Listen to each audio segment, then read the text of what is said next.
The way he plays this game is quite remarkable. Have a look at this for a shot. Have a look at this for a shot. Trick shot if he does. I'll tell you what a shot that is. You won't say any better than that. It's close, it's very close indeed. What a shot.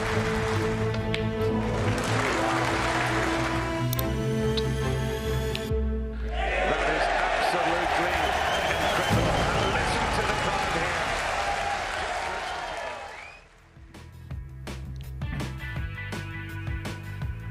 Good evening, everybody. It is absolutely freezing outside the Mattioli Arena here in Leicester, but this is where it gets very, very warm tonight. We have had the draw. We are 3/4 of the way through Judgement Day. We've done part one. We've done half of day two. Ken Doherty, 1997 world champion, 3 times a UK Championship runner-up. Ken, we were really looking forward to this Judgement Day quartet, and each session so far has more than lived up to the hype and expectation. Absolutely, yeah. There's been incredible matches, great stories throughout. Lots of great players who have qualified as well. We did the draw today as well. Some great matches thrown up there, haven't there? You know, Judd Trump against the winner of tonight's match, Neil Robertson, or Matthew Stevens. That is going to be an absolute cracker as well tonight. So I'm really looking forward to that. But yeah, it's just great. You know, we've had so many people have been watching on YouTube and all on the channels and following it on social media. There's been a great interest, great excitement. And we're loving every single minute of it, Rob. It's been fantastic, and we've had some really good stories over the last day and a half. We've got 3 Welsh players have already made it through. Matthew Stevens could make it 4. Great win yesterday for Jack Jones, Jackson Page and Ryan Day. Yeah. Matthew in action tonight. We already had 4 Chinese players in the top 16. 3 have made it through, and there are 3 in action this evening. So in theory, if tonight's matches go a certain way, there could be as many as 10 Chinese players in the last 32 of the UK Championships at the Barbican. That, we think, according to Ivan Hershevitz, if it's not a record, it's an equal record. That would be staggering. Well, it just shows you the strength and depth and the strength coming from China. You know, the 2 academies, of course, in Sheffield, both in Dings and Victoria's. You know, there's so many good players there. Great story as well, Zhao Xintong. I mean, how well did he play today to beat Ricky Walden? What a match from 2-0 down, winning 6-2. For him to go back as a past champion, as a qualifier, you know, what a story that is. So, the strength and depth, the Chinese are like, you know, they're coming up. You have, you know, the wonderful story of Zhao Guidong, Zhang Anda last year, you know, Si Jiahui as well. Wonderful, great stories, and a few more to be had as well. There really will be. We've got some great action this evening as we give you a confirmation as to what lies in store this evening. Bear in mind, we've got Ronnie O'Sullivan against Barry Hawkins and Sean Murphy against Zhao Xintong on Saturday afternoon. Michael Holt is in action against Liu Hongyu. They've only met once. That was in Saudi Arabia when Liu Hongyu beat him 4-2. And we've also got Rob Milkins against Zhu Se. Stan Moody against He Guoxiang. That one for the right to take on John Higgins at 1 o'clock on Tuesday afternoon. And Matthew Stevens against Neil Robertson. Arguably the most eye-watering of the 4 matches tonight. Absolutely, yeah. 2 former champions of the UK, of course. Robertson, you know, he's trying to come back to form, isn't he? He's won the English Open. Looks like he's back to somewhere near his best. Got through a really close encounter, didn't he, against Ollie Lyon, 6-5. Matthew Stevens trying to get back up to where he was, like, you know, because he's such a quality player. And on his day, you know, these are the type of matches that sometimes, like, Matthew Stevens is inspired by. When he's playing in the qualifiers, sometimes it doesn't get much inspiration from him. Not playing in front of anybody or whatever. But for matches like this against Robertson, it's a real test for him. And it's something that sort of can raise his game. So it'll be interesting to see how he plays tonight. There's no doubt he has the quality. He hasn't had the consistency over the years, and that's what he's been lacking. But still a wonderful player, and on his day can beat anybody. And it's quite something that he's bidding for a 22nd appearance in the last 32 or better at the Barbican. How close do you think Robertson is to being back to his best? Because the win at the English Open, I think that's one of the most emotional celebrations I've seen from him, even though Wu Yize came back at him. And Wu Yize, by the way, is, of course, through to the Barbican. I think Robertson has just rediscovered something over the last couple of months. Yeah, I think so. I mean, he played well in the Champion of Champions, eventually losing to Mark Williams. But that match against Trump would have given him great confidence. I think he's almost there. You know, I still think he's not at the great heights that he once was, but he's still searching. And of course, that win at the English Open would have given him great confidence. But listen, he's such a wonderful player, such a wonderful cueist. The way he strikes the ball and his break building is so good. So I don't think it'll be too long before he's picking up more trophies this season. And we are looking at a man. There he is on the table. Pink being potted into the yellow pocket.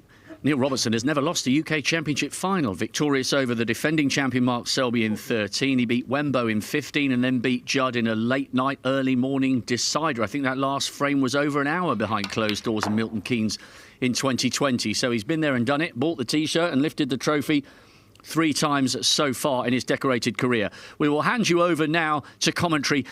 At certain points during the evening, maybe on a little safety exchange, Dave Hendon will whet your appetite for the matches we already know have been drawn out of the hat. It's not just about O'Sullivan against Hawkins, Murphy against Shin Tong. We've got Allen against Jackson Page. We've got reigning world champion and 2-time winner this season, Kyron Wilson, up against the man who won the title 20 years ago, Stephen Maguire. We've got Ali Carter against Ryan Day. There are no bad matches to come at the Barbican, and there are 4 more spots available for the best of the players tonight to get in the mix for one of the ultimate titles. What a night in prospect, Hendo. Take it away. Thank you, Rob. Thank you, Ken. Yeah, looking forward to it. There are the 4 final matches on this last part of Judgment Day. The final 4 players to join the lineup in York. It's going to be a big night. Neil Robertson, of course, you almost feel deserves to be there already, but of course had to qualify, having dropped out the top 16. If he does qualify, he'll play Judd Trump, so it's going to be some prospect that. Firstly, though, got to get past Matthew Stevens. He only, just as Ken was saying, got through against Oliver Lyons. That was a real thriller, and that's gone wrong, just catching the yellow. Let's go round the tables, though, because, of course, there's 4 matches on. So table 2. Now, Zhu Sir here, he's playing Robert Milkins. He was a recent semi-finalist at the International Championship, so he's coming in with good form. Milkins, we know, is capable of brilliant snooker, but has been a little quiet of late. Of course, late on in his career, won those 2 ranking titles, including the Welsh Open. It's an early error from him, though. Yeah, it's a tough one, that. Schuster certainly coming in full of confidence, up to 42 in the world. That's his highest ever ranking. Now, table 3, I think, is a really fascinating one. This is the sort of youth battle. We've got He Guo Chang, the Rookie of the Year last season, against Stan Moody, who is also in his 2nd year on tour. Stan's 18, is 24. And the winner will play John Higgins, who is of course, one of the all-time legends, 3 times UK champion. So it's a big prize to get through to play one of the greats of the game. Chinese snooker, as we've been hearing, has been really successful in recent times. A lot of players hitting the heights. And He Guo Chang, let's not forget, beat Ronnie O'Sullivan at the English Open. He's looking good there. And table 4, another Chinese player, 20-year-old Lu Hongyu, against Michael Holt. Now, of course, he's back on tour, former shootout champion, dropped off, had a couple of years trying to get back on, did do through the Q Tour, and he's already won 3 matches to get this far. So, big prize up for grabs for all these players tonight. But why don't we go back to table 1? We'll try and see as much of the action from all the tables as we can. But Neil Robertson, let's be honest, is the star name of them all, I guess, tonight, because he's a 3 times UK champion.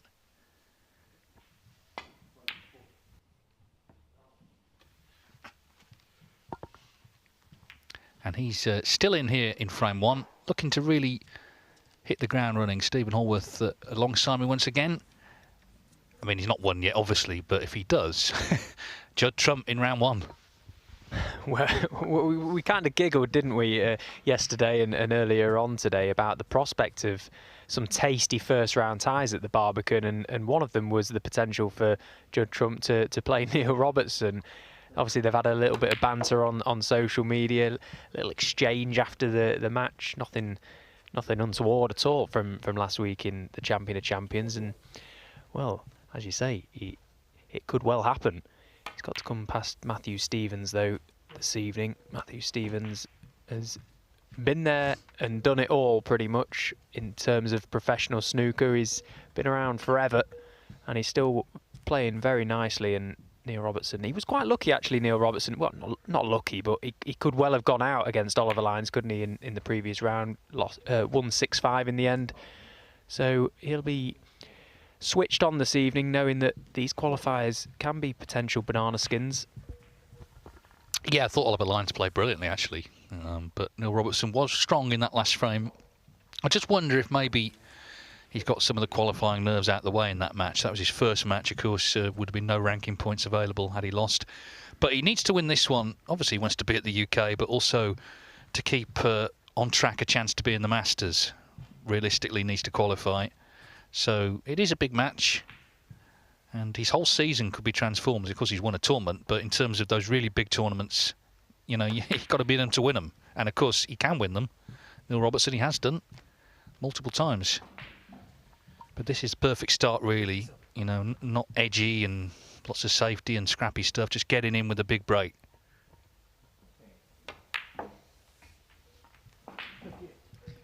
He's obviously a much better player, Neil Robertson, when he gets in amongst them and he's scoring heavily like he does. He got a little bit bogged down against Oliver the other evening, where both players ended up playing lengthy safety exchanges and the rhythm of the match just maybe wasn't quite there. He'll be looking to try and dictate this match on his terms this evening.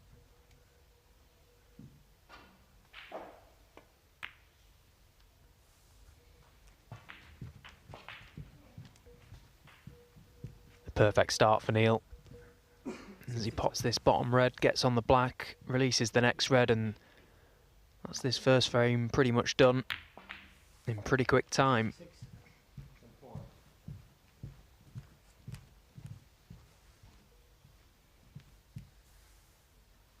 Yeah, exactly the start he was looking for. The last two players practicing actually in the practice room were Robertson and Stevens.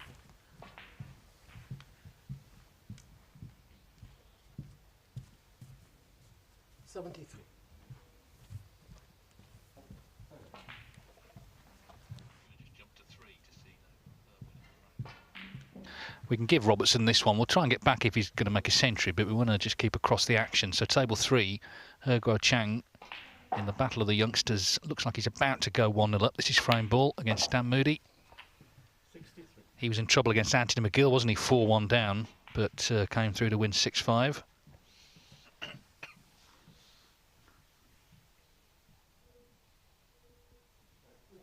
Not quite true to say the gloves are off here because he's wearing one. But anyway, that's something he's done since joining the tour at the start of last year. Stan Moody certainly has improved a lot as he's spent time on the World Snooker Tour. Yeah, he's settled a lot better this season, hasn't he, Stan? And there was obviously a lot of talk around him before he even got onto the World Snooker Tour, in fact, and so much hype around him, and he certainly didn't live up to it last season, but he definitely has done this year. He's had some brilliant results, but he's up against a tough opponent tonight. He Guo Chan is a very capable player.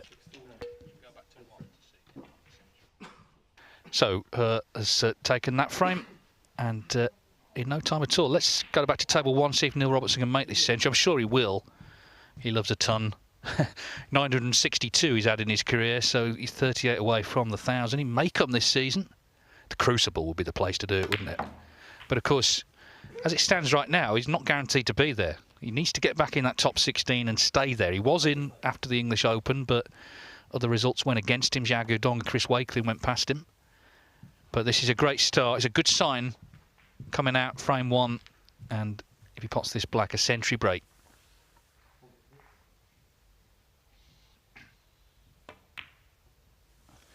Nicely done. He's actually 4th on that list. I was talking about Stephen Maguire being 3rd on the list for the UK Championship. Ronnie O'Sullivan 1, Stephen Hendry 2, Stephen Maguire 3, and Neil Robertson 81 centuries in the UK Championship over the years.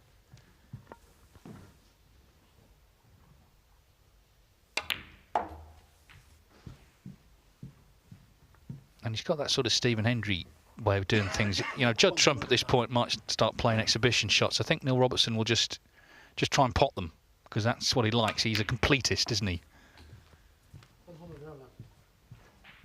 Yeah, he's very tidy, isn't he, when he's break building, Neil Robertson.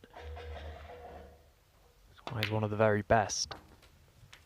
It's been a brilliant start. What better way to kickstart Judgment Day than, or Judgment Evening, than a big century break? I suspect this might not be the last in this match.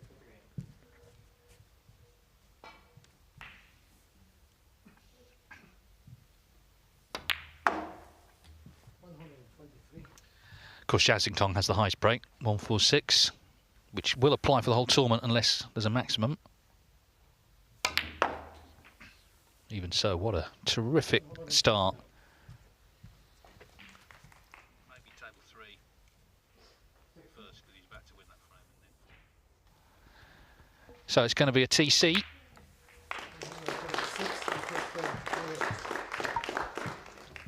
$136, Neil Robertson. Here's Robert Milkins. Looks like he's about to win the first frame against Schuster. I mean, Milkins is capable of just reading frames off in no time. I mean, this has been 14 minutes. And he's one of the best players to watch still, isn't he? I was literally just about to say, in terms of value of who is the best person to watch, it is Milkins is on your shortlist, isn't he? Brilliant player who just stomps around the table in his own little world. He's a brilliant snooker player. So dangerous.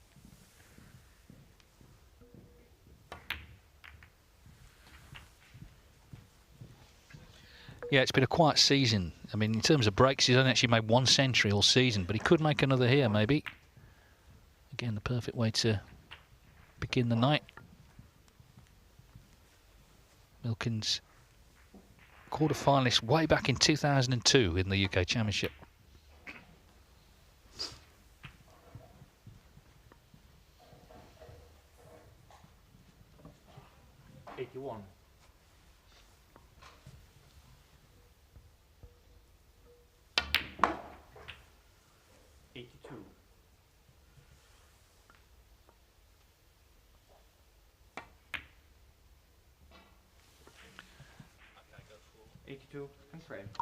So, good 82 from Robert Milkins, and nicely settled in already.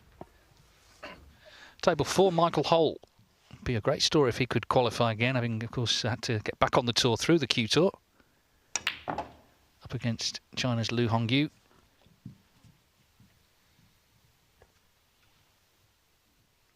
He was a quarter-finalist back in 1998. So, what's that, 26 years ago?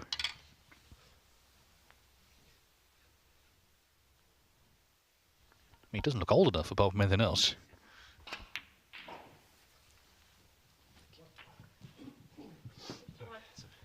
He's had to come through 3 rounds. He beat a certain Stephen Hallworth first up 6-3, then Ishpreet Singh Chadha 6-5. He won the last 2 frames there.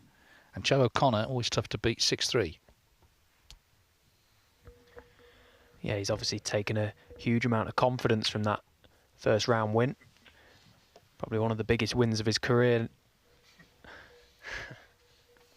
No, he played really well actually against me. His scoring was what was impressive the most. You know, he can quite often get himself at it, Michael, in the arena, and he showed none of that. You know, I thought maybe if I can get on top of him quickly, it could be a way in.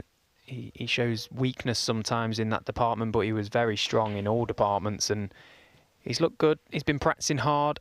I practice a lot with him as well, and he seems in good spirits. I think when he's thinking well, he'll always play well because his level's good. But he did play Lu Hongyu out in Saudi Arabia this season and came out on the wrong side of that result. So he'll be looking to pull one back over him here.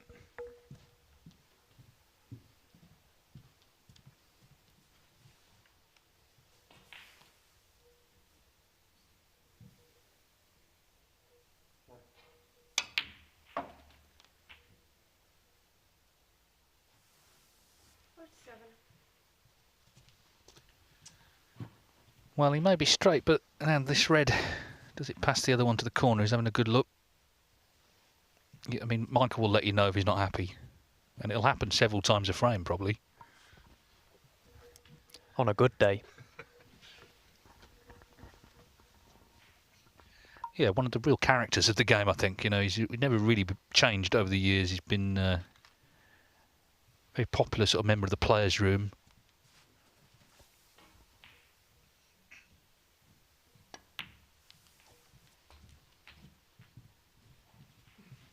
Yeah, and he's not just doing it in matches, you know, he's not just putting it on. He's exactly the same in practice as well. He lives every shot out there. He expresses himself. It's just how he is. I think it's his personality. Never shies away from letting you know how he feels. He's a very busy person, isn't he? When you see how he plays around the table, he's always on the move. He's sort of bouncing around, looking, thinking. He quite easily distracted, it seems, at times, but he lives and breathes every shot. Well, he's still favourite in this frame. He's got 3 reds safe. So let's just jump around a little bit early on here. Table 3 is Stan Moody and He Guo Chang. We saw her take the first pretty decisively. And he's in already in the second. Be fascinating, whoever comes through to play John Higgins. I mean, talk about youth v experience. John, probably the greatest ever all-round player we've seen. So it's going to be a test for whoever comes through, but a great experience as well. 19.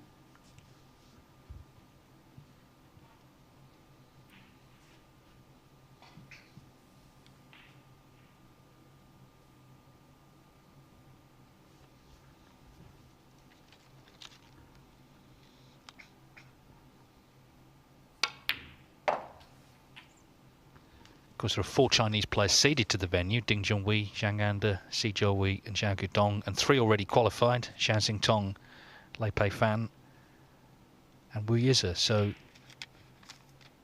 chance for 3 more tonight: Xu Se, Lu Hongyu and the man at the table here, who's looking good already.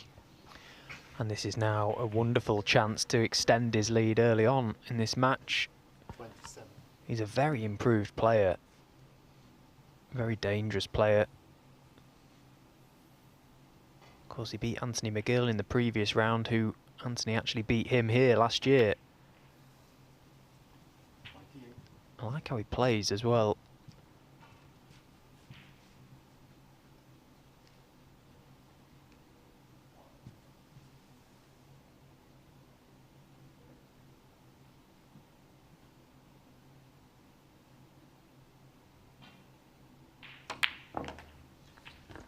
It was interesting, the match with O'Sullivan that he won at the English Open. O'Sullivan was playing predominantly left-handed. He was, you know, experimenting, whatever you want to put it down to. It's very easy to get sucked into that soap opera and sort of, you know, be part of it. He Guo Chang wasn't. He just played his own game. Wasn't interested in anything else and any of the intrigue around Ronnie and what he was doing. Just played his own game. He played well and he won the match. Yeah, we discussed that particular game actually on the World Snooker Tour Snooker Club podcast, and it was I think that's what impressed me the most about that particular performance from He Guo Chang, is that he didn't get sucked into that style of play with Ronnie. It could be quite off-putting, and he just, as you say, kept himself to himself and just went about his business, got the result in the end, and that's ultimately what matters. Doesn't need to concern himself with whatever anyone else is doing. It's an individual sport at the end of the day.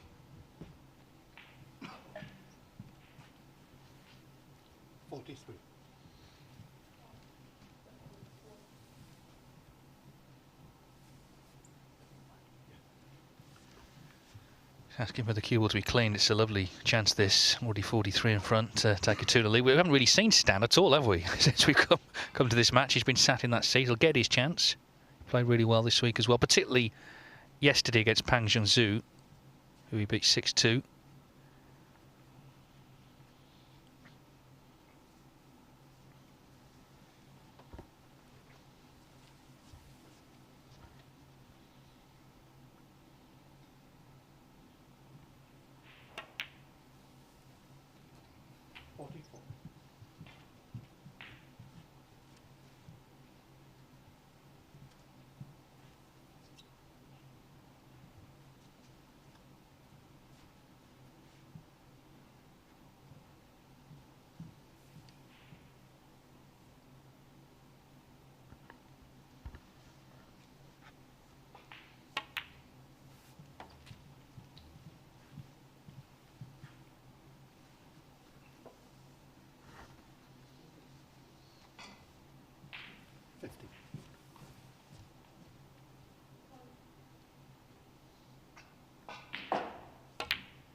So he's pretty much got the frame at the mercy now.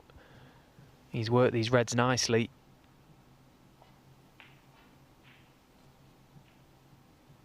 He always seems to have a good level of focus when he's playing, which is sometimes half the battle. Stays very much in the zone while he's out in the arena. These are long old matches, really. We've seen some matches go on forever. Best of 11s, first to 6. It's important to try and keep the intensity as high for as long as possible.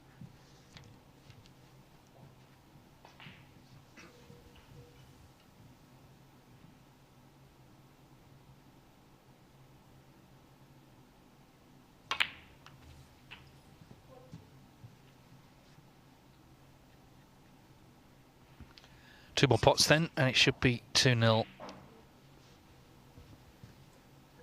I mean, he's the senior man, isn't he? He's 24, but he's the senior man by 6 years in this match. Dan Moody, 18. I said Michael Holt was favourite in that frame, and he's over the line in it on table 4, so he's going to be 1-0 up to Lu Hongyu, just mopping up there.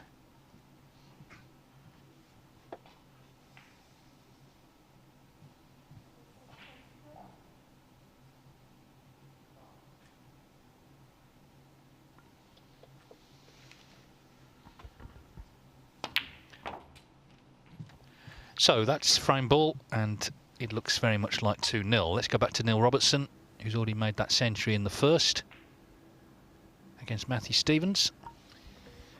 Yeah, and he's just potted a red, Neil Robertson, where he's very, very close to it, queuing down at it, trying to avoid the push shot, which meant he had to leave himself further away from this pink. So this is a real early test of queuing. And a test he hasn't passed. So Matthew Stevens with the first chance of the match for himself. Always missable, that type of shot, but he's laser-like cue action, Neil Robertson. He usually thrives off that type of shot.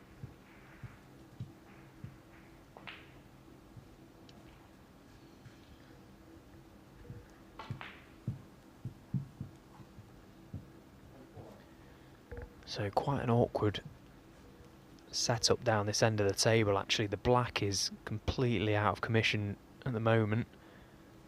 You'd like to get the pink or the blue at least back on its own spot as quickly as possible.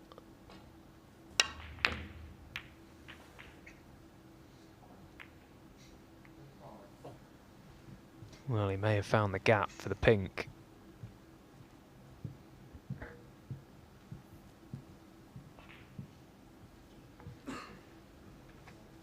Yeah, not exactly as played.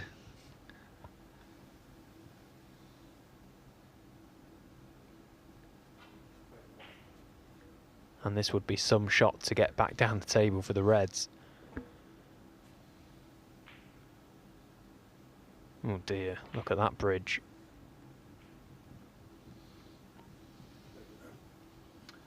A bridge too far, maybe. Stop it.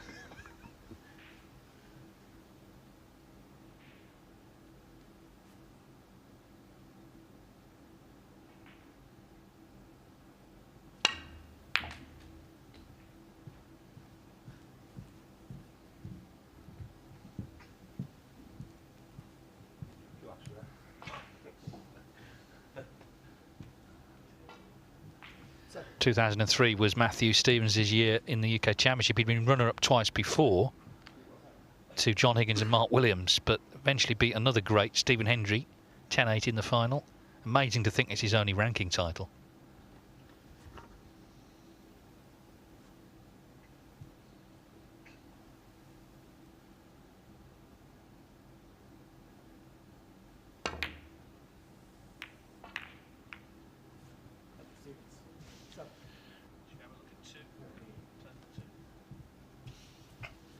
Hugo Chang won that frame against Dan Moody. This is table 2, and Hughes 1-0 down to Robert Milkins, who made an 82 break in the opener, but he's on one himself of 38. Had that great run in China, the International Championship in Nanjing, led Ding actually at the halfway stage of their semi-final, because it was a 2-session match, best of 17. Was pretty poor, it's got to be said. second session, and more to the point, Ding was much better, and experience told, of course, he went on to win the title, beat Wakelin in the final. How can you not like Robert Milkins? Even sitting in his seat, he's got a certain sort of way about him, hasn't he?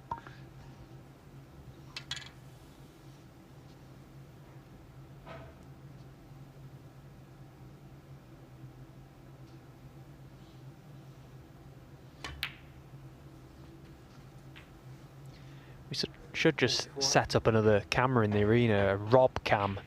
Just keep an eye on him for the whole duration, because he's even good value sat in his chair. But as you see, he's enjoying a really good season so far, isn't he? Quarterfinals as well. It's nice to see that the hard work that these guys put in. I've watched him practice a lot over the years at Ding's Academy. So dedicated to the game, and you know, sometimes you walk in them academies and you just see the relentless hours of practice that they do, solo practice, and just think, what are you doing? But it's for moments and seasons like this, and they deserve absolutely everything they get. Yeah, I mean, because of the structure of the tour, the Chinese players have had to come over to the UK, so it's a big sacrifice. But because I guess their families and a lot of their friends are back home, you know, you can understand why they do dedicate themselves to snooker. They don't have maybe some of the distractions that the British players have. As a general group, they've taken a big step forward. I think the last year we've seen so many names. Yuso is one of them who've come to the fore, and it'll continue, I'm sure. A quarter of the top 16 is now Chinese.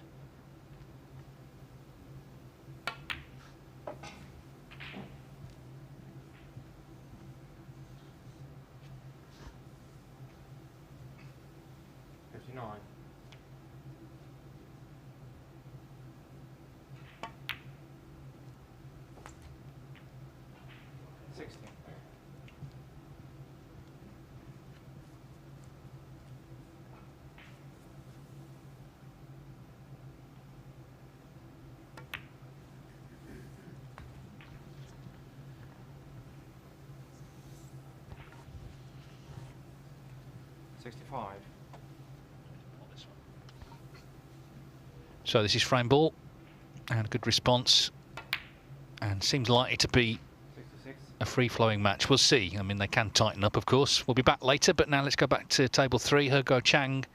Stan Moody still in his seat here, just waiting for a chance, but already 2-0 down. Has not had a lot of table time so far. That's why this game can be so cutthroat at times. When you sat in your chair, there's absolutely nothing you can do. And the standard of player is so good nowadays, even the lower ranked guys are able to reel off 2, 3, 4 frame spins of high breakage. 16.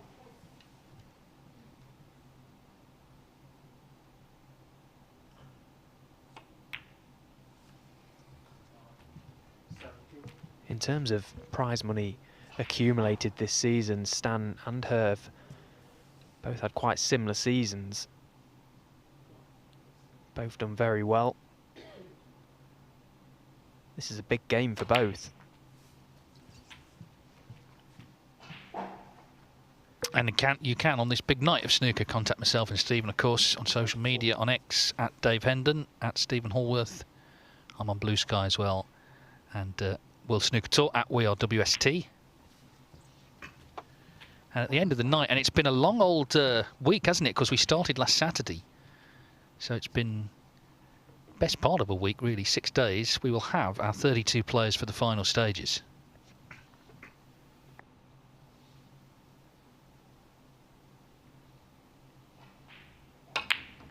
And the UK Championship has always been one of the great highlights of the season, going back decades. Always in that sort of pre-Christmas slot. The weather's foul outside, but the heating's on inside and you're watching the snooker.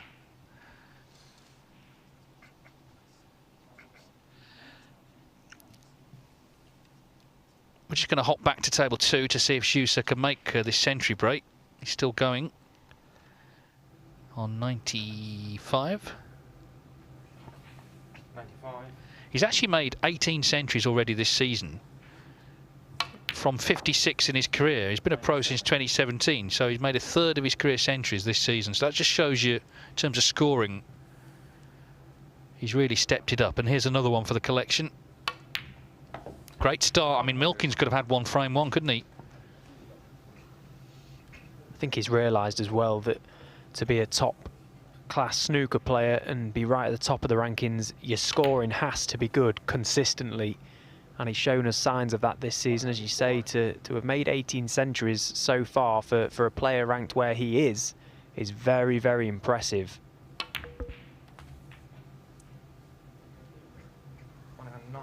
Very tidy break as well. He's really controlled the cue ball superbly, which of course is the key to everything in this sport. 115.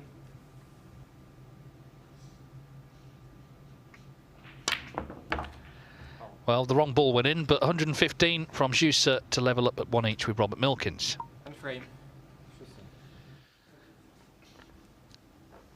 So back to table one. Neil Robertson 1-0 up with a century against Matthew Stevens. Stevens had a massive fluke in this frame. A lot's happened since then, but he's potted that one. He's a player who, you know, has had a great career, but recent years we've seen less and less of him. He's down to 51 in the world rankings. And this season just one last 32 appearance in the International Championship, albeit a big event out in Nanjing, China. But, you know, for a player so used to semi-finals and finals, it's just a question of whether he could get back there.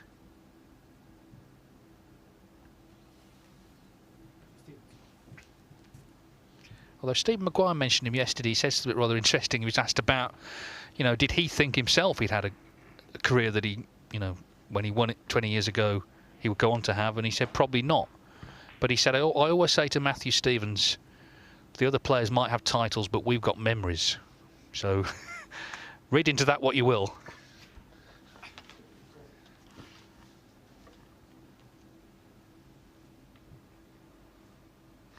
This is trouble, really. Red's out in the open. Robertson having a careful study of the lie of the land.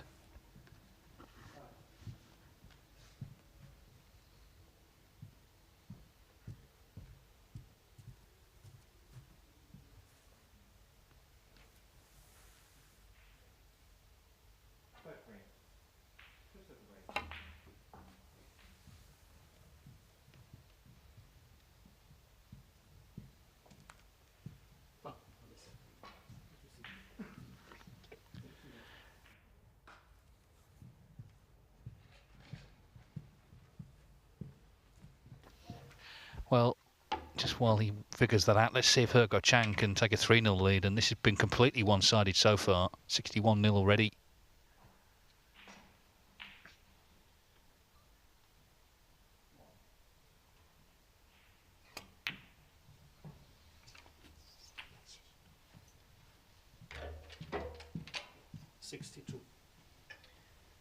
Now he's got this black and he can play for the red down the rail, because it's all he will need.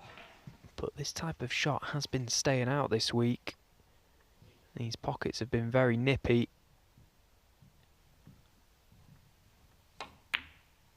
And he would like the black to follow, so good job he's left himself a high enough angle on this red to just float it in. The cue ball will naturally travel up for a low angle on the black, but needs to give this every bit of care and attention.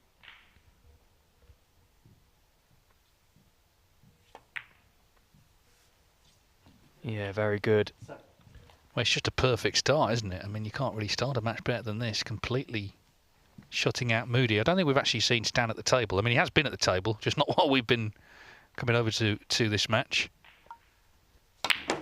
And he's definitely in the arena, because we can just see him sat up there in his chair. Well, goodness me, look at this then. So that in-off makes a massive difference. And there he is, look.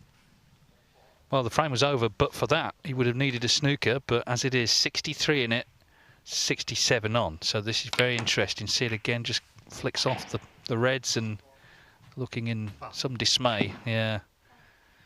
Tell you what, this is a massive shot for Stan Moody. If he can pump this red in and get on the black, he's got a very good chance. And what a body blow this would be. Talking well in the future now, but this could be his inroads. Oh, brilliant strike from Stan, and controlled it perfectly well. Well, the man that the winner of this match will play is John Higgins. Now, this is his sort of territory, isn't it? In this position, you'd almost put your house on him to clear up. Let's see how far Moody gets. Great first shot. Considering he's sat out for 2.5 frames, Stan, he's not seen a shot. That was a brilliant piece of cueing.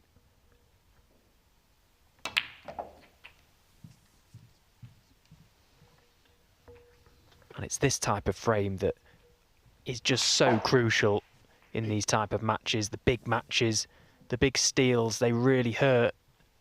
Stan has to just steady himself here because there's nothing safe. What a costly error that in-off could be. He Guo Chang could not believe what had happened as he was walking back to his seat. And I can imagine he's sat a little bit more uncomfier now as he watches Stan at the table plumb in. 16.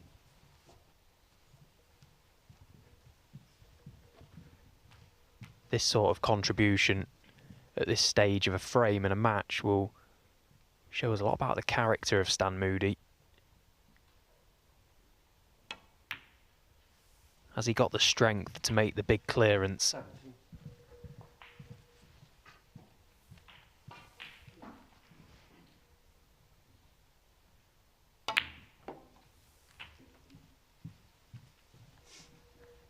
He certainly looks up to the task. 24. Now, if there wasn't any pre-match nerves to begin with, I can assure you there'll be a little butterfly fluttering around in his stomach right now. He knows this is a big chance.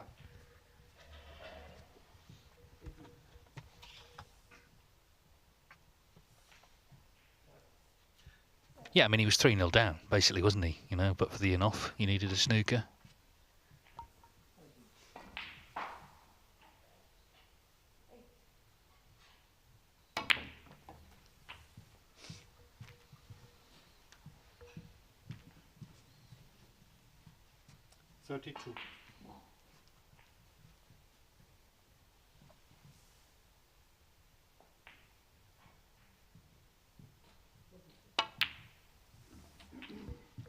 Great shot. Brilliant shot from Stan. Took his medicine with the previous black to leave the more trickier red to middle. He's played it perfectly because he's low on this black. He can just punch this off the side cushion, back up for the yellow. Yeah, he's perfect. Well, what a chance for a big body blow this is from Stan Moody. Well, he'd scored 8 points up until the moment that He Guo Chang went in off. They were in the first frame, been rooted to that seat. Just left himself a bit to do with this yellow, using the rest.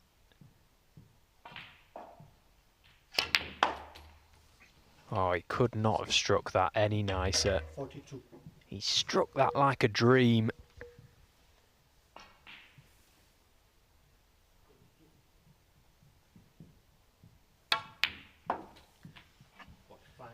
Well, it's going to be big either way. If he doesn't clear up now, it's going to be very hard to get over. But if he does, then what a lightning bolt of confidence. And for He Guo Chang, who was sailing towards 3-0, a massive body blow. 3 more big pots here.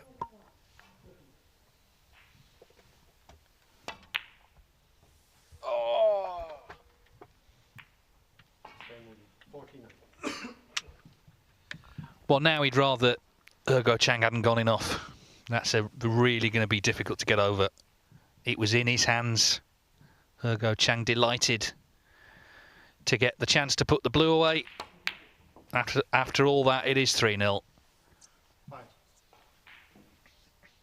So that's a massive moment there. It was going to be either way, as I say, whether he cleared up or not, and he didn't. He missed the blue.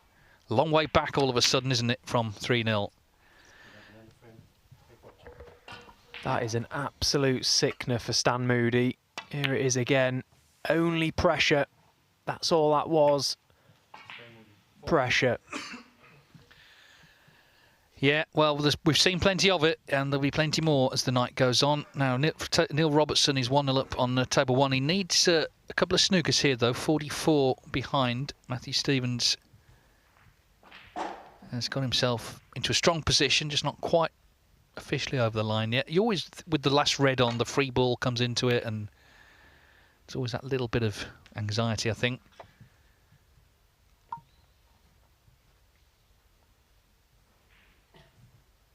Neil Robertson, I'm sure at times has said about why do we allow playing on for snookers, but maybe it's different when he needs them.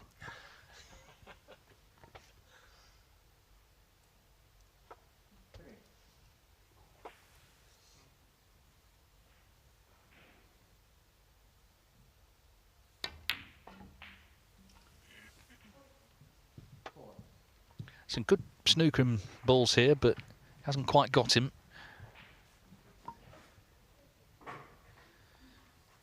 Table 4 in the meantime is looking like one each. Lu Hongyu just about over the line here. The black should make sure against Michael Holt.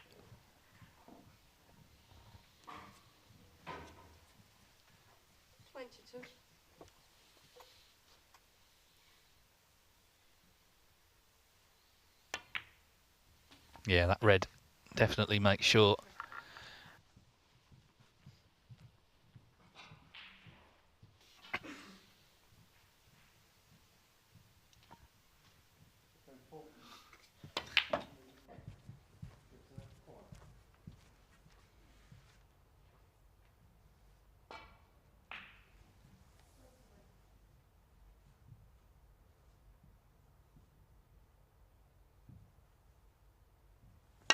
Well, if he can knock this in, and he has done, that's frame over for sure.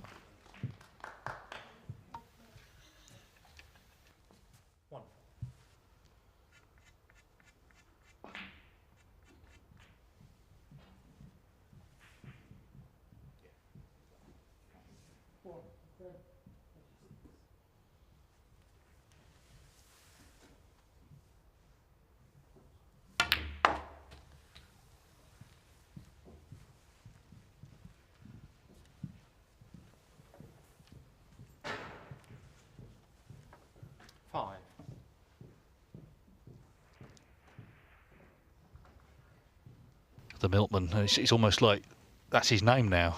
It's just how he's known, isn't it?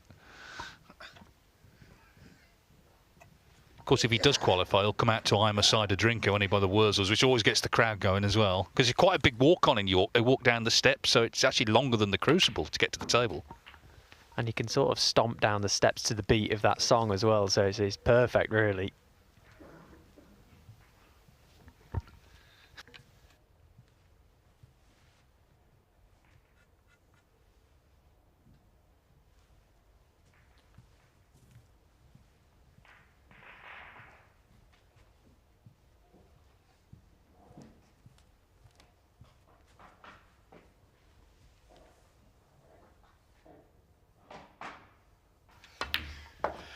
Well, it's a bit of a scrappy table, but he's got a useful lead. It's always good, I think, when balls are awkward to be in front. There's something just uncomplicated about Milkins, isn't there? You know, just the way he approaches everything, really. Even if you listen to him being interviewed, everything's pretty direct.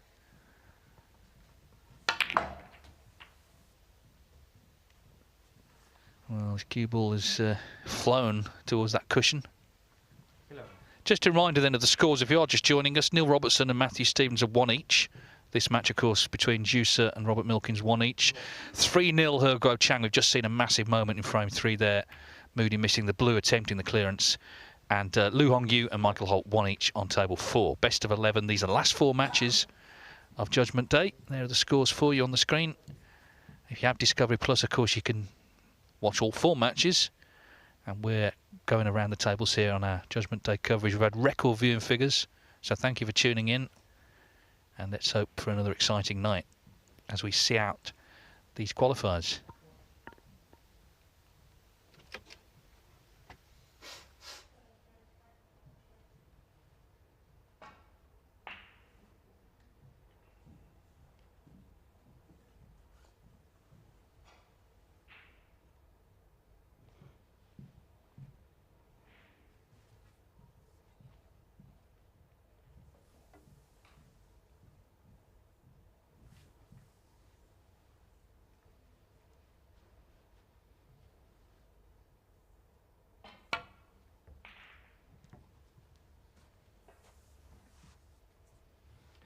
Foul and miss. Probably Milkins 4. Yeah, now please.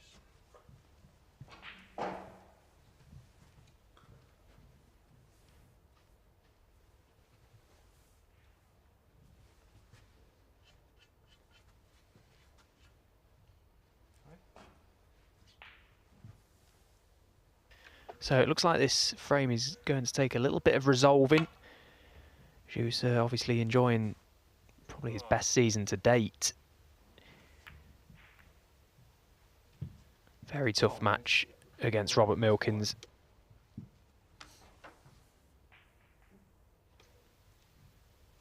So as we jump back over onto table 3, after that colossal miss from Stan Moody, that was an absolute crippling miss a few moments ago. The blew off the spot to half the deficit and get right back in the match. He's got a very uphill battle now as Dave Hendon takes a little breather, and I'm joined by Ken Doherty. Yeah, nice to be back in the commentary box. And yeah, well, this was really hotly anticipated match, this, wasn't it? Stan Moody, could he make the Barbican against Guo Chang, who's coming up, making a name for himself in the snooker world of late. That one's gone slightly awry, but yeah, he's a decent player. He's been getting some good results over the last season and a half. 14. Those players that plays with the glove, I'm not quite sure of that. I think players play with the glove because of maybe humid conditions, but certainly that wouldn't be the case over here. But I suppose he's probably got so used to playing with it that he just sort of stuck with it, you know. But I don't know. I like the feel of the cue on the hand. Yeah, me too. I suppose it could almost feel too smooth. But Ken, that previous frame, that blue, just how important is mindset now and temperament for Stan Moody? We're going to learn a lot about him in this match now off the back of that miss. Yeah, without a doubt. Without a doubt. It's a real test of your character, your temperament, control, your belief as well. So he really needs this frame, doesn't he, Stan, just to, you know, go into that interval, only a couple behind, but to sort of have a realistic chance, because if he doesn't win this frame, and then of course that miss will be compounded.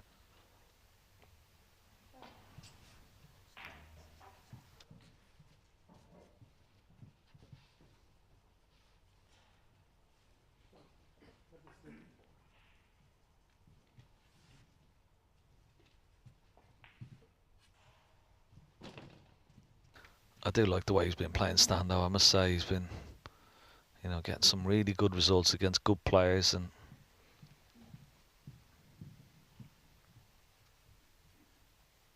I think it's only a matter of time before he really sort of makes a real big mark, a big impact in one tournament, and gets a really long run in it.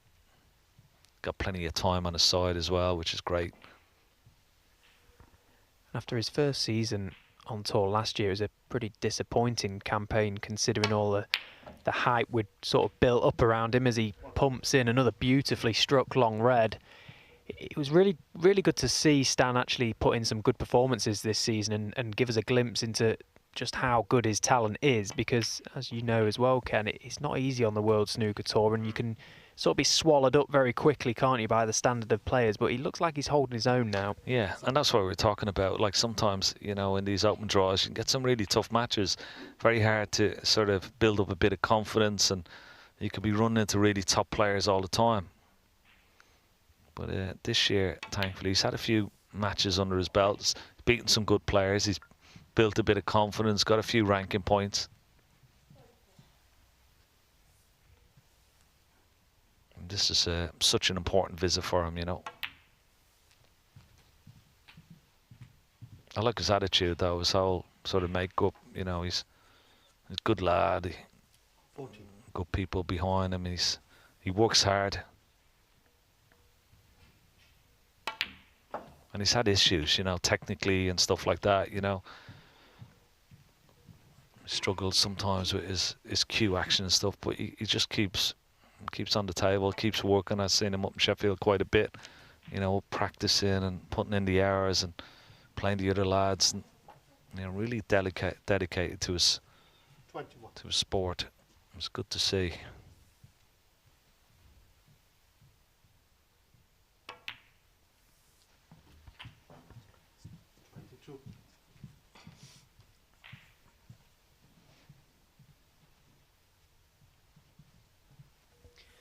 Yeah, he just loves snooker, doesn't he? That's the bottom line. He absolutely loves it.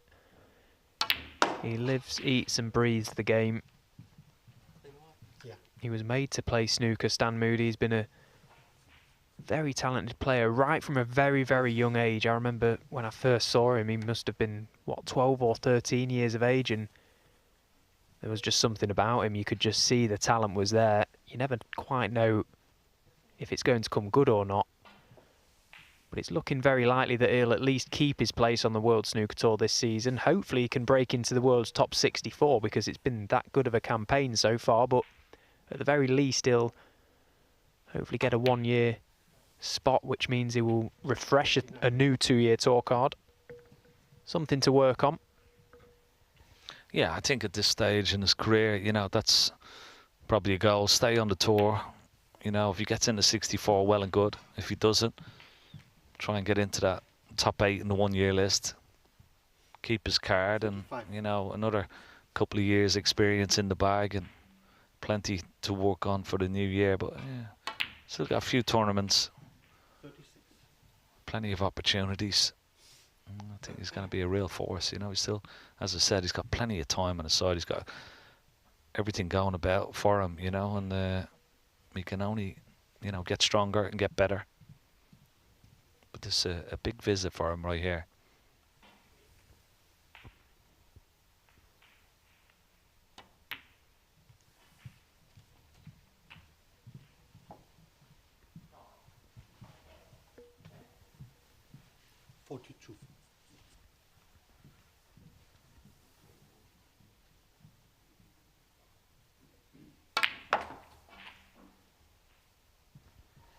He played that well. Didn't get nice on the red. He had to use the black just to screw off. Judged it nicely off that side cushion.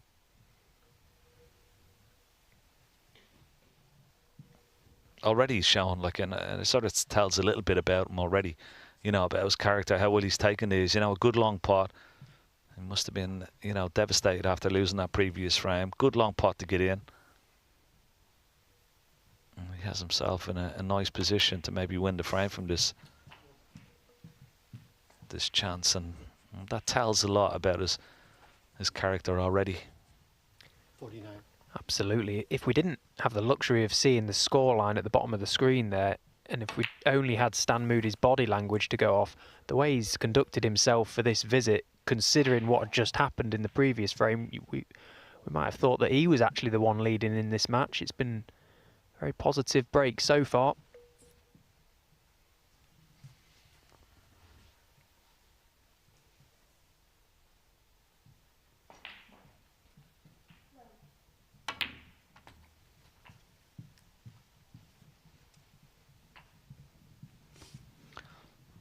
Yeah, beautifully constructed.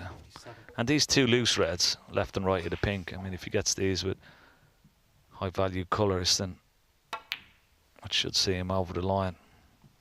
58. Certainly, well, leave his opponent needing a snooker. A quick glance at the score, always important.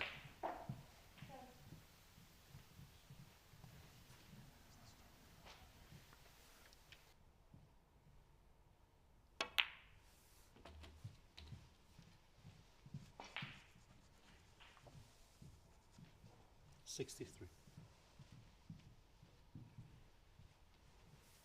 So red and pink puts him over the line in this frame. This has been a brilliant break from Stan Moody. 64.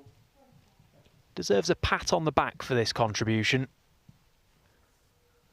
Take himself into the interval. OK, he's still trailing 3-1, and no doubt he will still be thinking about that blue in the previous frame, but this has been positive from Stan. Yeah. 70.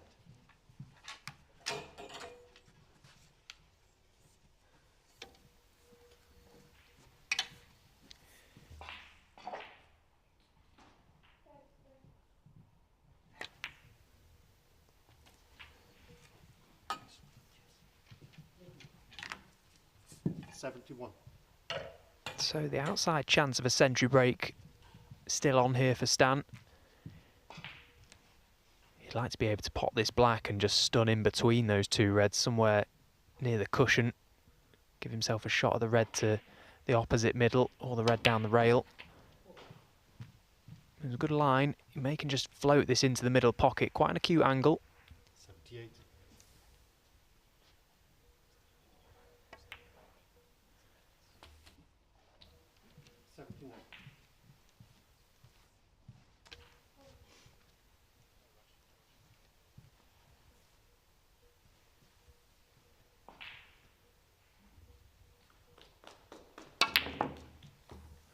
Well, no century break from Stan Moody, but a brilliant 79 break. Considering what happened in the previous frame, that break was a lot better than it may have seemed. Stan Moody goes to the interval, still trailing Guo Chan 3-1. Neil Robertson, Matthew Stevens locked at 1 apiece on table 1. Robert Milkins with the lead over Zhu Si on table 2-1. Michael Holt and Liu Hongyu still locked at 1 each. But Ken, short and sweet in the commentary box. He's just nipped over to the studio to join Rob Walker for a little bit of analysis.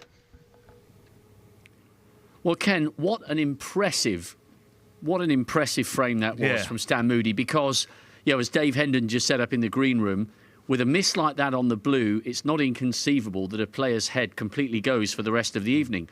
In fact, he's managed to put together the perfect response. That's easy for you to say. Or not. No, you're dead right. And I was just talking with Stephen Hallworth there, just in the commentary box. It could be very easy for your head to go down, but it's on the flip side of that, it's a real test of your character. What are you going to show, like, in the next frame, to be able to counteract that? What did he do? He put a long ball, wonderful long red, took the opportunity to make a nice cannon on red for the pink in the middle and made a lovely break, a frame-winning break. And for me, that just showed what he's made of. You know what I mean? He's not going to sulk. He's not going to put his head down. He's not going to throw his toys out of pram. He's just going to get his head down, get on with the next frame. Whatever is gone is gone. And that's the very important thing about snooker players. Some snooker players can carry it for the next frame or the frame after, but some of them are blessed with a wonderful temperament. And the signs for me was that Stan is one of those young guys. He's got plenty of time on his side, but he wants to make an impact. He wants to win these matches. He wants to gather enough points that he can stay on the tour for another year, at least, if not in the 64, to be in the top 8 for the 1 year, which would guarantee him to staying on the tour. So he's under a little bit of pressure, but he seems to be really enjoying that pressure. He's got some great results this year. OK, he's 3-1 down at the interval, but a long way to go in this match still. And we're going to see the blue in question here. Yeah.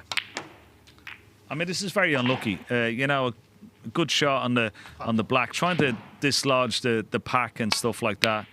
Stan pots a lovely red. And this is the blue. He's probably concentrating on the cue ball, just bouncing off the top cushion to get nice position on the pink. And, well, when you miss that, it is devastating. You leave an easy blue and then all of a sudden it's 3-0 down. So you're looking like, you're absolutely devastated. But he showed a lot of character. He's back in the match. He's only 2 behind, and now there's an interval. And what's interesting about Moody is that 1 or 2 people perhaps feel as though maybe there's a tiny bit too much confidence at the moment. However, that was a great indication that his confidence is well placed, because he trusted himself to get straight back in the match, which is what he did. Yeah, I don't believe that you can have too much confidence as a young lad. I mean, what is wrong with being confident? because this game is all about mental strength. It's all about belief. It's all about confidence. And if you're not confident in yourself, yeah, okay, there's different ways about being, but you have to have belief in yourself. Okay, you don't have to shout from the rooftops that you're going to do this, that and the other. And I don't think he does that. I think he's like just a nice, confident young lad. And if you don't have confidence, you're not going to go anywhere in this sport or any other sport. So I like a bit of exuberance. I like a bit of confidence.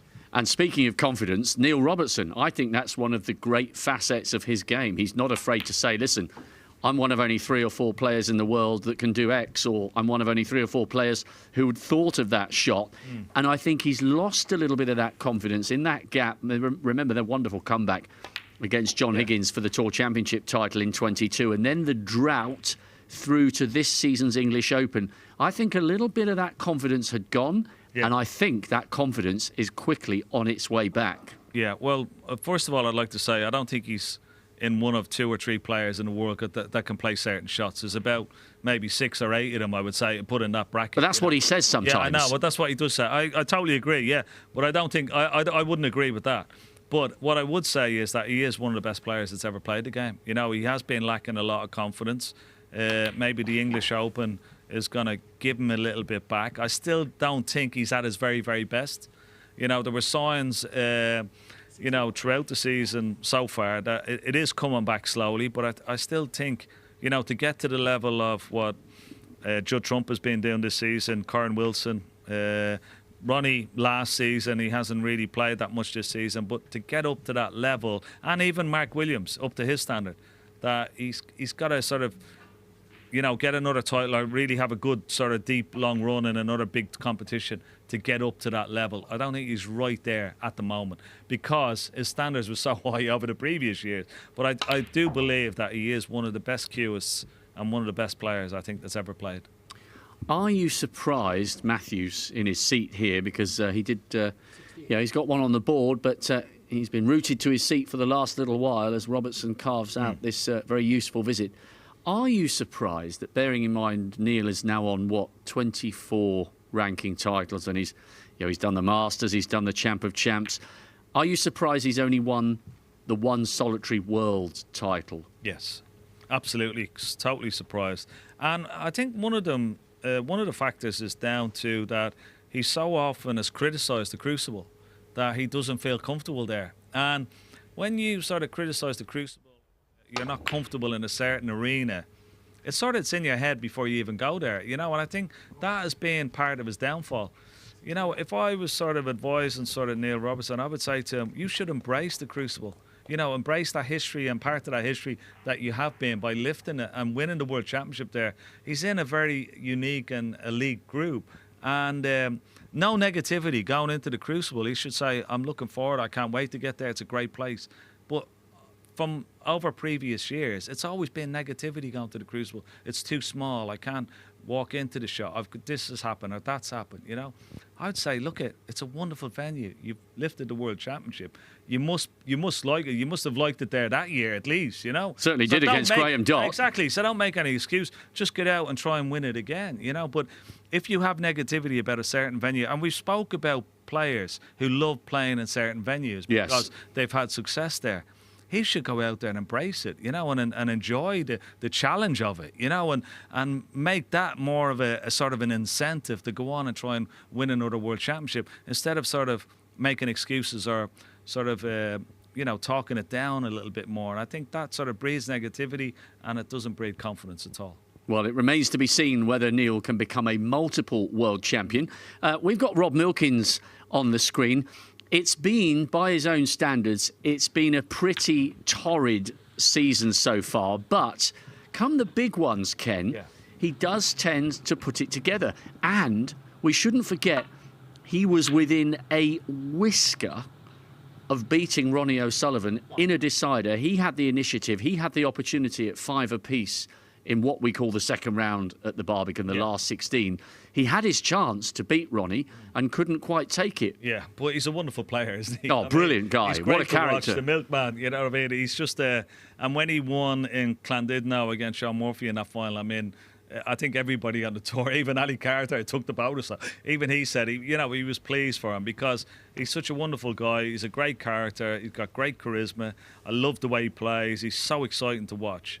I mean, he could pot anything, but he could miss anything at the same time. He reminds me of Tony Drago a long, long time ago, when he used to play. He was just so exciting, great to watch. The players love him.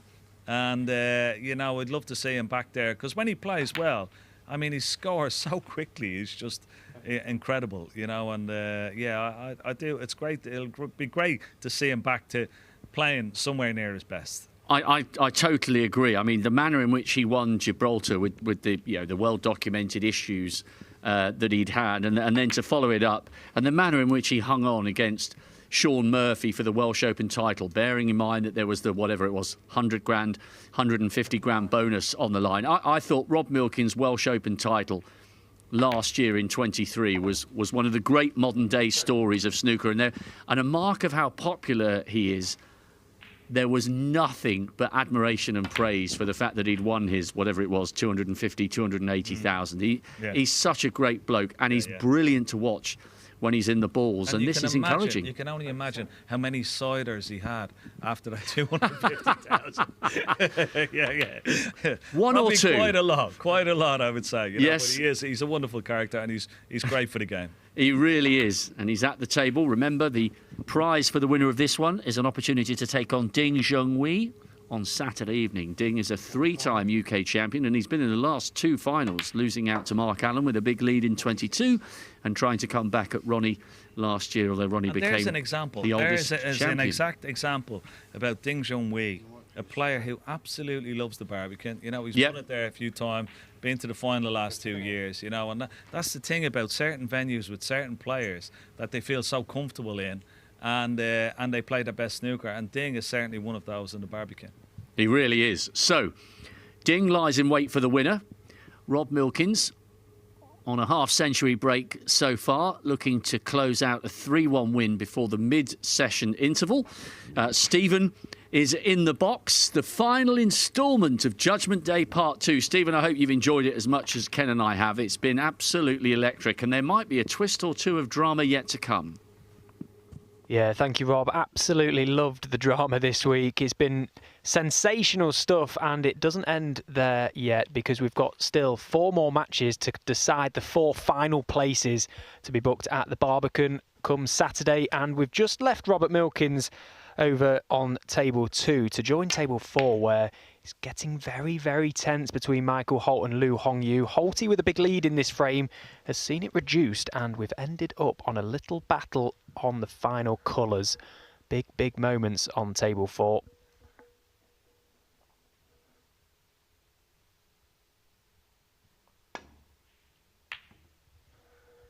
Both players have had a number of attempts at this yellow already, to no success.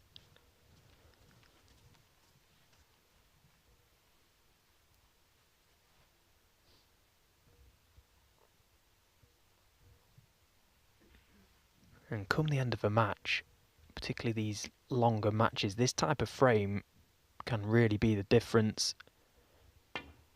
Okay, a player may get in and score heavy, make a lot of big breaks, one visit stuff, but it's the tight frames that really make the difference. If you can win them,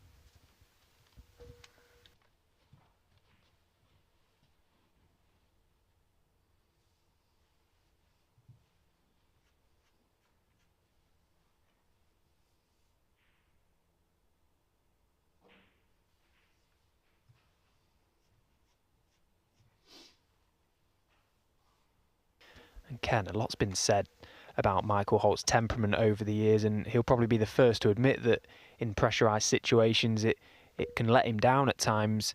How important is that going to be for him this evening? Yeah, I think it's very important. You've got to keep a clear head. I think, there is a certain line, certain players need a little bit of fire in their belly to inspire them. But sometimes they can cross the mark, and it can affect their play. And there's no doubt over the years it has affected. I mean, he's such a talented player, but he's one of those players that if he makes a wrong decision, he misses a bad pot, it's like what we were talking about, Stan Moody, what sort of character is he going to show? Michael Holt has been one of those players over the years that it could affect him for not only 1 game, 2 games, it could affect him for 2 or 3 frames, and he carries it with him, and he hasn't been able to sort of able to adapt to playing not only the good shots but the bad shots as well, you know.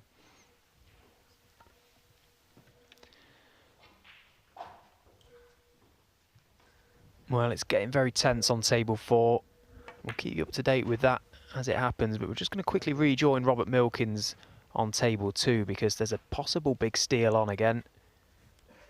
As you see behind in this frame, only the pink safe. Yeah, I think Robert, he didn't think the pink was going on the spot, and when he was on that break, you know, there was 2 reds available into the left centre. Pink went on the spot and it blocked the path of the potting angle for both. He had to break down, otherwise the frame would have been over. 24. And now all of a sudden a great chance to level things up. He's 26 behind, so he's going to need that difficult ping, but it's not in a bad position for a possible double if he doesn't want to take it away from the cushion. He won't worry about that just yet. Tidy up these ball colours. And that looks pretty good. Perfect on the brown. 25.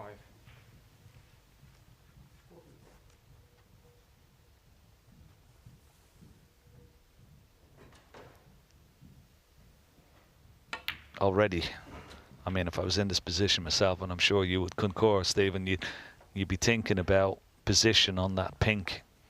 And what am I going to do? I mean, for me, it looks like an absolute certainty of a cross double. Yeah, couldn't agree more. That decision, I feel, would be made for me, considering where the blue is. If the blue was on its spot, you've got half a chance of developing that pink off the cushion, but I just like where it is for a double. If you can get somewhere parallel to it, cue ball in the middle of the table, sort of gives yourself a natural line to get that cue ball down for the black. You can just sort of cushion that pink into the opposite middle, give it every chance.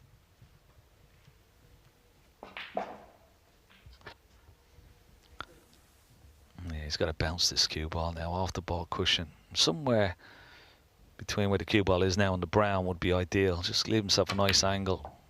Doesn't want to be using the rester. And that's no good. That's not a good shot at all.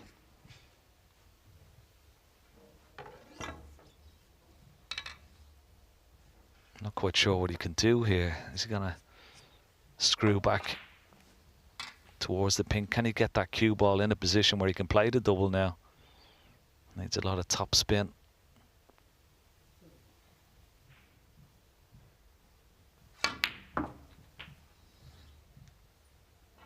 Needs to travel. It's not too bad. Yeah, not too bad. He'd be happy with that. Okay, he would have loved just another couple of inches towards the black with the cue ball. But the natural angle when potting, at least going for the pink, is the cue ball coming around the back of the black. He just left himself a bit to do with that blue. He was under no pressure from the brown. Now, is he going to attempt this double? He has done, and he's got nowhere near it. There's no way you could play that with stun. He played it with stun. He's got to play that with top spin. When you play it with stun, you sort of, the cue ball pushes into the pink and it straightens it up. Yeah, the fact where the cue ball come to rest, he wanted to be further down the table, so he's pretty much checked that pink up off.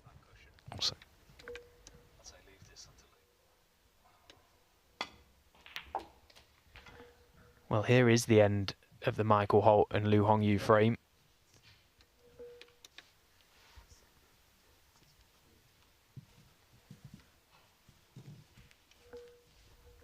$20 points to lead. Be careful of the middle pocket here when cutting this brown in. Gonna widen the angle maybe. Yeah, oh wow. Wow.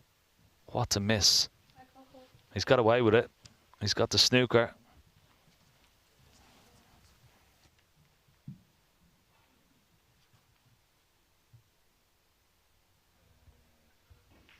think.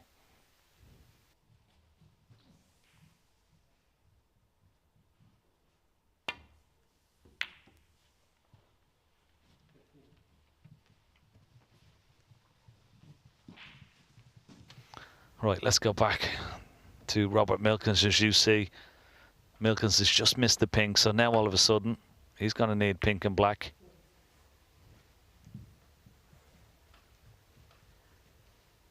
One point ahead.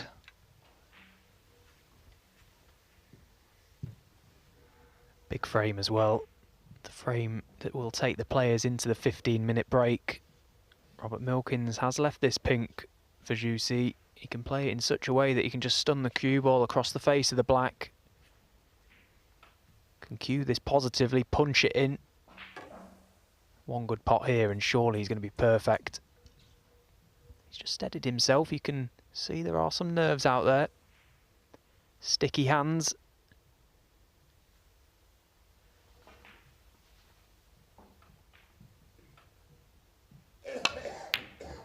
Oh, jeez, somebody's coughed right on his backswing there. This pink has gone over the right middle as well.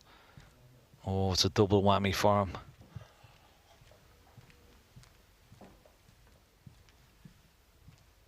It was quite a loud cough, wasn't it?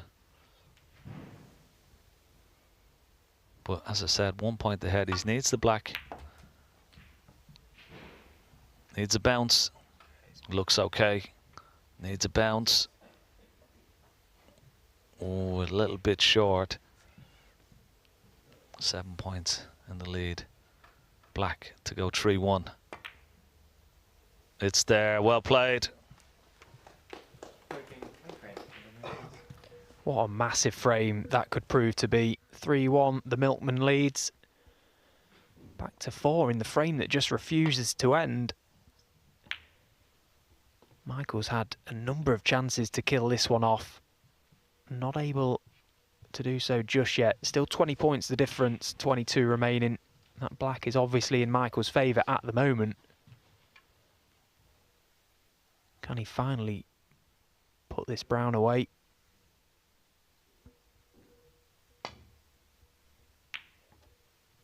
Yes, he can. Yeah, good pot.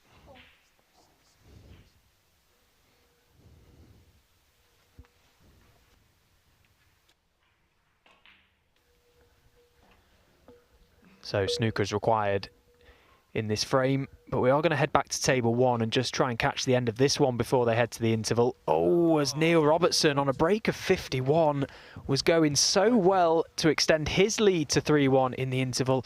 Ken, we've seen so many of that type of shot miss this week. Yeah, it just hit the cushion, didn't it, just before the pocket.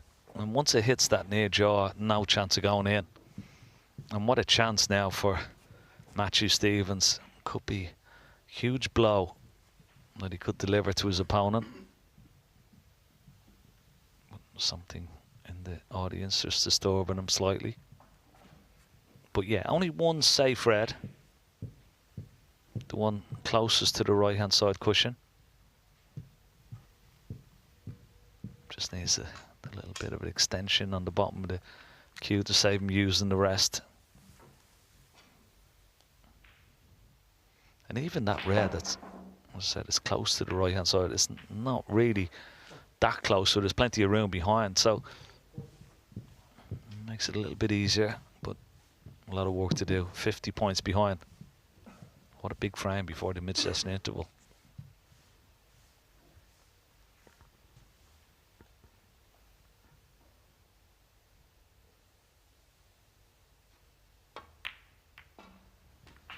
Such a classy player, Matthew Stevens.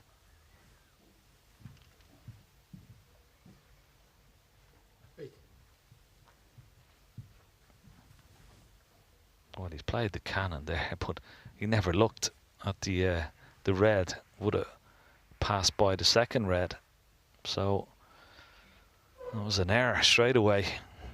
Needs a good pot of the red into the left middle.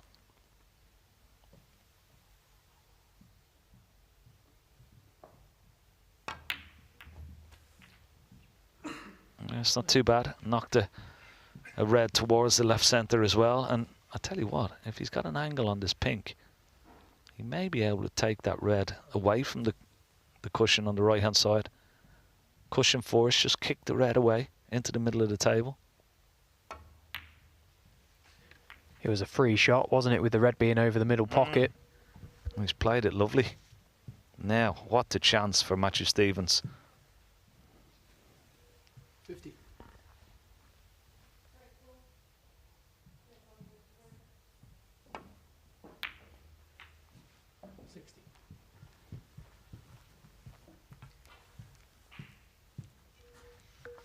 Yeah, as I said earlier with Rob Walker, even though he hasn't had much success over the last few years, Matthew Stevens, he's still a quality player. And it's matches like this against top players that sometimes can inspire him to play snooker that we know he's capable of. It's in there somewhere. He's just got to find consistency. But on his day, when he's playing well, he can compete with the best. It's just finding that level of consistency that all the other top players have. Hard to do.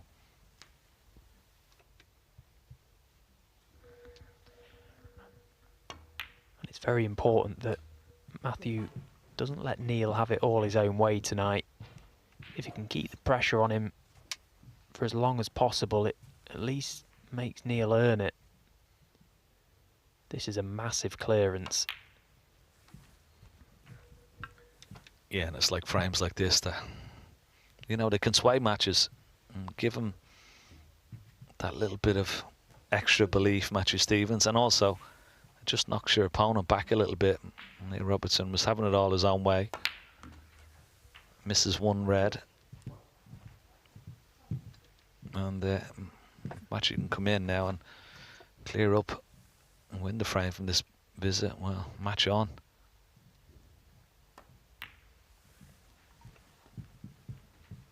So far, so good. Taking these nicely. 36. Be absolutely disgusted at missing that red down the rail. 37. But in months gone by, particularly in China, we've seen the pockets play slightly more generous. I'm glad that red didn't go in, because it shouldn't be going in, should it? When you catch the near jaw, they are quite unforgiving, these tables, and it increases the skill of the player as well. I think you have to be so accurate. Neil wasn't accurate with that one, and ultimately he's going to be paying the price for it, it seems. Yeah, still a bit to do here. May play for this red into the right centre. Oh, was he hit it? Oh, Matthew. Well, I don't think that red is potable, is it? It passed the blue into the green pocket. 51. Yeah, that was a bit of tension. No doubt about that. Stretching slightly. Should have been better on this red. Can still pot it into the right centre. I don't think it's available into the green pocket. But, no, it's a horrible angle. He potted the pink thick as well, which slowed the cue ball up. Meant he didn't get as much angle out of it as he would have liked. This is a smelly shot to right middle. Pocket's completely out your eye line. Just go back to that second last red, just the way he played on the pink. I mean, he could have easily played for the black. He would have given himself more options.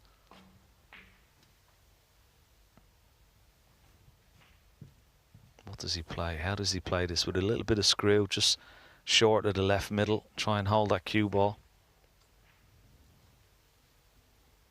Doesn't have to go for the red. He could play a safety shot. He could knock that cue ball right behind the pink. Yeah, sensible. Little shake of the head. Yeah, chance missed.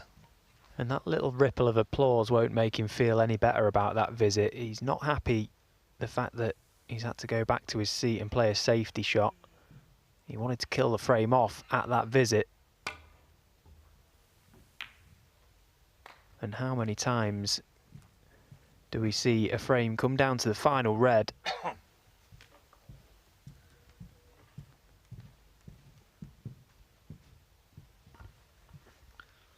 Well, one good pot. Has he got it in him? Has he got the confidence after the disappointment of not finishing the frame? Big shot, this. Normally so good at this particular type of shot, with more pressure on this. Oh, well played. Not ideal, but a good pot nonetheless. Straight in the middle of the pocket. Yeah, one good positional shot. Black. As a fan goes off in the background. Someone's doing a bit of hoovering at the wrong time. We were hoping that Matthew would clear it up, not somebody else out in the back in the other room. Big shot this. No, he's missed it. Oh, Matthew. Wow. What a time for the fan to go off. Still should have potted the black.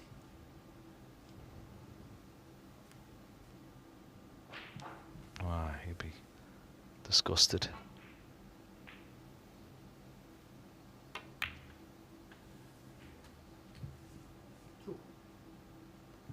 What a chance. 2 bites at the apple. Can't really see now Robertson messing up from here.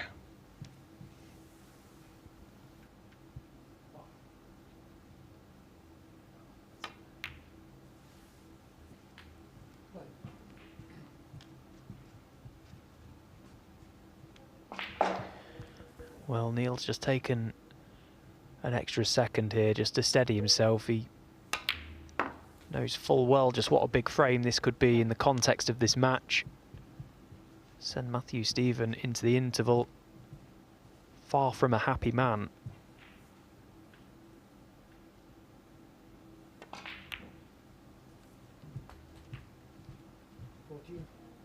So it's been a frame of twists and turns, this one, but it's going to be going to the Aussie, Neil Robertson. Many people's red-hot favourite to come through these qualifiers, and he's made a good start this evening. Could quite easily have fallen at the first hurdle the other night against Oliver Lines, but he goes to the interval with a 2-frame lead over Matthew Stevens. Neil Robertson leads 3-1.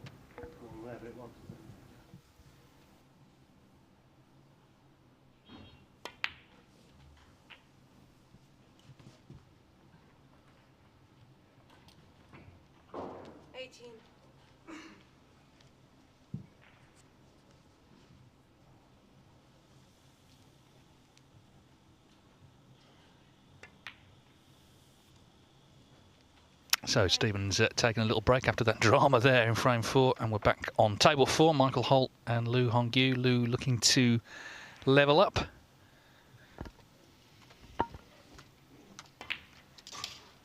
Ooh, well, he was doing, but that's a pretty inexplicable miss.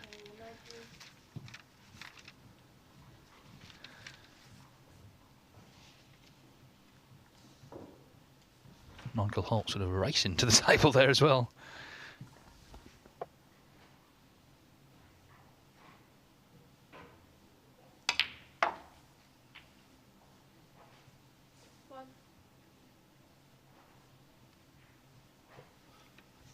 Yeah, and once again a frame that, well, you thought was already in the bag for Liu Hong Yu. Just took his eye off that pink, worrying about position on the next red.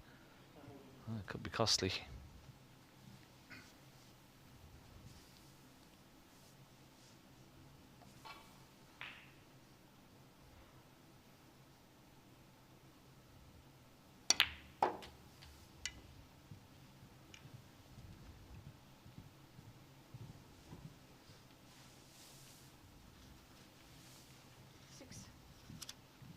Quite a common mannerism from Michael Holt. He'll get down on the shot, he'll get back up on it, he'll get down on it, he'll look around. Very indecisive type of player. When he gets in a little bit of a burst, he looks like he's very, very confident. But it's one of his characteristics. Almost like there's so many shots going around in his head, like instead of the more obvious shot.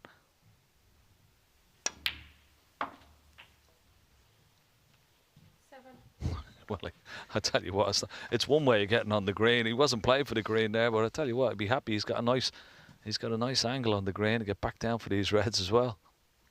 Yeah, I mean, if any player lived every shot, it's Michael Holt, isn't it? He's a ball of energy. Look at him here, willing the cue ball on.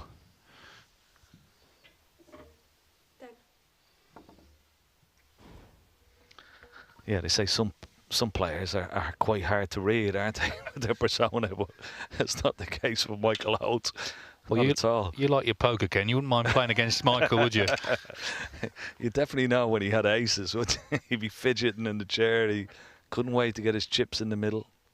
You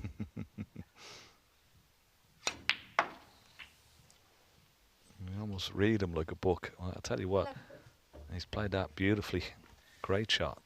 Yeah, and I'll say this as well. I mean, he dropped off the tour, didn't he, 2 years ago? He did not complain. He didn't moan. He didn't blame the system or anyone other than himself. He got his head down. He set up his coaching work, and he's done a lot of that. Set up a YouTube channel.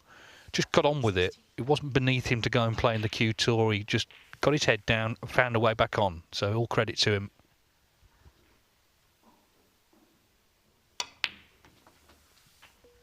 Yeah, I think it's quite admirable. He loves the game, doesn't he? The game is his life, as a lot of the snooker players. It's all our lives, you know. We've grown up with it. That's all we know, and that's all we love.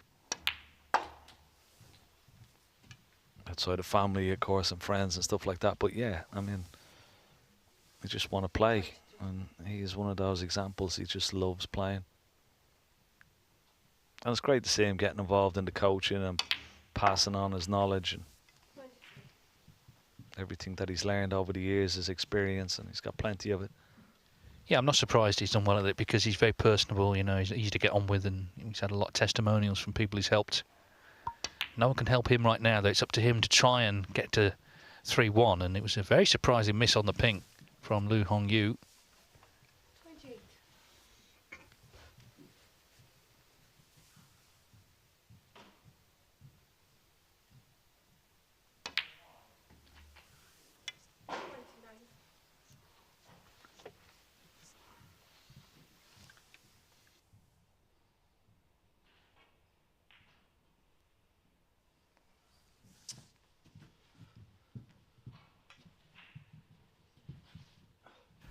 Hello to Badshah in Pakistan, enjoying the action. Huge viewership on Facebook, particularly from Pakistan. Very popular sport in that part of the world is snooker.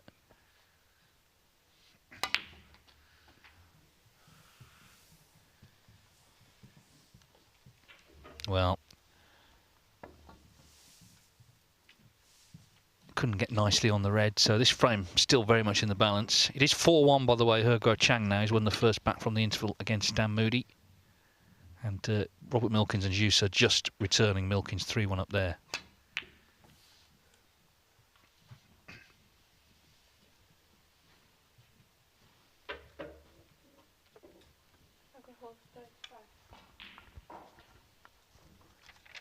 A reminder that the winner of this match will play Gary Wilson in York.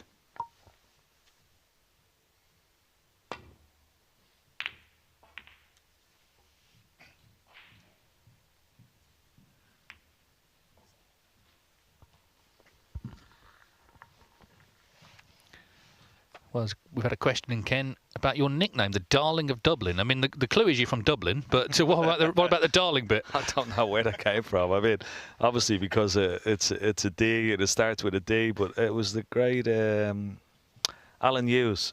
It was a wonderful MC before we had the wonderful Rob Walker, and Alan Hughes was the MC for a number of years, and he gave a lot of the players actually their nicknames, and Ronnie's was one, of course, and Rocket Ronnie O'Sullivan, and yeah, the Welsh potting machine he came up with from Mark Williams, and he came up the Wizard of Wishaw for John Higgins. I think that was his as well, and the Darling of Dublin for me. I was also called Crafty Ken, and I think Hazel called me Crafty Ken, but of late it's like Clueless Ken. So. Yeah. You also have a few others we haven't told you about. Yeah. We can't mention, a little bit more rude of those ones, but yeah. Well, this frame in the balance. Let's go to table 3. and just check on Hergo Chang and Stan Moody. Moody clearly needing to dig in here and try and stay positive. The frame he won, he played superbly. And yeah, Alan Hughes, just back to him. I mean, before him, the intros, they were very kind of old school, weren't they? He's just basically reading names out. He was from a showbiz background, wasn't he? And he tried to give the tournaments a bit of razzmatazz. And of course, Robert's taken that on now. And the players, and we'll see this in York, they're made to feel special when they walk on. They're not just walking out to play snooker. It's an event. Absolutely, yeah. And before Alan Hughes, I mean, it was nothing. It was just very sort of low key. Alan Hughes, as you say, he saw it as a form of, introducing a star out into the stage, and that's what he brought to the game. And Rob Walker has done exactly the same. He's brought it up even another level. But the great Alan Hughes, I mean, he was just fantastic. And what a lovely man.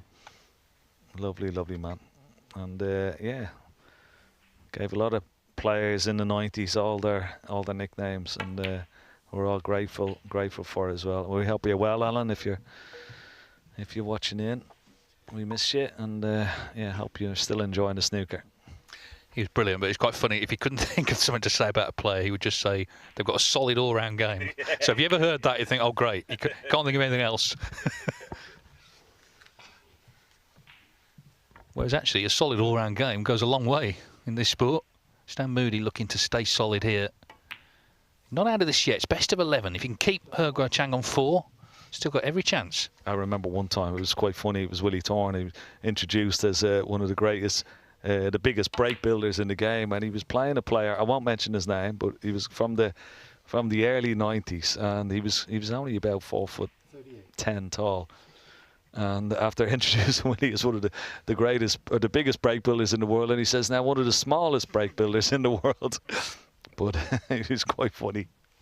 The player in question wasn't very happy, as you can imagine.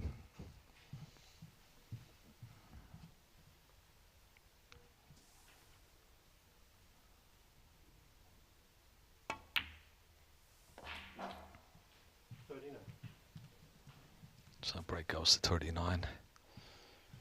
And not on the right side of the blue, so he'll have to play his next red from middle distance. Well,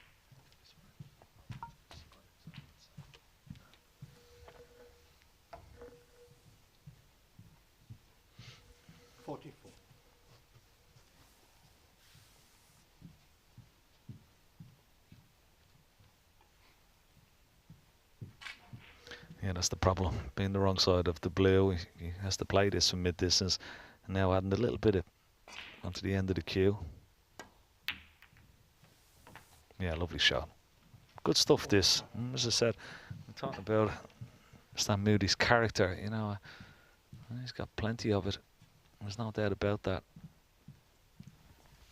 well, let's just drop into table 4 because Michael Holt, a pivotal moment here on the yellow, looking to go 3-1 in front. And as we saw earlier, Lu Hongyu had a good chance. He missed a pink, 38 in front. Michael Holt has gone back in after his initial visit and needs green, brown and blue here. Big frame, this, isn't it? I mean, Lu Hongyu will be absolutely kicking himself in that chair, missing that straightforward pink off the black spot.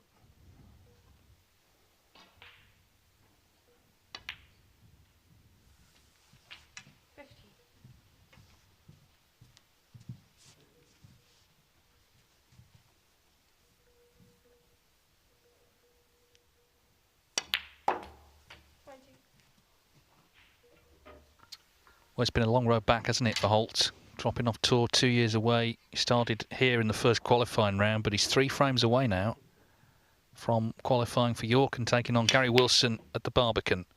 Snooker's needed, looking like 3-1.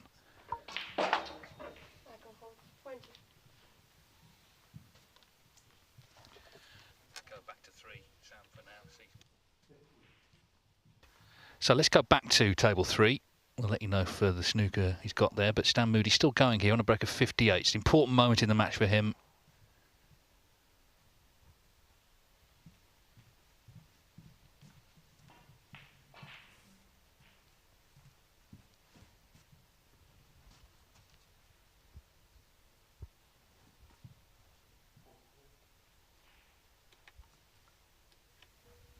Very tough red.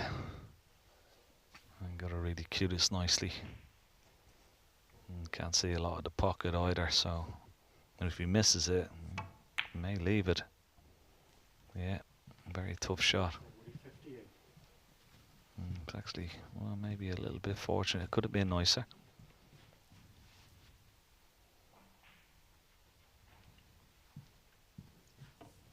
Not quite sure whether this red is cuttable in here. He's having a good look at it, but well, is the other red potable? Is it past the blue into the green pocket, or does he have to take this into the right centre pocket?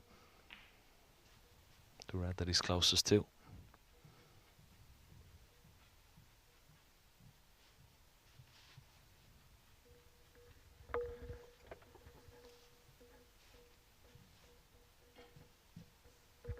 Right centre it is.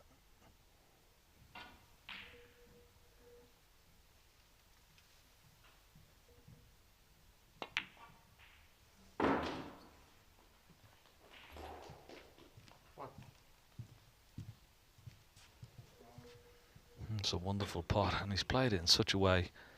And he's left himself a lovely angle on the pink. And get right down towards these reds here. He may even have an angle on the pink that could possibly go into the reds. Doesn't have to, he can play for the loose one.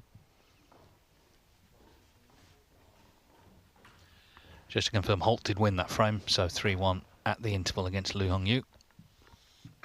Still waiting for Neil Robertson and Matthew Stevens to return.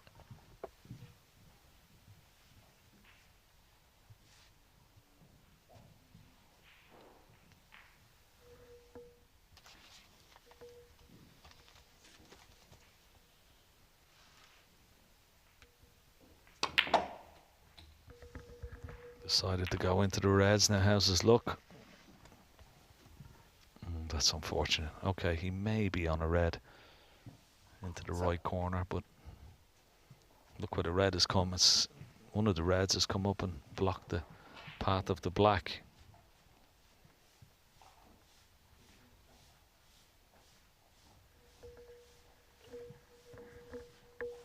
Hello to Dave in Chesterfield, Dave Gastrell, saying hi Dave, Ken, Rob and Stephen, thanks for the excellent Judgment Day's coverage, been superb as usual.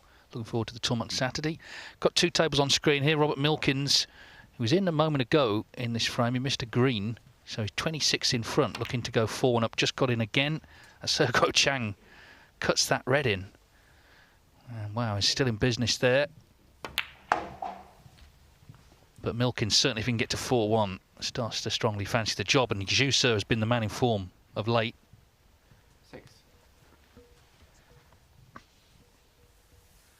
Hello also to now Mike Holt, not Michael Holt, but Mike Holt is in San Diego. Enjoying the wonderful coverage, he says. Rooting for my namesake. Come on, Holty. Well, he's 3-1 up. Been an adventurous break. He's still going, isn't he, Hergo Chang here? Yeah, that was another good shot because that released the red and the black there, and that's going to help him.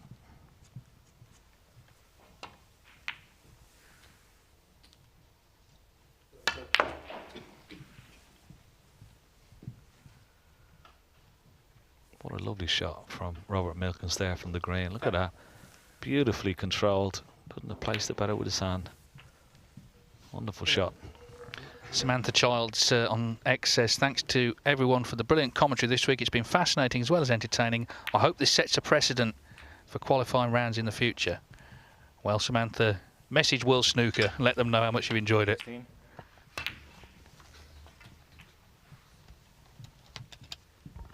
Milkins enjoying this at the moment. He, as I say, missed a green earlier. That could have been a bit of a sort of mental test for him, but got back in and really pressing on in this match now.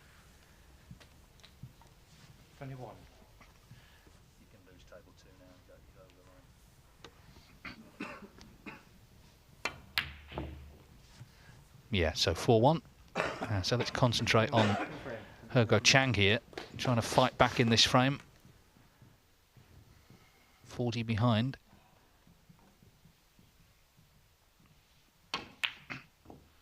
But he has now missed. Now where's the red going to finish? It's okay.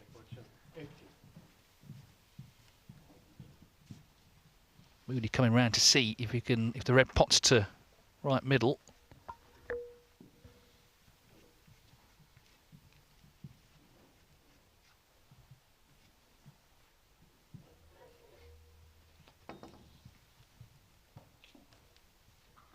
Neil Robertson and Matthew Stevens just walking back out, ready to start frame 5. Robertson 3-1 up there.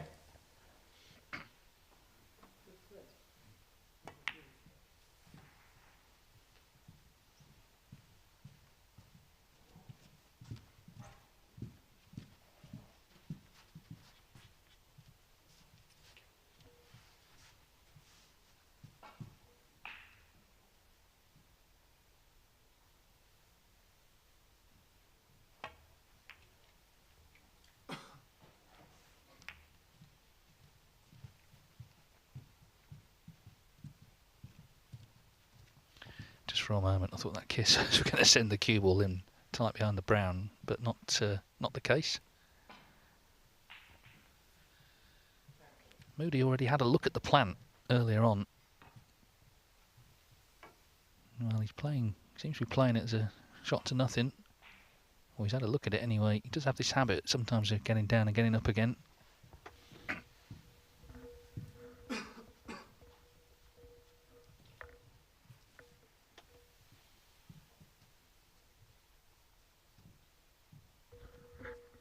Is he looking at taking this red on? Surely not.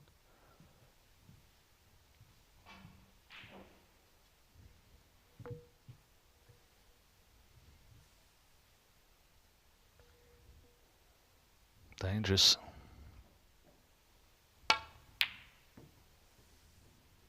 Red could go anywhere.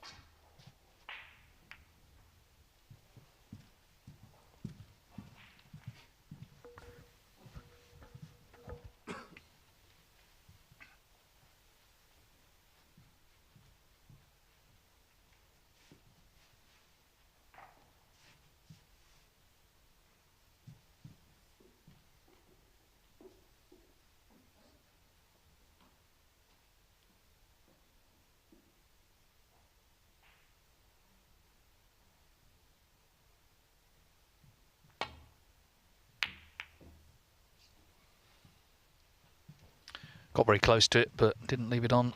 These are big moments in this match. 5-1, clearly becomes a big favourite. Still would be at 4-2, but we've seen in these qualifiers they can get very tense, these matches, as they sort of head towards the business end.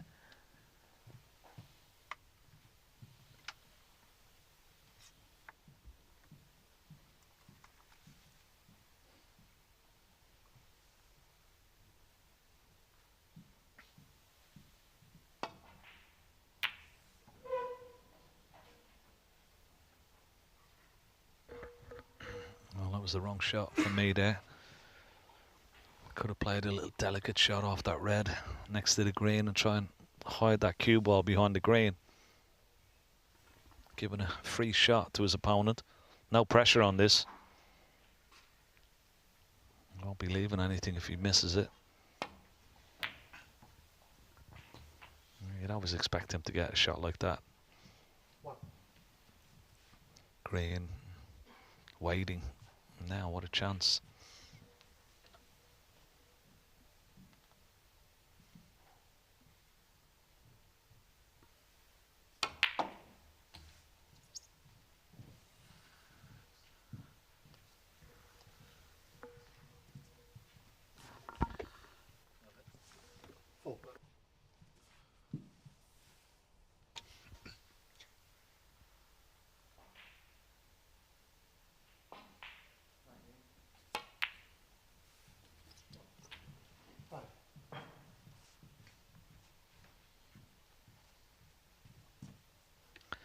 If you can negotiate this black and the red to follow. That red towards the green pocket. It's not okay. It's very close to the cushion, but if you can get right behind it, the yellow is in a really nice position to follow that red. So obviously thinking 3 shots ahead here.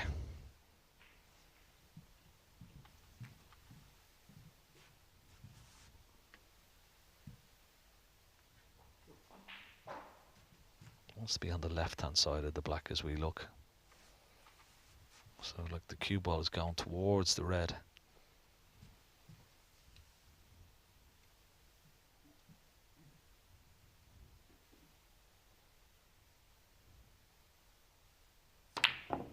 Oh, that was such a bad miss.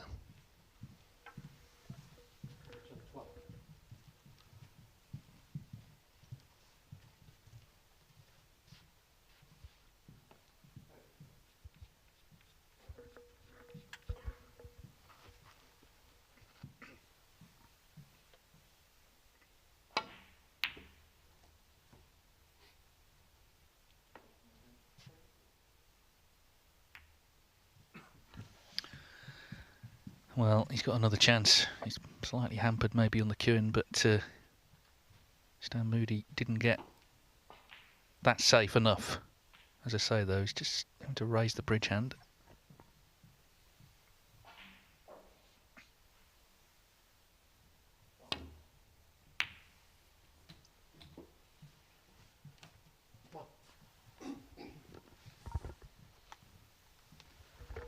He keeps coming out with some great pots, doesn't he? And then, you know, missing a simple one.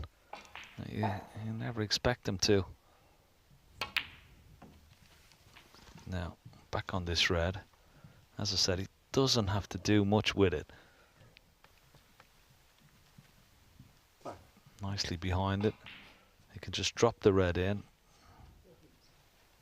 Leave a nice angle on the yellow. And he can play left-handed, so that's even better.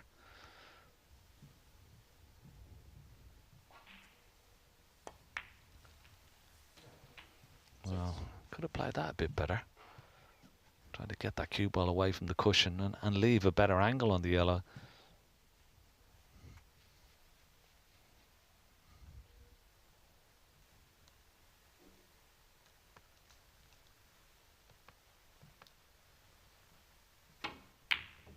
No, never good.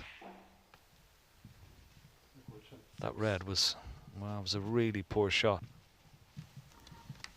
It might cost him the frame now. Well, Moody has really got to pounce, hasn't he? He just needs yellow and green. He's 22 in front already.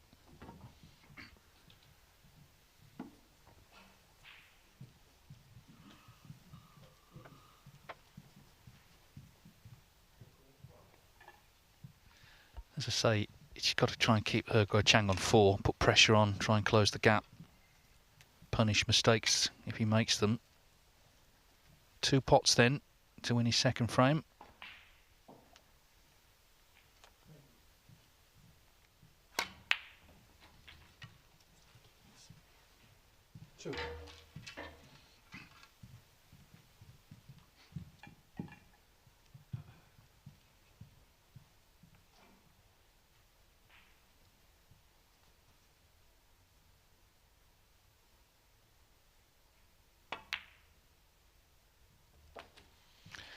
And in goes the green. So 27 in front, 22 on, looking very much like 4-2.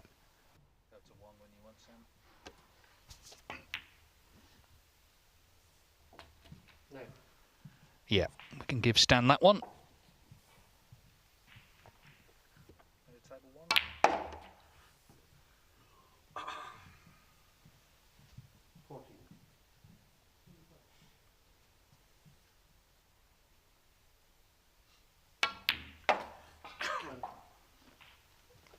Can you hear me? Because I've been saying that.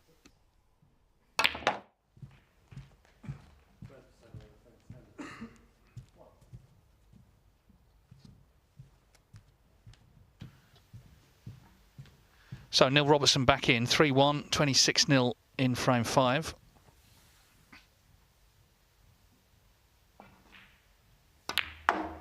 That 4th frame was big, it looked set to be 2-2, and you just feel the danger now is Robertson, with that little bit of breathing space, starts to play the sort of snooker we know that he can, of course. He started with a century in this match. Very sticky match the other night with Oliver Lyons. He could easily have lost that, but he's still here and looking, of course, to put himself through to play Judd Trump in round 1.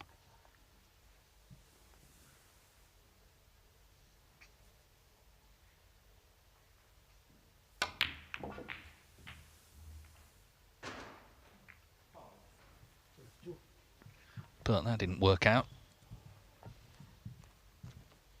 Just for a moment, it looked like he might get a nice kiss here. Land back on the black, wasn't to be. He reckons, of course, Trump, I mean, he's only joking, but he reckons Trump's put a curse on him after he said he had the luck against him in the champions. Now he's getting none. A lot of snooker players seem to think they never get any luck. Well, not good luck anyway.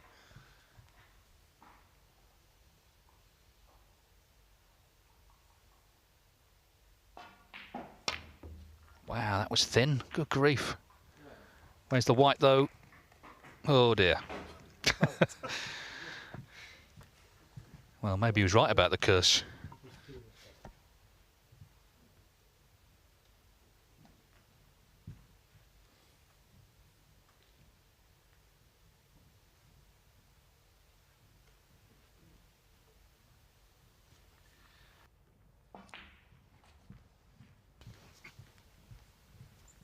Well, still early stages of this frame, but Robert Milkins with a chance for 5-1 against Schuster.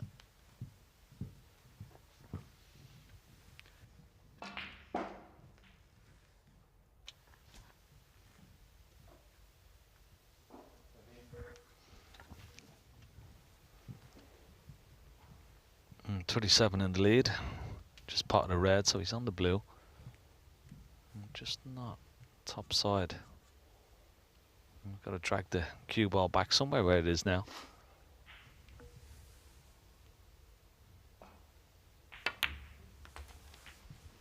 Actually, you would have. I don't know whether you agree with me, David, but you would have thought that that man was favourite in this match, the way he's been playing of late. Yeah, big time on current form. But Milkins is this sort of inspirational character, isn't he? He can find these runs almost out of nowhere. It seems when his form has almost hit rock bottom, that's when he starts to play well. This is a big shot. Pink and red needed. There's the pink. Yeah, he's on one tonight, is Milkins. This is impressive.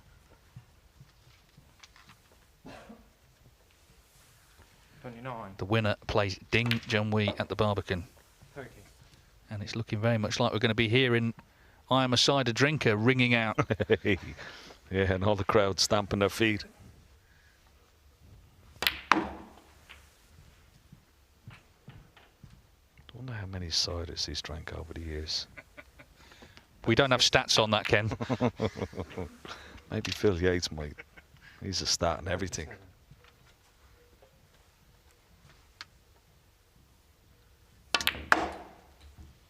Probably not as many apple pie and custards that Phil Yates has had over the years. He does love an apple pie and custard, doesn't he? He loves his custard. Well, that was a very thin attempt, but anyway, he's over the line. So 5-1, a decisive lead for Robert Milkins. So back to table one, where, well, we join it as Matthew Stevens will be concerned as he surveys the table. 3-1 down, 25 behind. Such a massive frame, wasn't it? That frame before the mid-session interval to go 2-2, which he should have done. Great chance when Neil Robertson missed on 50. Got down to potting the last red, missing the black.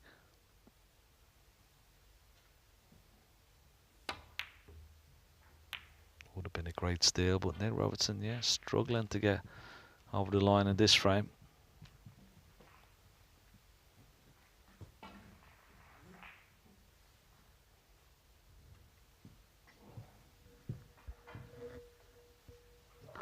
So just to recap the scores, 3-1 here to Robertson, 5-1 Milkins over Schuster, as we've just seen, 4-2 He Chang against Dan Moody, and 3-1 Michael Holt and Lu Hongyu. They've just come back, those two, after the interval. The last 4 matches of the UK Championship qualifiers. This looks a very good line, almost. Crept behind the yellow.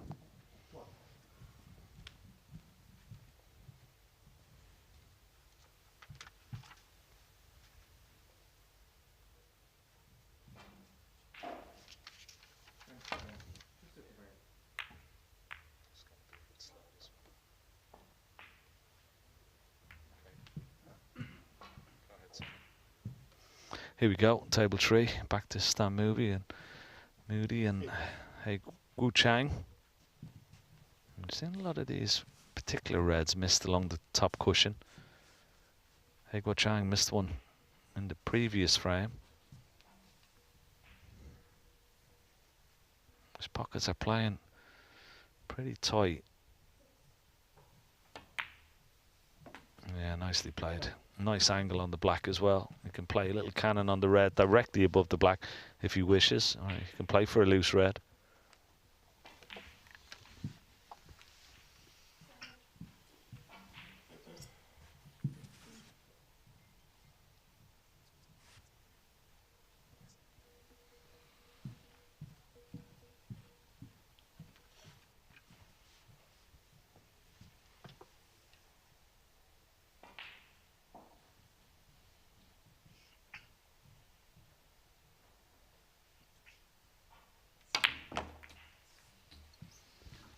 So an early chance for Guo Chang, but lots happening on all the tables. And we're going to go back to table 1. Matthew Stevens taking on this long red. And not getting it. Man, he will be worried now. Oh, he nearly fluked it. Neil Robertson just stood dead still there, didn't he? He wasn't sure if that was going to drop or not. What a difference this would have made. He gets out of his seat. Look at Robertson. And it was just out of shot. But anyway, yeah, he was concerned, but as it is, what a wonderful chance to take a 4-1 lead. Matthew suddenly more interested in the next door table. Doesn't like what he sees on his own.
Well, that's no good.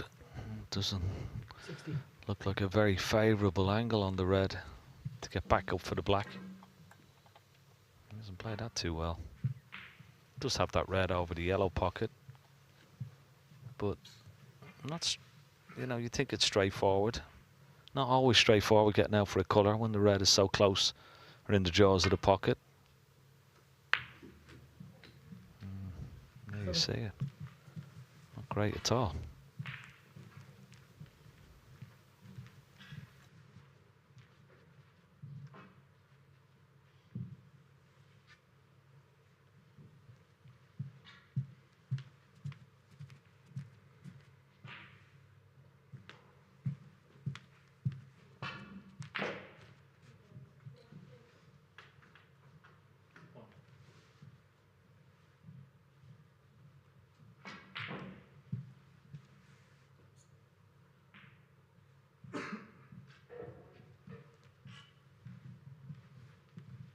Apparently there's great interest in what we had for dinner. It wasn't exotic on my count, but Ken normally finds something special. I don't know what. I know you had Nando's yesterday, was it? It was. Yes, we had pizza tonight as Neil Robertson Ooh, nails him behind the yellow. That is nasty. Well, I had some, there's a beautiful Indian restaurant right opposite the hotel, the Novotel, called Mem Sab here in Leicester. And if anybody's from Leicester, I recommend it thoroughly. One of the nicest Indian restaurants I've ever been to. I've had the ostrich in there the last couple of nights. And funny, because the guy said to me, "Has ever tasted ostrich before?" And I said, "No, I could never catch him, like, you know what I mean?" But anyway, it was absolutely gorgeous. Not for the vegetarians, obviously, but it was really, really nice. And the lamb chops are just, well, to die for. But the curry in there is lovely, David. Yeah, now you mention them, you'll never have to pay for it again, which is even better. Yeah.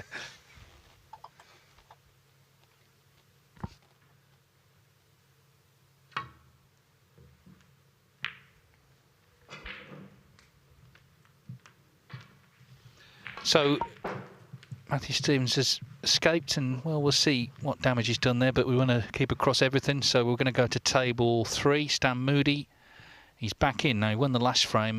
Of course, he's 4-2 down. It was 4-1. It could have been 5-1.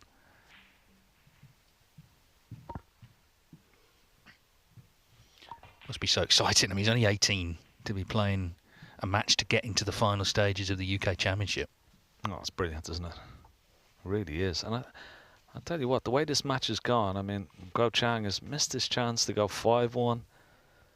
He's missed a chance early on in this frame to build a substantial lead and possibly go 5-2. Well, that wiped its feet, that red.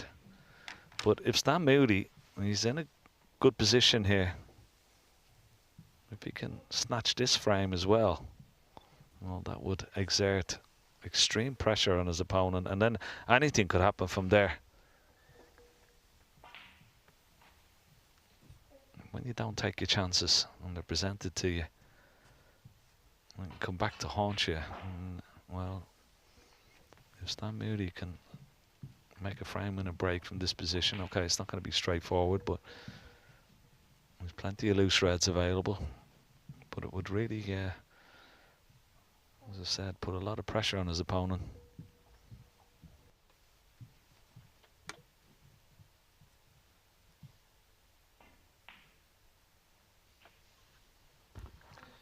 Got to give a shout out to Stephen, who's just won a huge local game tonight. His friend has messaged in. He's a huge fan. It would mean the world if you could say well done. Well, well done.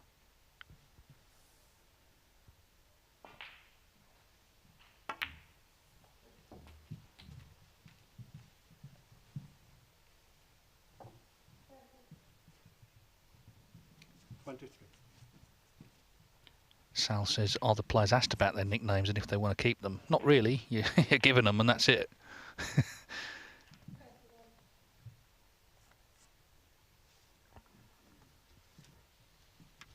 Stan the Action, they call him, Stan Moody.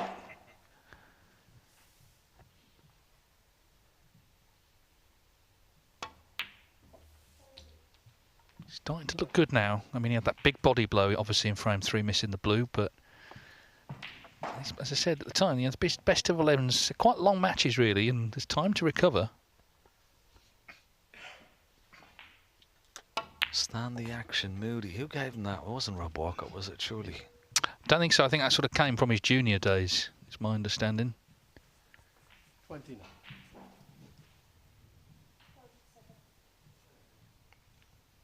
Happy Stan Moody. Wouldn't be a bad one, would it? Well, Stan the man. I mean, what's wrong with that? Let's keep it simple. Been a few Moody snooker players down the years, though, Ken, haven't there? I work with them.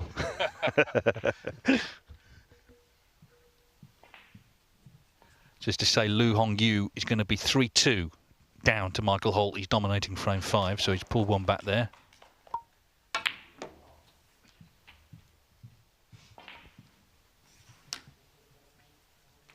Not a lot happening in that Neil Robertson, Matthew Stevens frame. Robertson 42 in front. He's got Matthew Stevens snookered, so maybe a chance for 4-1 coming up. But Moody at the moment involved in a big visit here. 15 ahead, so there's plenty of points within those 5 open reds to leave his opponent needing the snooker. 38.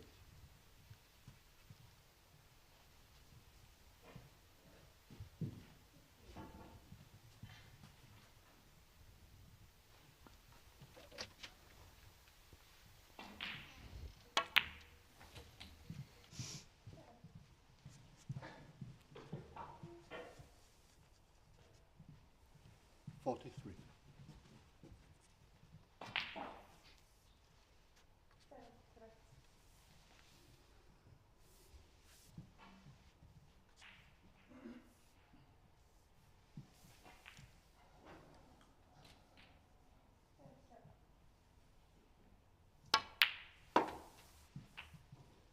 $44.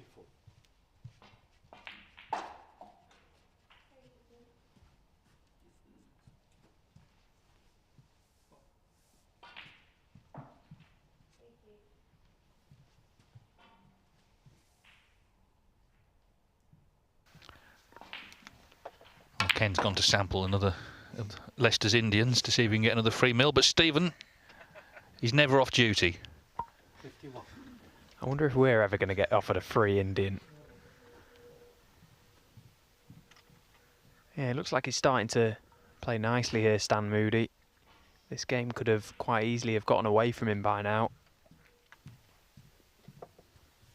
Just chatting to his dad up in the players' lounge, Nigel. He's absolutely locked in as he always is. He's always with Stan on the practice table, picking the balls out. He's looking pretty calm up in the players' lounge, it has to be said, and he also says that it's something that Stan's been working on a lot, mindset. How he was able to brush off that miss blue in the third frame shows us that that is starting to work for him. Well, it's actually everything, that, isn't it? You know, I've seen players, I'm sure you have, miss a ball in the first frame and never recover. So it's everything to be able to shut that out of your mind, but it's very difficult. 35 the lead with this blue. So the two reds in open play with big colours. And it's looking like 4-3.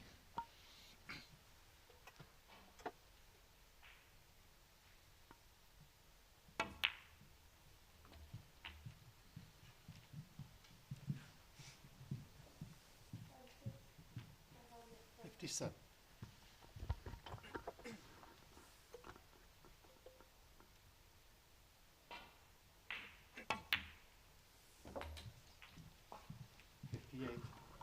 Had a message from Brendan in Austin, Texas, enjoying the coverage. Shout out to the Austin Snooker Club. Absolutely, great to hear there is a snooker club in Austin, Texas. If you want to invite us out there, Ken's probably beaten us to it, but we're available, me and Stephen. 63. Now, more seriously, 2 pots required here, and the frame should be safe for Stan Moody. It's a good fight back, this. Questions are being asked of him at 4-1 down.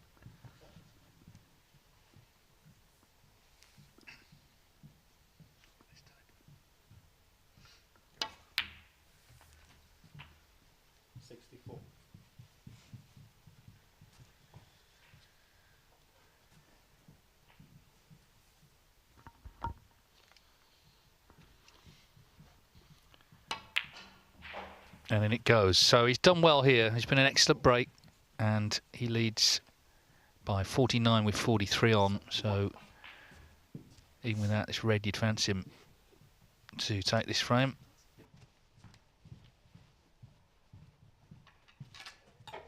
Yeah, so we'll let you know if anything changes there, but it should be his frame. But let's see if Neil Robertson can make it 4-1 against Matthew Stevens. He's in here.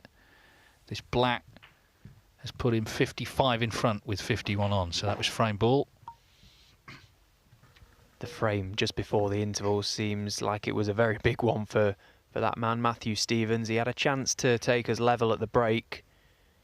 All sorts of distractions were going off for him and unable to make the clearance.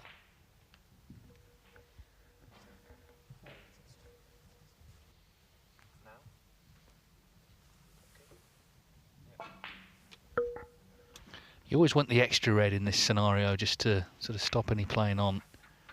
And he's got it. So, yeah, Robbo has made his move here, hasn't he?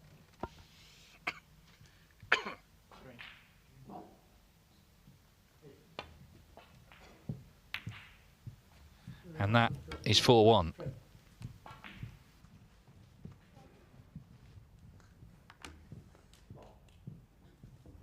Now let's see if Stan Moody can make this century. He's on 86. 86. He made a 138 against Ishpreet Singh Chadha. That was his highest break of his career on tour. Obviously, he's only his second season, but just showing that he's improving all the time. And I think it's been very impressive the way he's come back here to really make this a match now. 91. Because He Guo Chang did have chances. He was trailing in frame 6, but he had chances to lead 5-1. It's now going to be 4-3, but not only that, Moody is starting to produce the goods.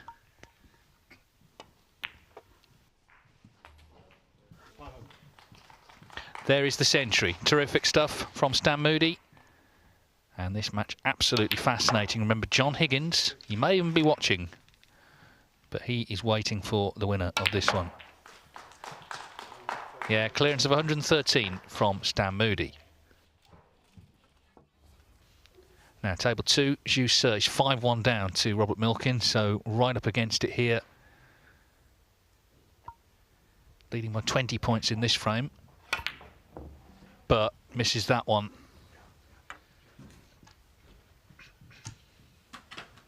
Just 18. Survived a decider with Chris Totten in the previous round, 6-5. Robert Milkins beat Ross Muir 6-3.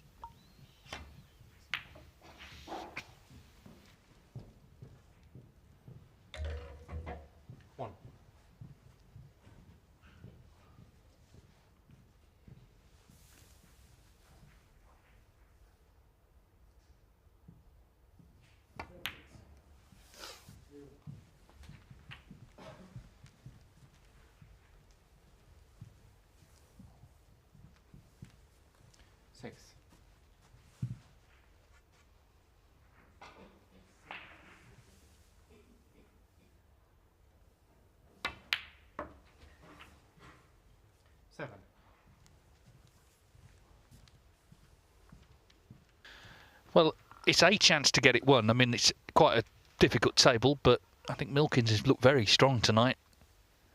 And he's got that leeway of a 5-1 advantage. Just flicked off the yellow.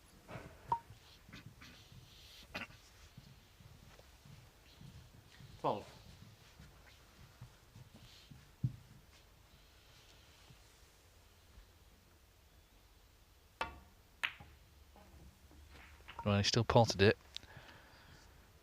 13. This is a great pot, actually. I mean, how many of those you get out of 10? But as I say, he's got that 5-1 lead. Well, he's going for broke, but he's missed the brown. So that's end of break. So we'll just take a short break from the live action and go back to the studio and join Rob. Thanks very much, Dave. I tell you what, your co-commentator, Stephen Hallworth, is earning his money on Judgment Day Part 2. Stephen, fabulous drama tonight. Before we get into some analysis on Neil Robertson, what a great performance so far from Rob Milkins. He's had an awful season. He's a really popular player.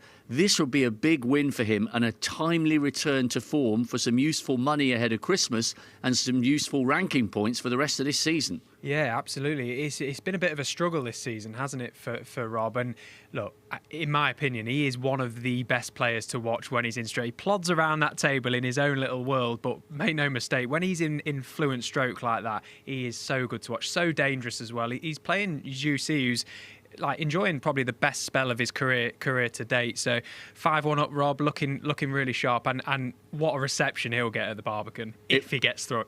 Yes, he's got one of the best walk-ons. We call him the milkman, but he's the cider drinker. Now then, Neil Robertson, he's been really tight tonight. We do have to make mention of that moment when Matthew looked like he had a chance. He had a black down into one of the bottom pockets, was distracted by a noise from backstage, missed it. That was his chance to go in at 2 apiece, and all of a sudden it was 3-1 to Robertson. That felt at the time like it was a big moment. Yeah, it was, because obviously it was the frame just before the interval, a chance to go in at 2 each. Look, the distraction that came, you can look at that, but he had a chance well before that, Matthew, to get over the line and put that frame to bed early. Potted the pink thick, which meant he didn't get on the red to the middle pocket. Had to play safe. And when you sort of let up your chance like that, look, it's in the hands of the snooker gods at that point. And obviously the distraction came. He missed the black, and the rest was history. Now, just behind us, we've got some analysis here of Neil Robertson. His game is super tight. We know what a brilliant long potter he is, but he's been putting Matthew in all sorts of difficult positions here. I mean, he's tucked him up there behind the yellow, almost nailed it to the cushion. This is really impressive match play from Robbo. Yeah, he's taken absolutely nothing for granted tonight. I think the match previous against Oliver Lyons is maybe just sort of give him a little kick up, just to say, look, I am no guarantee to come through these qualifiers. He would have been on a lot of people's shortlist as pretty much a dead cert to come through, I suppose. But he's really starting to turn the screw with Matthew. Even this shot here, not being seduced to even take that pink on and come down a risky shot, playing the percentages, keeping Matthew bang under the cosh.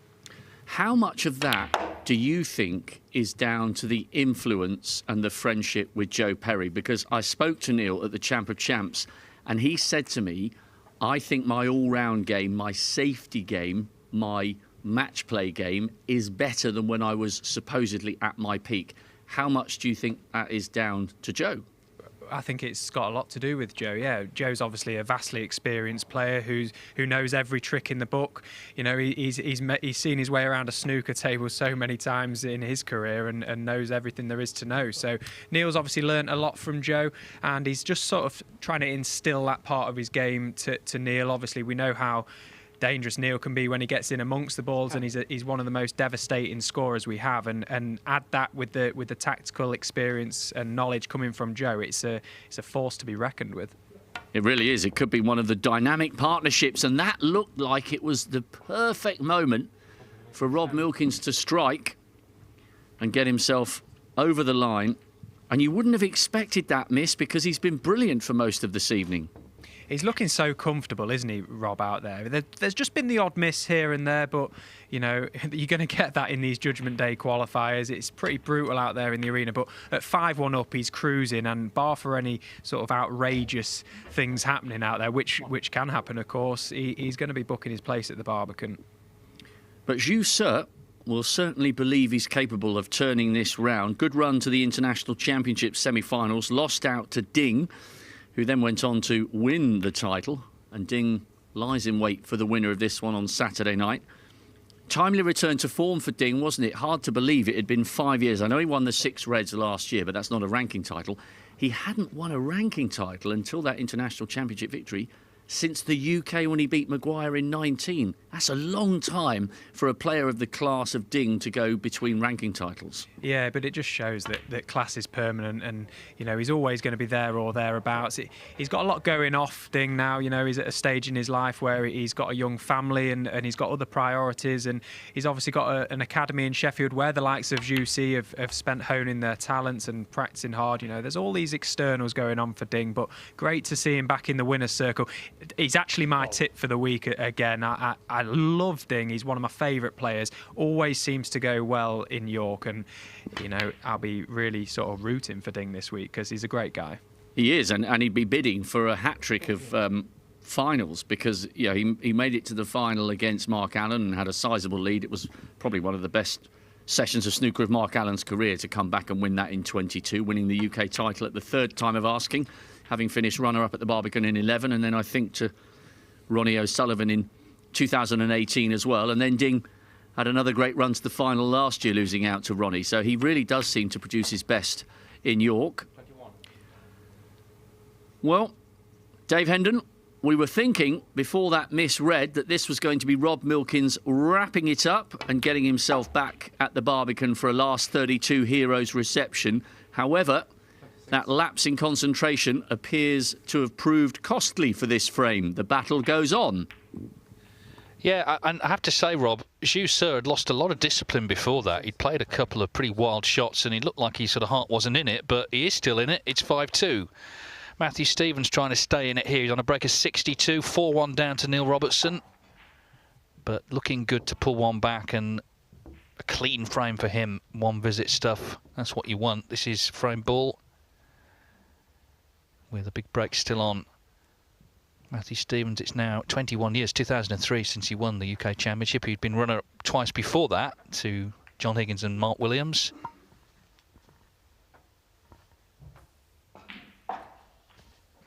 But currently at 51 in the world rankings.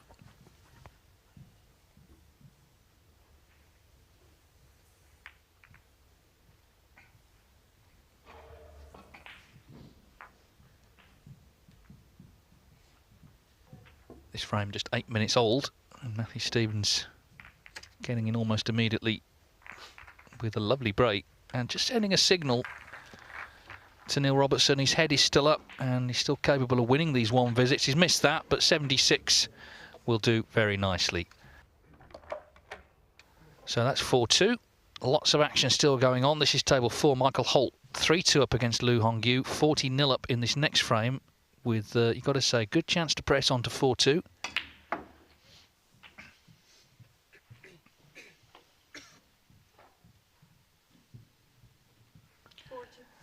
You know, when he got relegated a couple of years ago, the idea of playing in a big major event live on television had all kind of gone out the window, but all credit to the way he's worked so hard to get back on. Yeah, and that first season off the main tour, I think it was a big wake-up call for him almost. You know, he was playing in clubs on the Q Tour, and the conditions were, of course, nowhere near as good as they are on the World Snooker Tour. It was, as I say, a bit of a wake-up call for Michael to sort of realise and appreciate just the opportunity he has on the World Snooker Tour. Took him a season. He didn't play well at all. His mindset was all over the place, thinking badly. You know, he was in a pretty bad place with his game, in all honesty. Went away, really worked on things, changed his mindset most importantly as well, and last year played brilliantly well to pretty much dominate the Q Tour. And I think now it's sort of given him a new lease of life. He's back thinking properly, back playing well, and he'll always be a good player. You know, he has been for so long, and he'll be a match for anyone. Yeah, or more specifically, Gary Wilson, if he does make it through.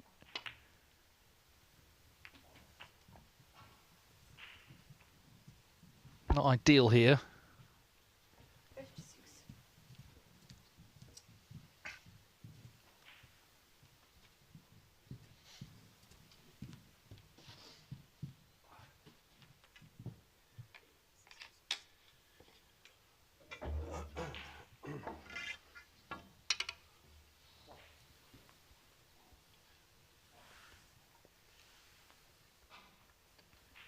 So he's left this a little awkward. He's got the extension on the cue. He needs red and black for 4-2. And he's not close there, so this frame still... Okay, he's got a good lead, but still in the balance. He might be lucky here, though. Well, it's not a bad result, actually. As we go to table 3, Stan Moody just made that century, and he's already in here in frame 8, 4-3 down to He Guo-chang.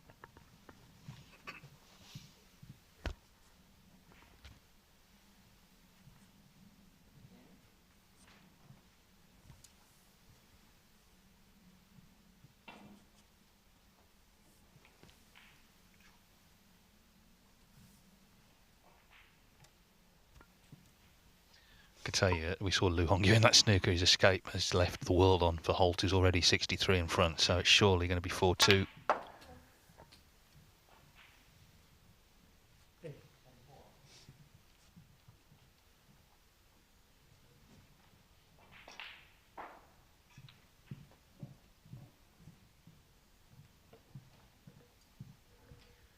What Stan's doing here is putting his opponent under a lot of pressure. He had a comfortable lead, He Guo-chang, and now all of a sudden it's quite possible that it could be pegged back to 4 each. 30. Of course, there'll be a lot of nerves for both players. This is a big game for both. They've had similar seasons. Stan Moody starting to realise some of his potential in terms of physical results. What better tournament to have a good run in than the first Triple Crown event of the season?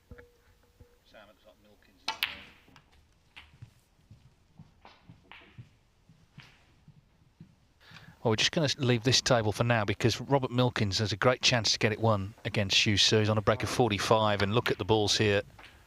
And just as I say that, what has he done there? 46. Nice one, Dave. Well, he had the chance in the last frame, didn't he? You know, when you were in the studio, and that went wrong. And, you know, OK, it's a great lead, but that was a wonderful chance. Yeah, those balls were spread perfectly, and he had a lot of room there to come across the face of those reds. You can see the slap of the thigh because he's absolutely disgusted with that one. Sometimes you can have a big lead in these matches, but it doesn't give you a given right to get over the line. And he's putting himself through it a little bit here. OK, he's still a red-hot favourite to come through this match now, but there's no guarantees. OK, well, we thought we were going to see the end there, but we didn't. We'll be back over shortly, but Stan Moody's still going meanwhile. This match is boiling up to be a very exciting conclusion.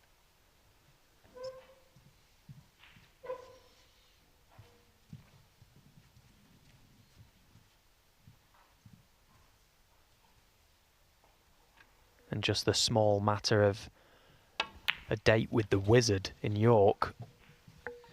Yeah, it wouldn't quite, if it was smooth, it wouldn't quite be youngest v oldest, because Mark Williams is a little older than John, but it would still be a massive golfing experience. They're always fascinating, those matches. There was a final years ago, 1988, Stephen Hendry was 19, his first UK final, played Doug Mountjoy, who'd won it 10 years earlier, but he was 46, thought to be on his way out as a top player.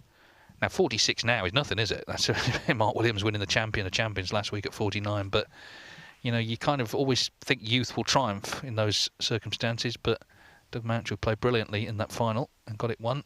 Of course, John Higgins would be favourite against Moody, but it would be a fascinating match. Indeed, it would be if he played He Guo Chang, another player on the rise.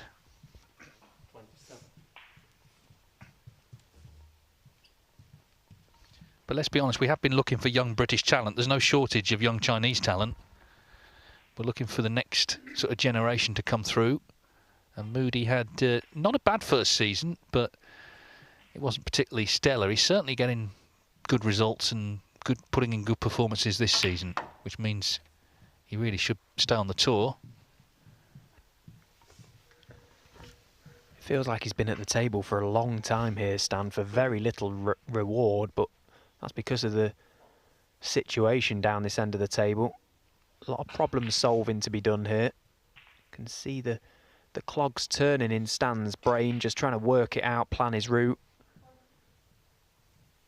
He knows and senses that this is a big opportunity to get himself right back in this match and back in touch with getting over the line.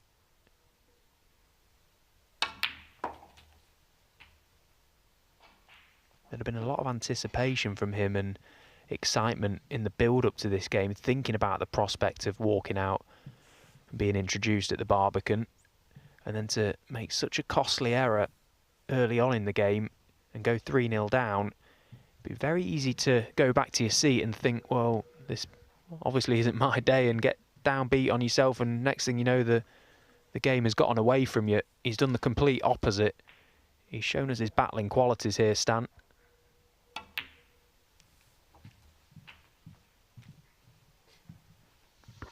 Yeah, he's made a real match of it, and as I say, it's heading potentially towards a very exciting conclusion.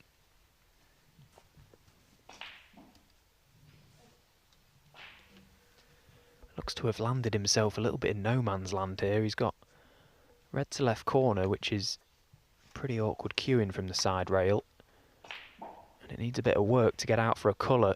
This is not an easy pot. And it made the difference. And he may have left it.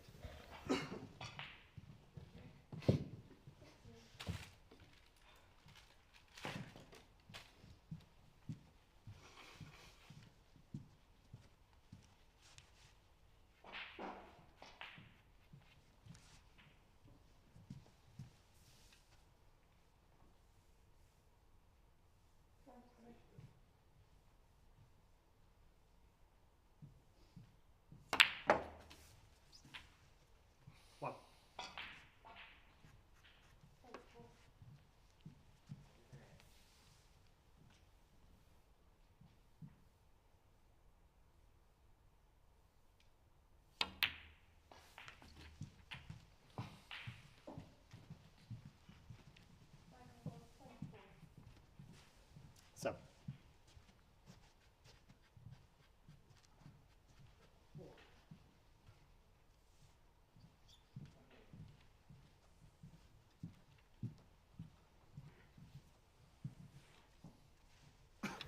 Well, the aggressive shot here is to pot the red and try and bring all the reds and black into play. Can he get the cue ball back out of there?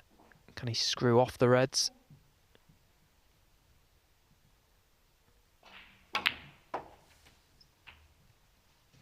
Well, didn't do any damage to them, so he's now faced with this tricky pink to middle.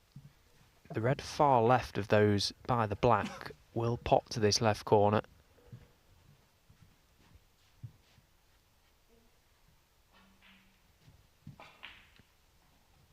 Tell you what, this would be some visit if he could score heavily from this situation.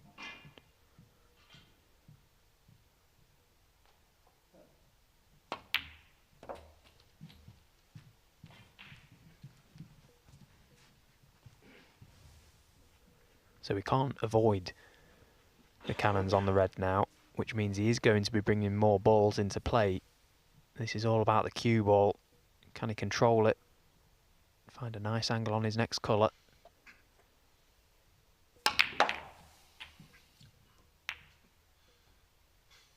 Well, that will do. This yellow cuts, and he's brought, well, pretty much all the reds into play. They all pot. Still not an easy chance, though.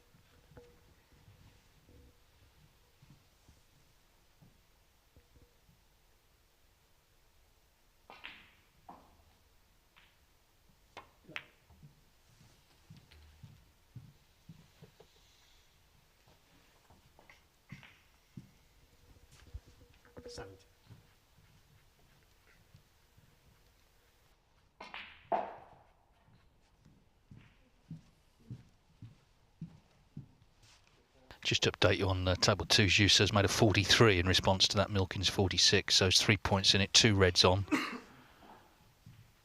little bit of mileage in that frame yet. Neil Robertson is 16 points in front, 4-2 up on Matthew Stevens, and Michael Holt 4-2 over Lu Hongyu, 25 points ahead in the next early stages.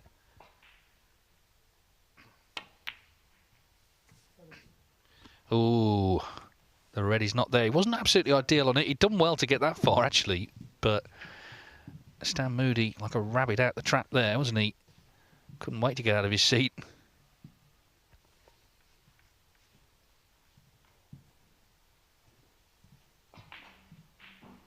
Just want to say hello to Matt Parker in Ireland. He's a musician, and I met him at York. I think it was 2 years ago now, and he's been enjoying the coverage. I've had a lot of great messages. Thank you, everybody who's corresponded. Sorry if we haven't been able to read them all out. Obviously, we're trying to watch these matches as well, but it's been great to get the feedback and know that so many people around the world have been enjoying these qualifiers, and no doubt will enjoy the main event as well.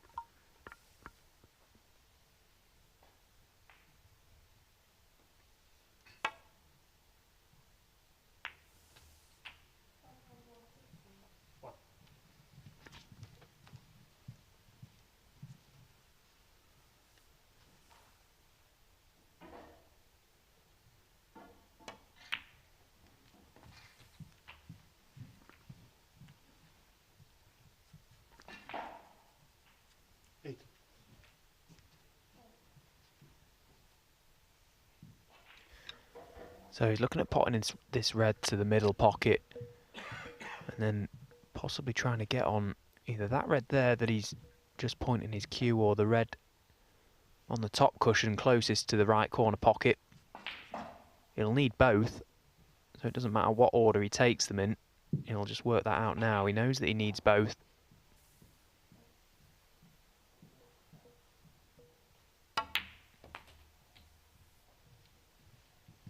Happy enough to leave that red up by the green side cushion. That can just stay there for a little bit of insurance. He has already done the maths in his own mind, Stan. He's just setting himself, making absolutely certain he knows what he's doing. Pot this red. Get just off straight on the black and then play for that final red down the cushion.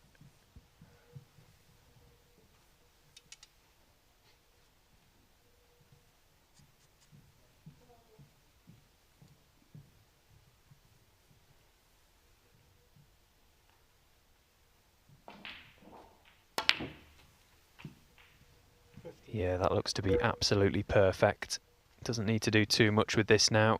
Just pop the black, drop the red down the cushion, and we're going to be all level.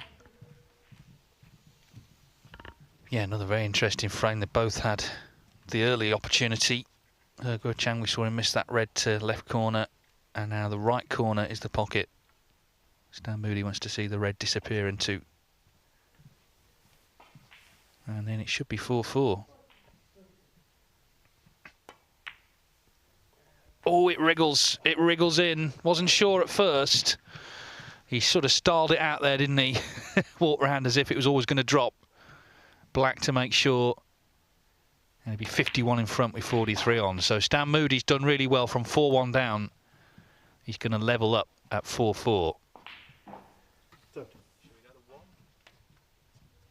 Let's go to table 1. Neil Robertson is in, 4-2 up on Matthew Stevens on a break of 42. That's the lead as well. I'm keeping my eye on table 2 as well. They're on the last red there. A bit of a safety battle. Milkins, of course, needing that frame for victory. Will be over there if he gets a chance. This has been another really well-constructed break here in the arena. Neil Robertson has had his own problem solving to do. The pack of reds when he came to the table was very, very awkward, but very good break builder, Neil. 49. He's been able to solve this little problem quickly, and it's created a frame-winning chance, a frame that's going to put him within one frame of the Barbican.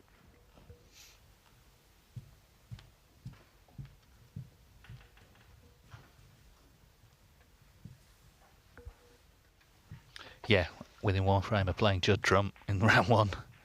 Rotten draw for both, but a great match for all the snooker fans to savour.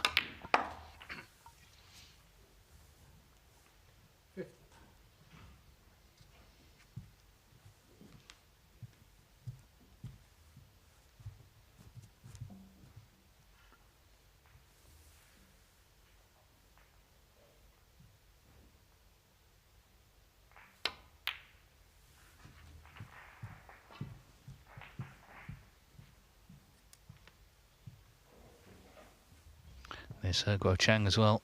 We just, of course, been watching his match with Stan Moody. That is 4-4. They're just about to start frame 9. 57. I think Robertson's looked really good tonight. And of course, he had that scare against Oliver Lyons, but at least he's had a match under his belt.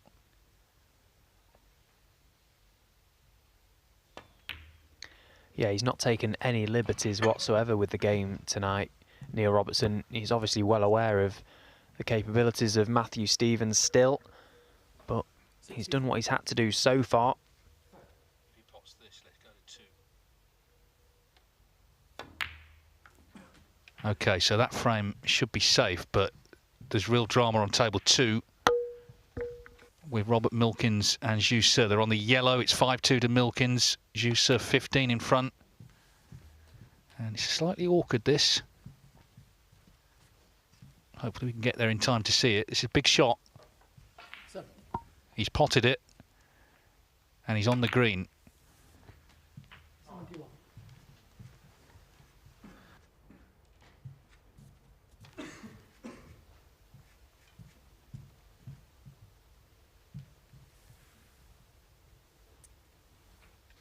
Yeah, great chance for Zhu Se to inflict more pain to Robert Milkins.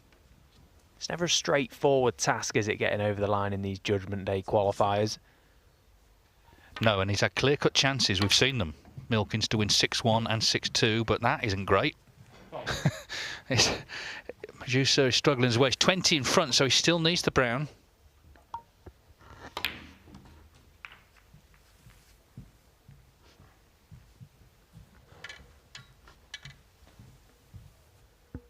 Oh, how do you fancy this? This is a nasty shot.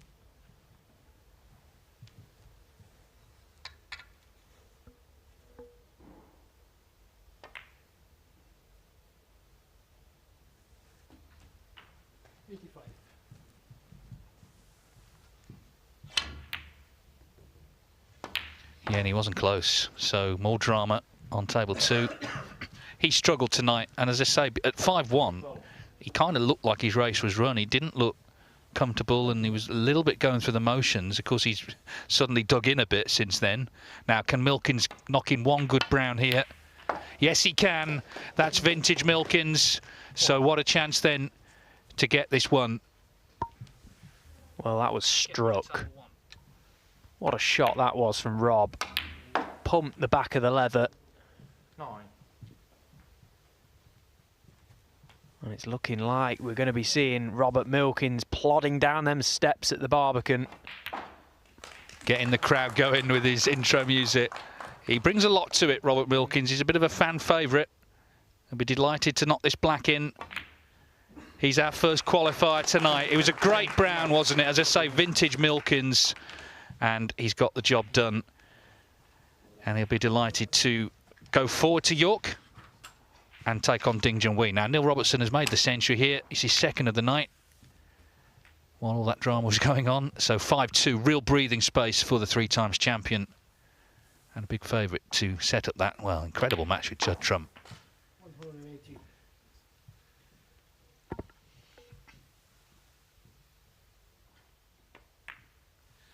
Well, it's actually a total clearance, 125 from Neil Robertson. Real class from the Aussie. He's playing good stuff tonight. So Milkins we'll hear from shortly. In the meantime, let's go to table 4, which is Lou Hongyu and Michael Holt. This is 4-2 Holt, and this frame in the balance as well. He's 25 in front, looking to press on to 5-2. Well, we've just seen, well, we haven't just seen, but we've just come back to a big in-off from Lou Hongyu. And to make matters worse, he's stuck the red in the balk as well. Already behind in this frame, so Michael Holt slowly starting to turn the screw. He's only ever been to one quarter-final at the UK Championships. Yeah, and that was 1998. Last millennium.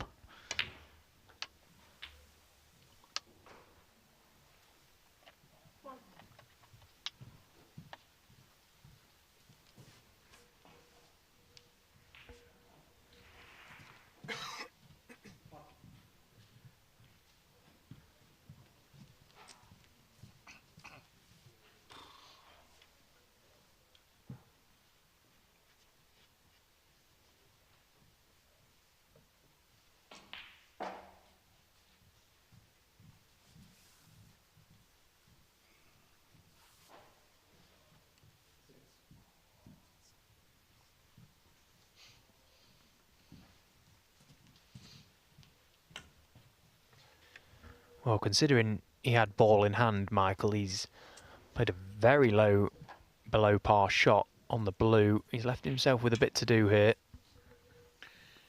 Well, I think we can hear. We'll just watch this shot and then we'll go and hear from our first winner of the night, Robert Milkins.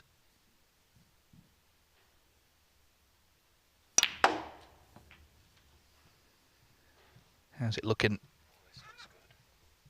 It's looking very, very good indeed. Look at that. If we can just hold on, because he's got 2 more pots to go to win the frame. Well, I tell you what, how good was that positional shot? That was absolutely brilliant from Michael. Probably the shot of the match. Now, he's got to make it pay here. He's got position. He's got the red and he's on the pink, which is all he needs. I'm going to go as far to say that that was probably one of the best positional shots of the event so far. A hot shot. Very much so. So the pink effectively for 5-2.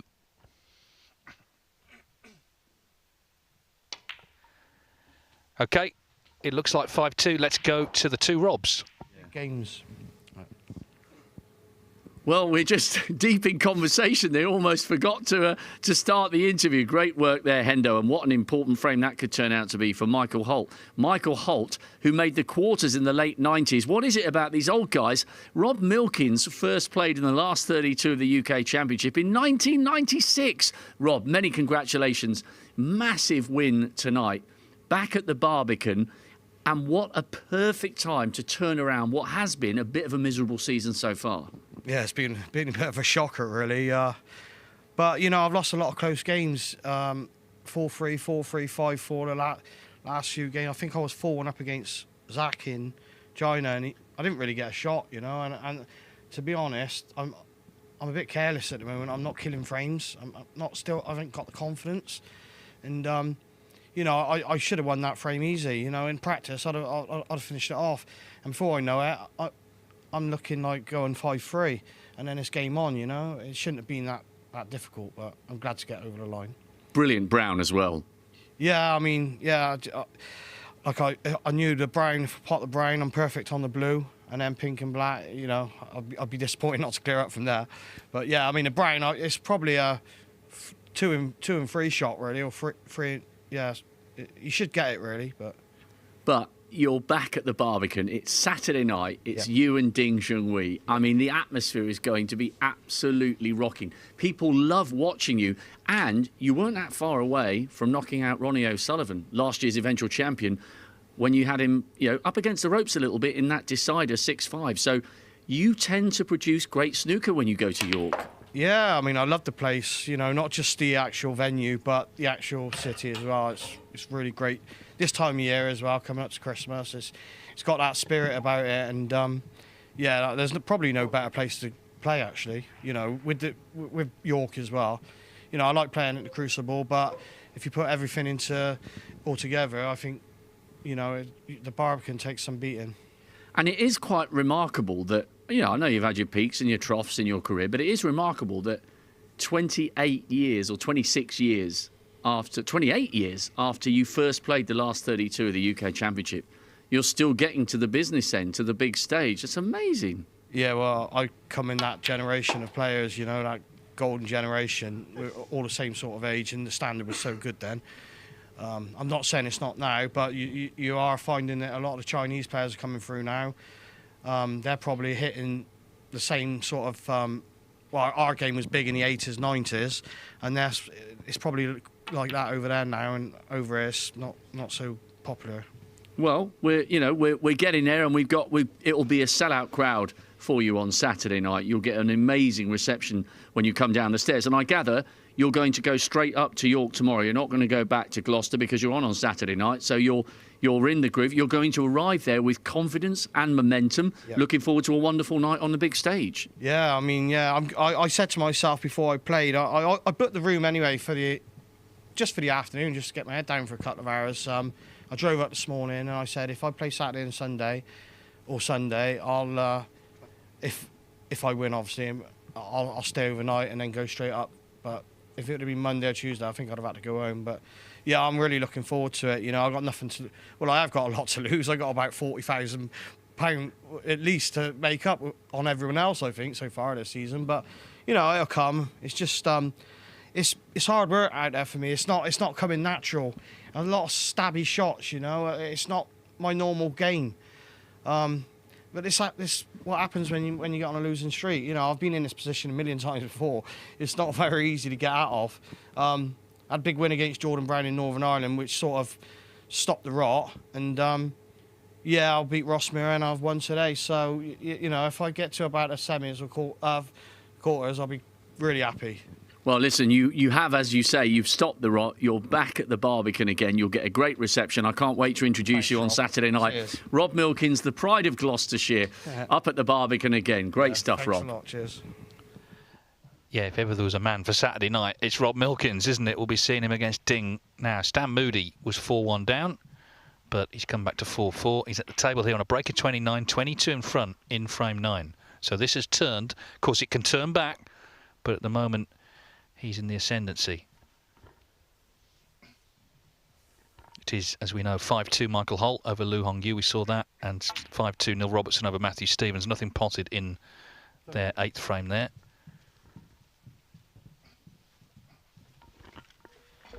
So just before Stan got in for this chance, we saw a very uncharacteristic display of emotion from He Guo Chan.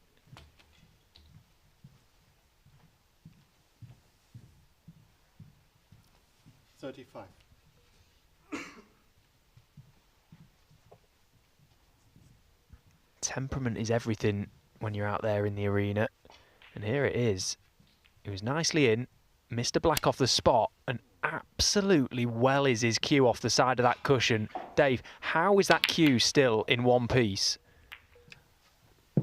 Well, absolutely. But meanwhile, yeah, I mean, it was some whack, wasn't it? But meanwhile, Moody has missed himself. He didn't whack the table. He sort of brought his cue down on the floor. He really, I mean, that could easily have snapped. And then what do you do? Sulk. Well, Moody has not taken full advantage, and you could see he was frustrated as he went back to his seat. But it's that sort of time, you know, the match is all square. We're coming towards the end, just 3 frames left. Pressure's on both.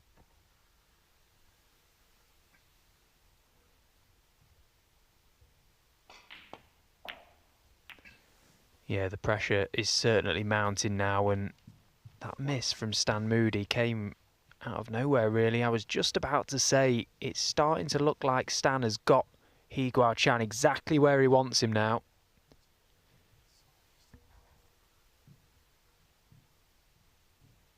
It's going to be hard to win at this visit because the red's on cushions. Well, it's going to be hard now. He's missed the blue. Oh, Stephen, things are happening or not happening. Twitchville. Yeah. It's all happening. Well, Moody's got another chance, but we want to go to table 1 because Neil Robertson has an opening to potentially get it won. It's still very early doors. He's potted red and blue, but he's made 2 centuries already tonight. He's got the pedigree, of course, to win it at this visit. So we'll keep an eye on table 3 for you, but we're just going to drop in on this one. We were just talking about how much temperament makes a difference and how important it plays in the professional game. Hee Guo Chan has shown no emotion all day, and he looks to have gone. From 4-1 up, he was cruising. Stan Moody has powered the pressure on, and he looks to have got him exactly where he wants him now, Stan. That's going to be a brilliant finish on table 3. It's also the part of the dynamic for the other players. You can hear all these bangs and crashes, and you know things are happening, but you know you can't afford to sort of, well, care about it really. You've got to get on with your own job, but you sort of feel that pressure coming from the other tables.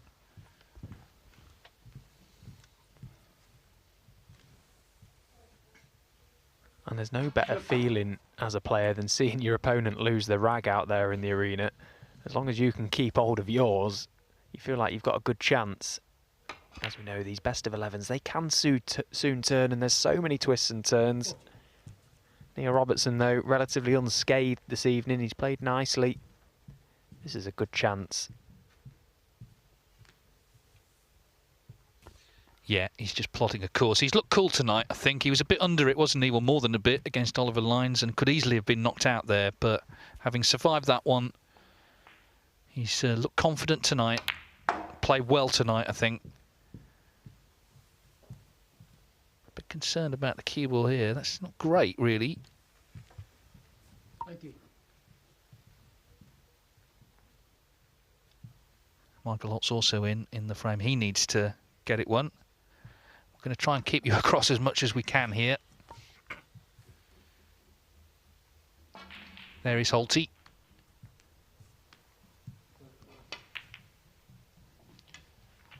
With his chance to win, so it's a bit of a race for the line. But as I say, Robertson could have left an easier red than this.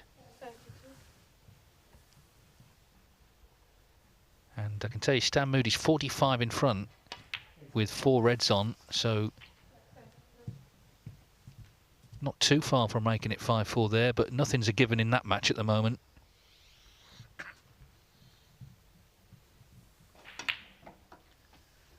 It would be a fantastic achievement for Michael Holt to qualify, having been off the tour for a couple of years. You know, that could have been it for him. He could have had enough, gone and done something else.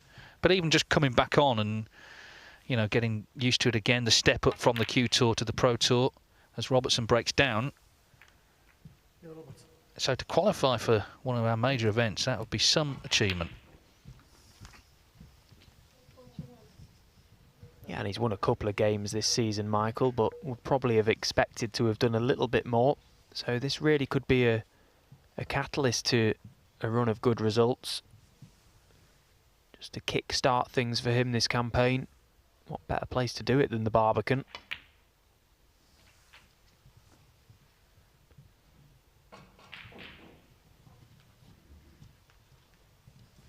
He'll have a tough game in York against Gary Wilson, but it's certainly a game that I'm sure that he'll fancy. He's a confident guy.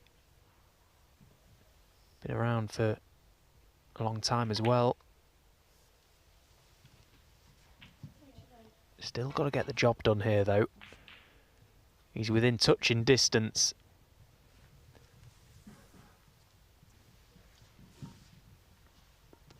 Yeah, it's in his hands. 49 in front. I'm sure this is a moment he's dreamed of while he was off the tour.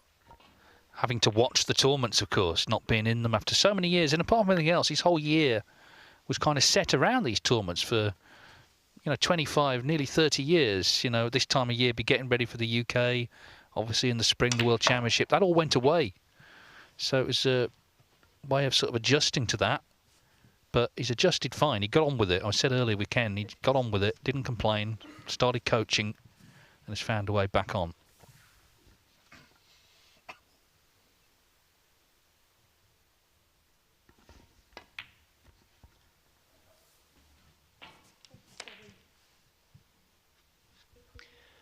And if he's straight enough on this black, he can just screw back off the side cushion. He's got 2 reds available by the pink into the left corner. Yeah, he's absolutely perfect. What a win this is for Holty. Great week. Yeah, well, this will be his 4th victory, assuming you can see this home now. Had to start again at the bottom of the rung, but has climbed his way up one by one this week. And it softens the blow somewhat, knowing that I lost to someone that's about to qualify. I'm glad to hear that. So, 65 in front. The next colour is effectively match ball.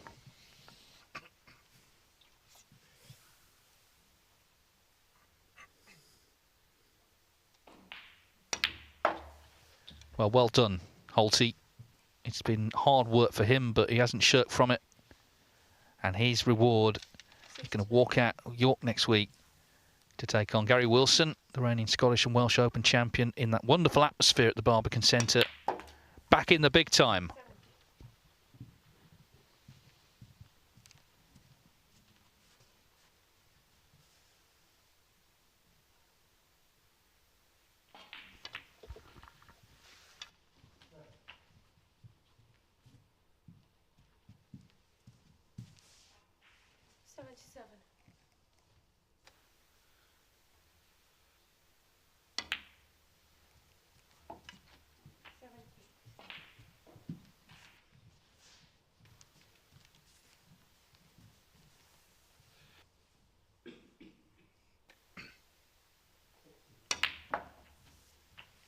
Be feeling great now, all the pressure's lifted, and suddenly snooker becomes the easiest game in the world again. He's kept his discipline though, hasn't he? And not everybody has tonight, let's be honest. Michael Holt has just stuck to his task. The red stays out, but he has made 85, and he is through to York. 6-2, 4 wins for Michael Holt, and we'll be seeing him next week against Gary Wilson. But we've got a very tense affair on table 3. Go Chang and Stan Moody. Moody was in front. He still is by 28 with 35 on. They're on the last red. Hugo Chang actually knocked in a fantastic long red here. He, at one point, had gone. Let's be clear. He'd wrapping his cue on the table. He missed an easy blue, but maybe he's just got it all out of his system.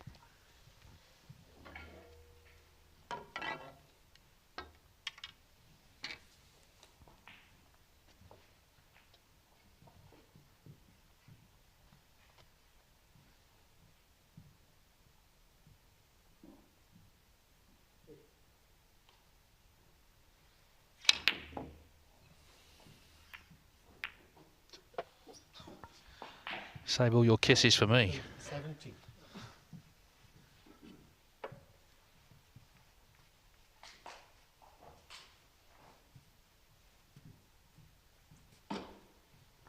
Moody's got to be careful here because other than the red, there's nothing safe. They're all on. So the 28-point lead wouldn't mean much.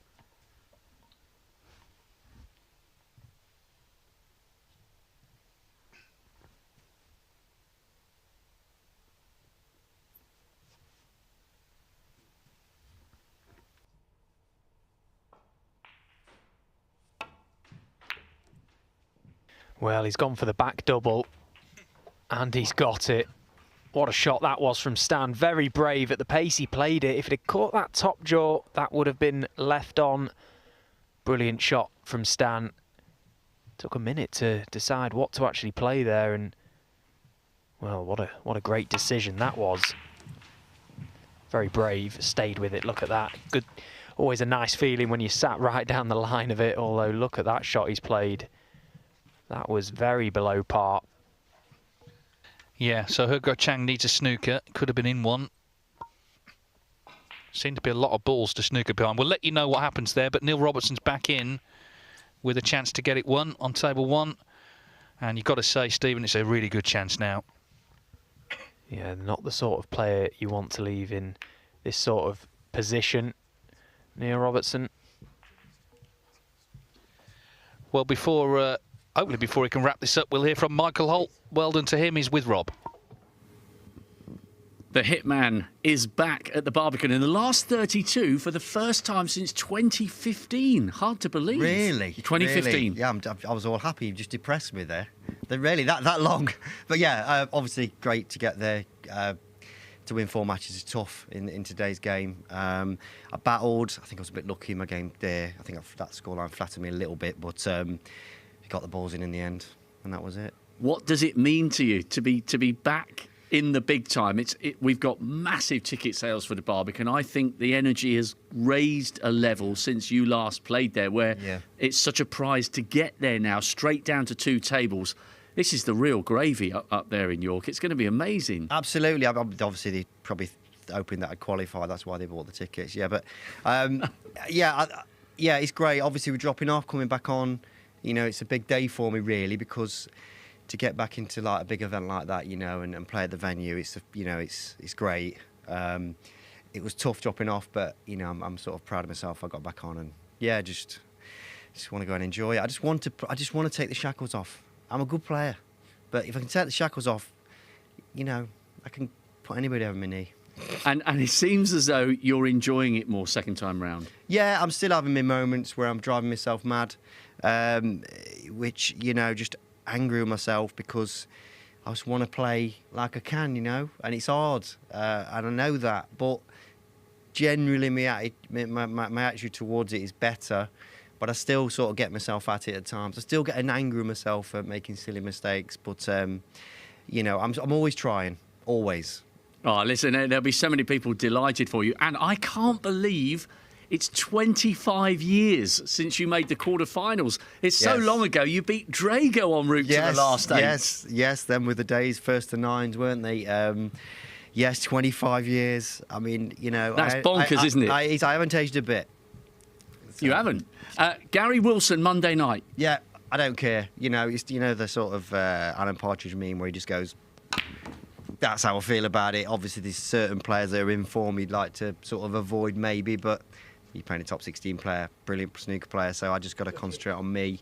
If I play well, like I say, if I play like I can, I'll be all right. Listen, it's a brilliant story for you to get back there after working so hard to get back on tour. The Hitman back at the Barbican, first time since 2015. Yeah, chuffed, mate. Bottle of champagne on the go, I'm sure, soon, but not too much. Well done. Well done, Holty. We will get back to Hendo in the commentary box. We have got an absolutely delighted man from Nottingham here. He is back in the big time. Well, Neil Robertson, meanwhile, he's left himself not nice on this black. He's 50 in front. He only needs the black. Nothing's ever easy, is it, in this game?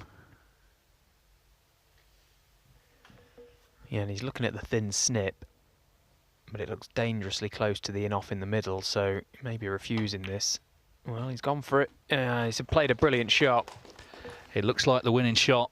Neil Robertson's played well tonight. He's had a couple of centuries, and barring snookers, he'll be in the final stages to play Judd Trump. Can you believe it? They went at each other in the final 4 years ago. Robertson won 10-9 on the pink at 1 a.m.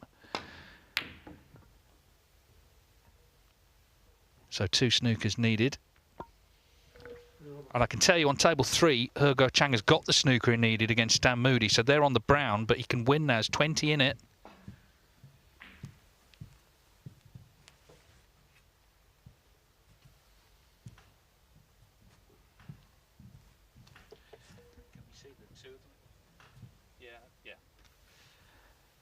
Well, yeah, it's got very tense over on table 3. Matthew Stevens playing for the snooker. Not a great start, that. But yeah, he's got the snooker. So 20 in it, and he's got a chance at the brown here, He Chang. Got him in quite a nasty snooker, didn't he, behind the pink? Yeah, and it takes us back to a few moments ago when Stan potted the last red and played a terrible shot on the black. And now he's got a real chance for the clearance there. That's just to confirm Neil Robertson is through, so we'll hear from him shortly, but there's only one match actually on now, and this is it. And it's really on a knife edge in frame 9. He Chang needs the last 3 colours. Either way, it's 5-4. Moody, though, felt he was 5-4 up, and it would have been 4 on the spin for him, so this is massive. This now feels as big as that frame 3 earlier on.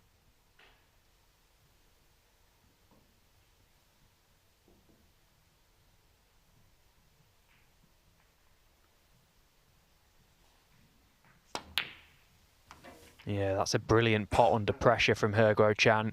He's held himself together so far. He's got to pot pink and black to take himself within 1 and land a massive blow to Stan Moody. Needed a snooker in this frame. What a time to put one of these together. Well, he looked gone, didn't he? He's wrapping his cue on the table. He was missing balls. He's really steeled himself, though. A great brown, a really good blue and pink, and he's nicely on the black. Big moment here. Stan Moody was poised to win 4 on the spin, but He Chang needs the black to lead 5-4.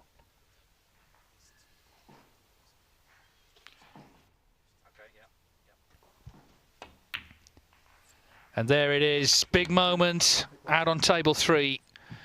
A big test for Stan Moody. We'll just show you how the Robertson match ended. We saw Matthew Stevens didn't get very far looking for the snooker. That was his first attempt and left a chance at the red to middle for Neil Robertson. Be really interested. We're going to hear in a minute what Neil's got to say about it all and playing Judd Trump. Of course, he beat him at the Champion of Champions. He won their most recent match, very recent match. Judd reckoned he had a load of luck. But neither of them had any luck with the draw, have they? And that was the handshake, 2 former champions. And Neil Robertson, who's won the UK Championship on 3 occasions, he's going to play the man he beat most recently in the final. It has happened. I mean, obviously, whoever he played, it would be a big match, but he's playing the world #1. This is the draw. Ronnie O'Sullivan opens up on Saturday afternoon against Barry Hawkins. Xiao Dong against Dave Gilbert. Sean Murphy, Zhao Xingtong. That's a fascinating one. Xingtong, of course, won 4 matches to qualify. Ding Junhui against Robert Milkins. Mark Selby against Jan Lazowski. Ali Carter against Ryan Day. Could be a really entertaining match between the 2 young Chinese players, Si Jiawei and Wu Yize. And Mark Allen in the top half there completes the lineup against Jackson Page. Bottom half, there it is. Judd Trump against Neil Robertson. That is the absolute standout tie of the round. John Higgins still waiting to see whether he'll play He Chang or Stan Moody. We've got Zhang Ander against Lei Pei Fan, Mark Williams against Stuart Bingham, Luca Purcell against Jack Jones, Gary Wilson against Michael Holt, Chris Wakelin against Matt Selt, and Karen Wilson against Steve Maguire. Let's go to Rob. He's with Neil Robertson. The 3-time champion is into the Barbican once more, Neil. I mean, you against Judd Trump. Wow, it was the final, an epic final in 2020, and there you are, meeting in the first round at the Barbican. That is going to be huge. Many congratulations tonight. Yeah, good win. I thought I played. I thought I played well throughout the match, and I thought I was good value for the win there, and pleased to get through. And happy that you improved from the Ollie Lyons match. Well, the Ollie Lyons match was realistically probably like a 6-0, 6-1 match. Just sort of a few shots kind of went the other way here and there, and but I thought in the Ollie Lyons match, I thought I played pretty well too. So and especially had to dig in deep from 5-4 down. So today I think was just a little bit more polished in certain areas, and really pleased to get through. And it felt as though when Matthew missed that black, he maybe had an opportunity to go into that mid-session break at 2 apiece. That went awry. It felt like that was quite a big frame.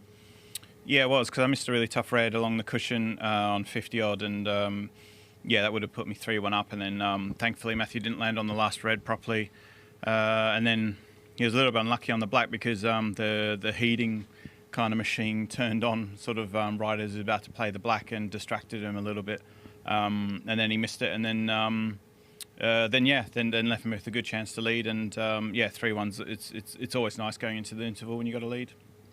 Now, we saw some great shots, some brilliant safety play, and you were saying to me at the Champ of Champs, a good recent win over Judd, bearing in mind you're going to face him in a couple of days' time at the Barbican, and you said that all round your safety game is better, perhaps, than it was a few years ago. How much of this brilliant match play that you're producing is down to a couple of tweaks with Joe?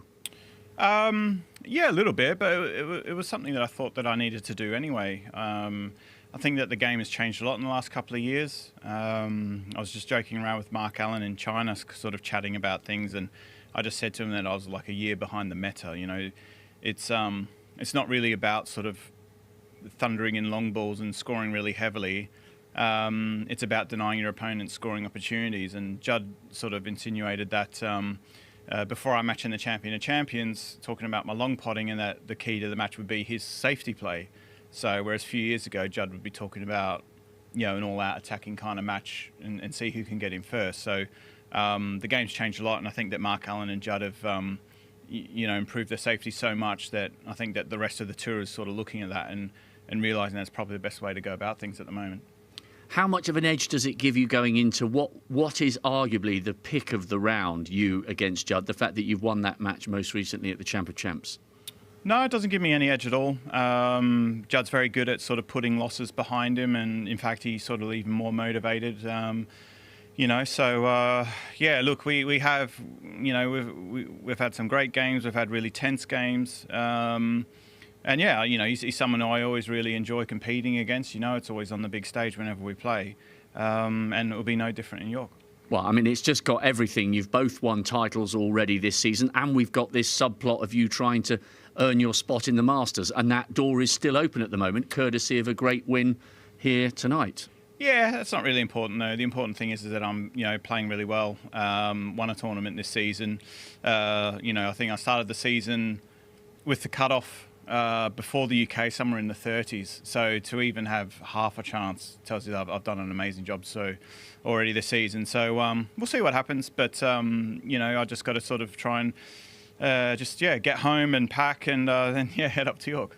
Well, many congratulations, Neil. It will be an absolutely rocking atmosphere. Cannot wait to introduce you at the Barbican for a big match against Judd Trump. Neil Robertson, 3 times a UK champion, never lost a final, and he is back at the Barbican for a huge encounter against Judd Trump. Judgment Day Part 2, Hendo, is nearly over, but not quite. I know, I'll be emotional when it finishes, Rob. But anyway, this is the last match. I'll tell you what, Neil Robertson, he does enhance any tournament, doesn't he? You know, he's such a class act, and I look forward to that match hugely against Judd Trump. But Guo Chang and Stan Moody have delivered the drama. There may be more yet, but the pendulum has certainly swung in terms of momentum back to Guo Chang. He looked spent, frankly, in that last frame, but he managed to snooker Moody and made a great clearance. Brown to black doesn't sound much, but if you watched it, I'm sure you'll agree it was a terrific clearance, and now he's in front in the next.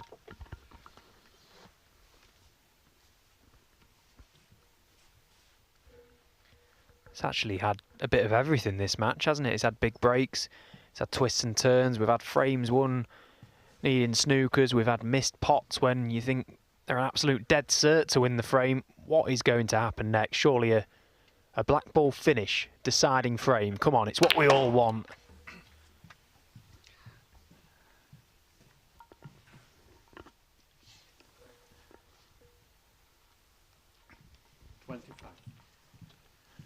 Well, Moody did have an early chance in this frame while we were talking to Neil Robertson, and that was the red that he missed. And, you know, because he got close, he left it over the left corner pocket. So how far will Guo Chang get here? John Higgins is the prize in terms of the first round opponent in York. It'd be tough to take for Moody if he loses the blue in frame 3. And then he seemed to have not only had that last frame won, but he seemed to have got his man. He seemed to have got Guo Chang where he wanted him, bang under it, and then it turned again.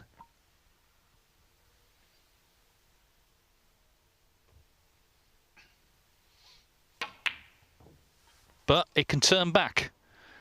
It can turn back, and Moody out of his seat very quickly after that miss from his opponent.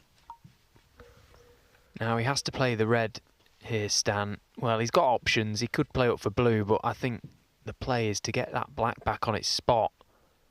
Can he get up into balk? He's tried to. There was a big target to land on that balk cushion, get that black back down this business end. Played it well, has it just about pulled up. Doesn't want to be straight on that, needs an angle.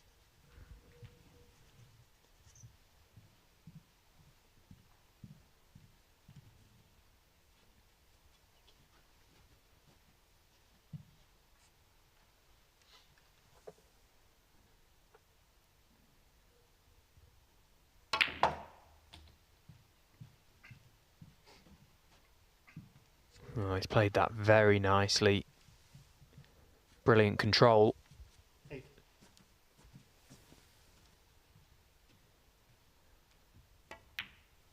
God, these two lads have had some emotion tonight. They've really put themselves through it. It's been a proper match, this. Brilliant for the neutral.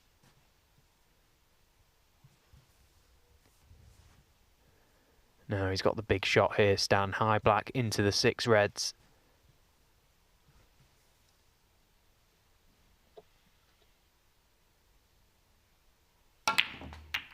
Oh, he's played it perfectly. He's absolutely pured it.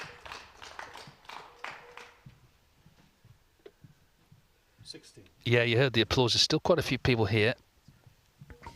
But this is a dream split. He has knocked one red safe-ish, but we'll worry about that later. The fact is, that is a beautiful split.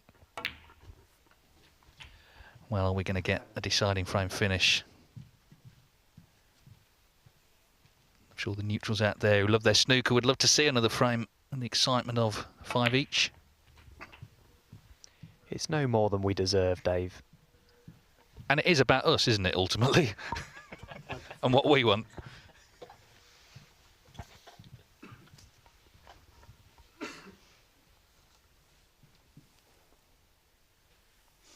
Well, it's a bit of a stretch, so you're going to need the rest.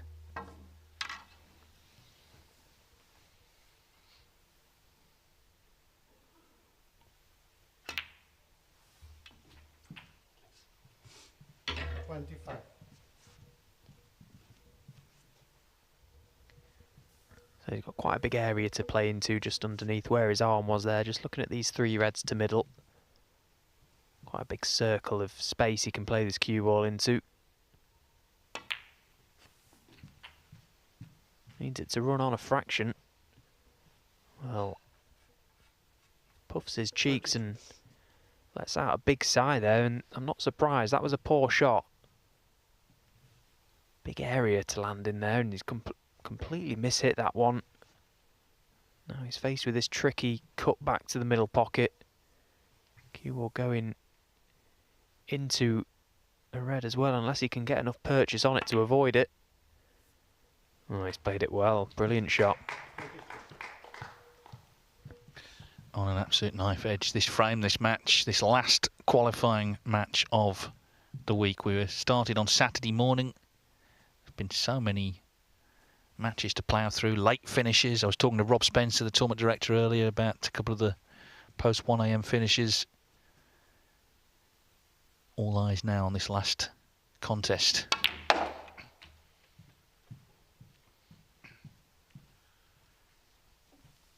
Going to be very close to the red. He's still on it.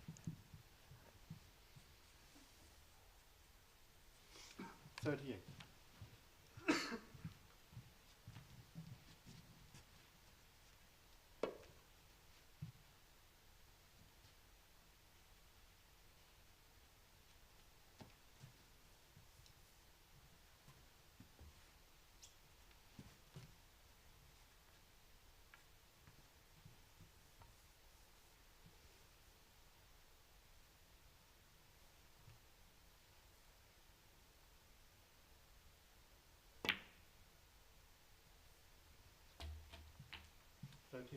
Still a couple of awkward reds to be dealt with here.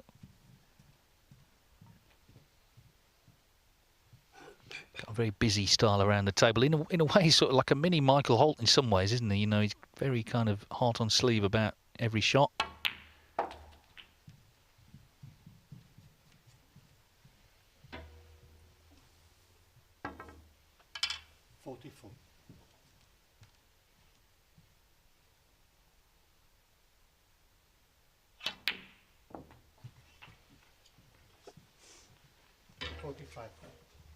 So, it'll be a 26-point lead with this black.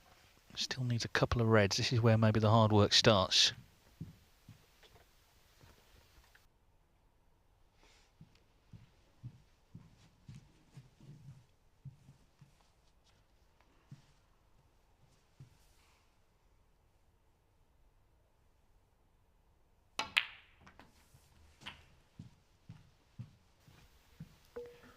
Yeah, he's played that one nicely. Just got that cue ball away from that side cushion, which means he can get a little bit more comfortable with his bridge hand.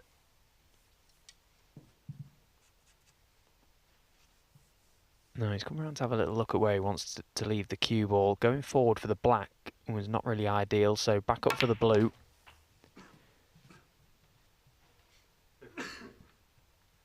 Well, he's just overdone it slightly. He's still got the option to play the blue.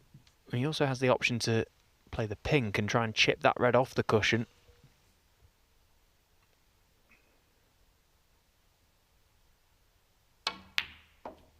Just wants to flick it, and he's missed it. Well, he has the outside chance of a double. We've been here before. 59. Yeah, he needs red and colour. The other red's safe, so he may feel there's value in it.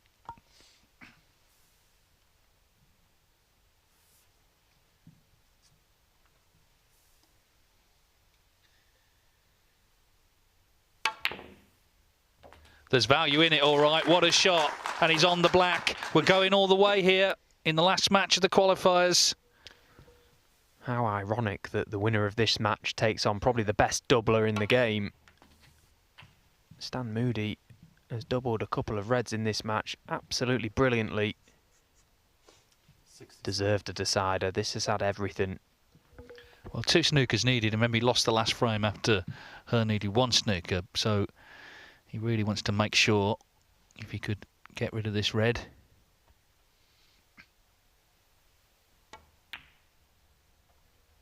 It's not in, so he's not 5 each yet. But in a very strong position. Another terrific break of 67. Again, you know, he was under it mentally after the last frame, but when the chance came, he made a nice break.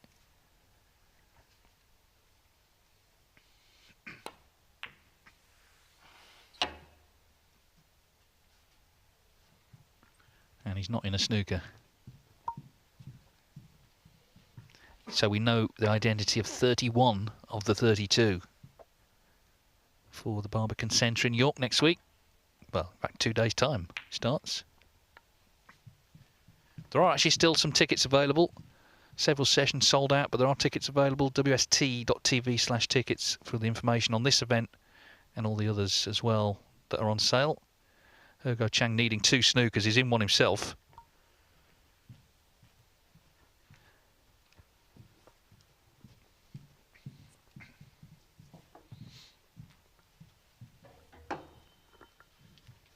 And again, Stan just wants this red in or over, ideally. If he can't pot it, force his opponent to remove it from the table. Just take any chance of a free ball out of the equation.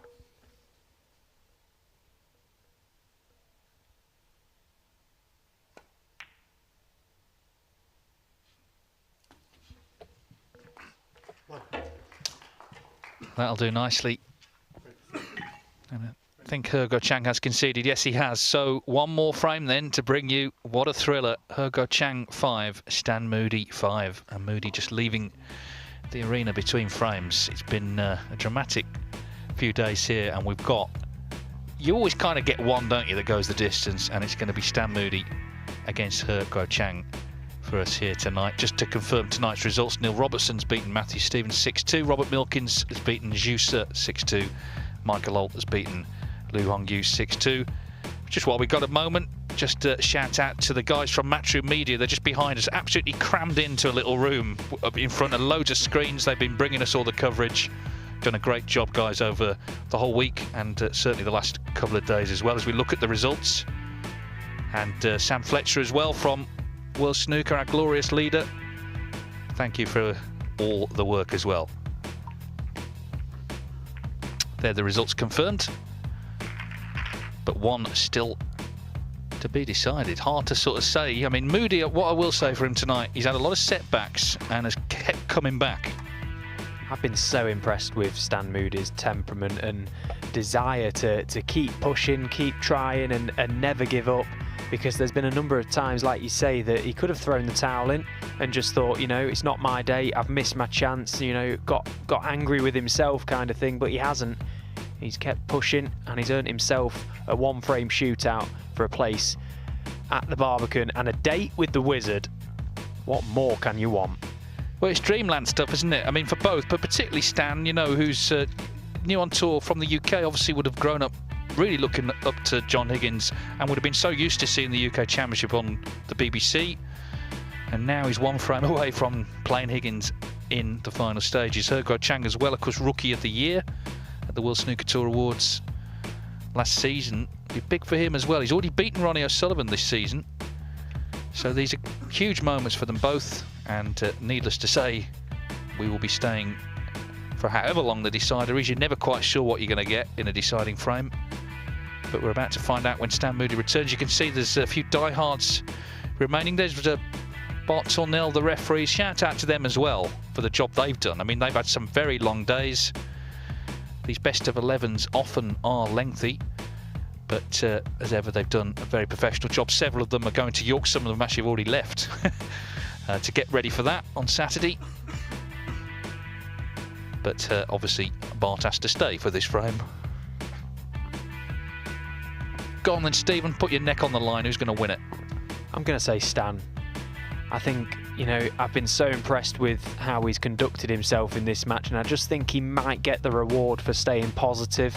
It's such a tough one. It really is a toss of a coin because both players have played really good and both really do deserve to go through, but obviously only one player can. But I just think Stan Moody has shown me something tonight that makes me think that he's going to get the job done. Here is that pack split a few moments ago. What a brilliant shot to play, so aggressive. You know, if you get that shot wrong, you could well and truly be heading home.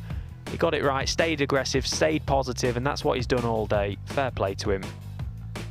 Well, there's currently 9,000 on YouTube alone, and plenty of others on other platforms. No point going to bed now, is there? Why would you? Stay with us. And just to say as well, while we've got a moment, thanks for all the interactions that we've had. We've had so many messages from people all around the world, and hopefully we'll be able to do this again for you in the near future. Getting a sense of the tournament before the final stages. You know, it doesn't start on Saturday, it started last Saturday. And you've seen over the last few days, and particularly over the two Judgement days, just how well you've got to play to qualify and what can go wrong. As Stan Moody returns. So this is it, the handshake. It's all on this frame, 5 each, the decider to take on John Higgins in round 1 in York.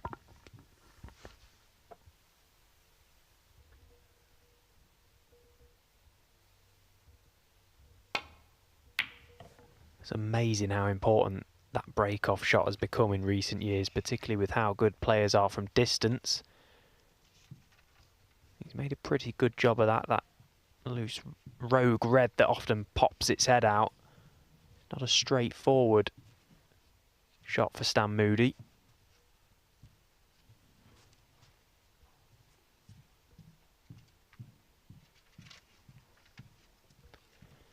Well, he's just coming around to have a little look at this red on the right side of the table.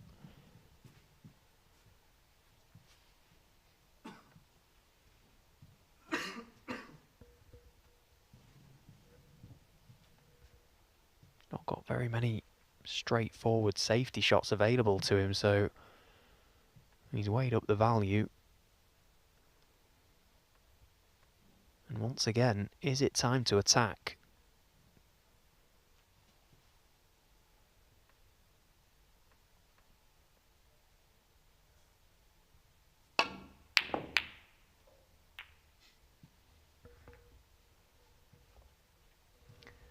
he felt it was. It was a very tough red that he attempted.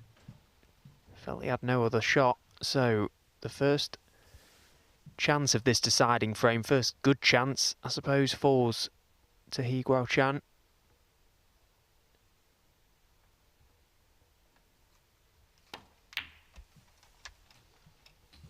And considering there's only been 2 shots prior to that one, the reds are already quite nicely spread, and this is a pretty decent chance.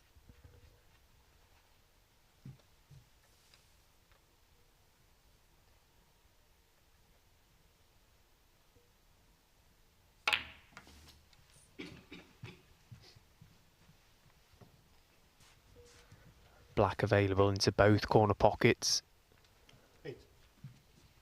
5, 6, 7 reds in open play already.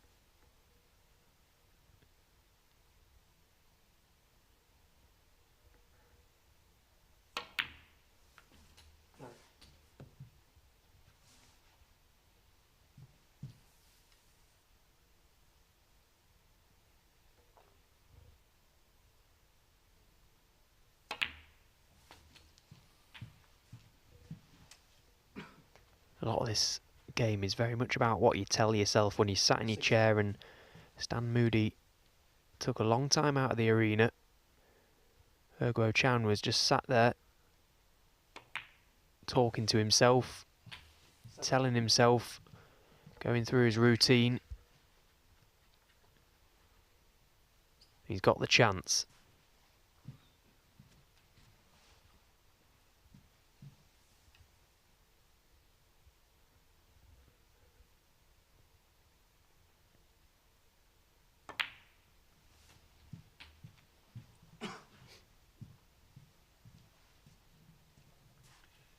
Moody, though, has to just be calm in his seat. Don't believe that it's gone yet. A lot can go wrong, has gone wrong tonight.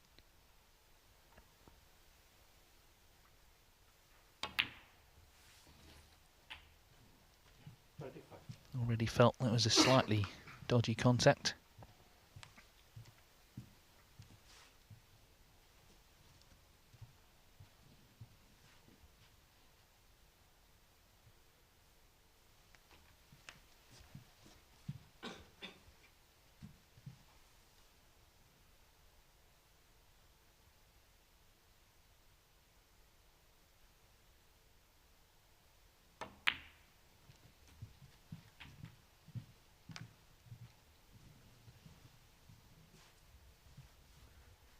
Now, under normal circumstances, this would be a relatively straightforward shot.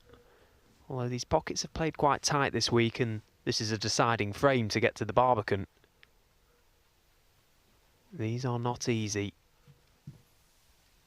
Does not want to catch any of that near jaw.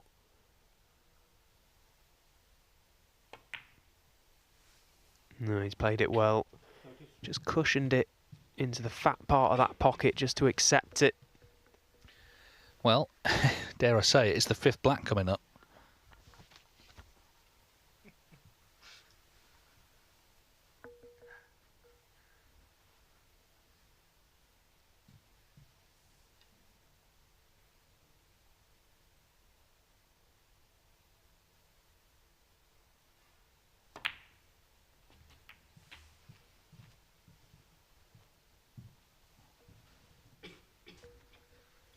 I think that red just beneath the pink may pot into the corner pocket. So he's got 4 reds in open play, and he's already 40 points in front. Can screw back for the black off this red. Well, he looks like he's going high on the cue ball, so just topping it out for blue or pink.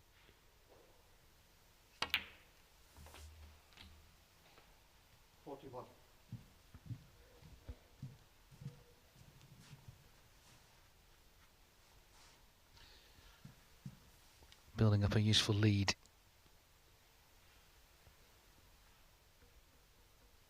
Taking these open reds for now.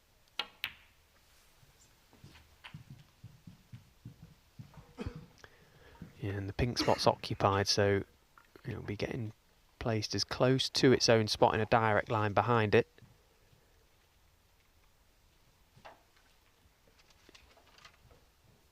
Be interesting to get a view of that red at the top of that little cluster of 6 if it passes to these corner pocket.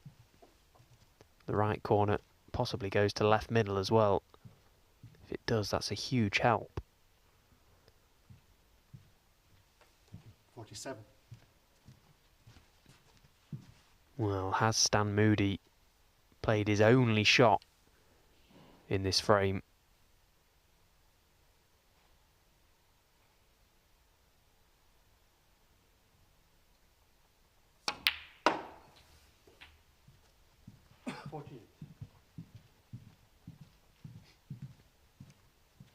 If that red at the top of that cluster doesn't pot, he's got full access to it from the blue to just bring more reds into play.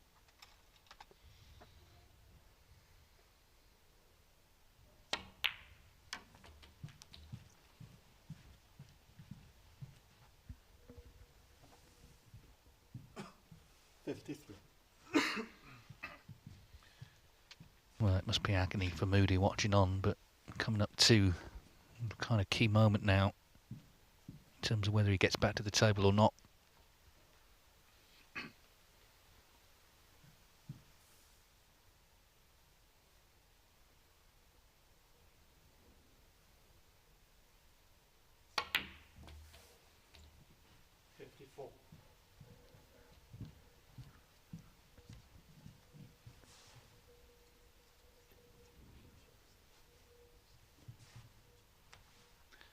Just to say, Ken Doherty has departed, but as usual was his entertaining self and great words of wisdom as ever.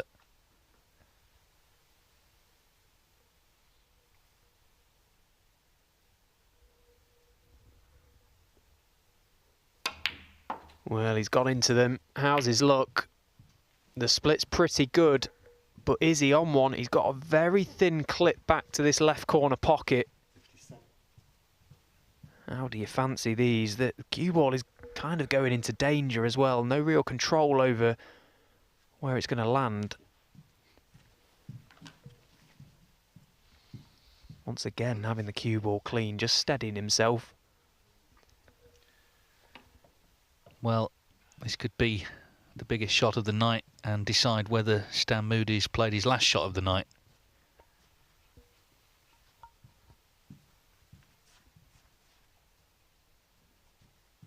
He's watching on, hoping to get back to the table. A lot depends on this one.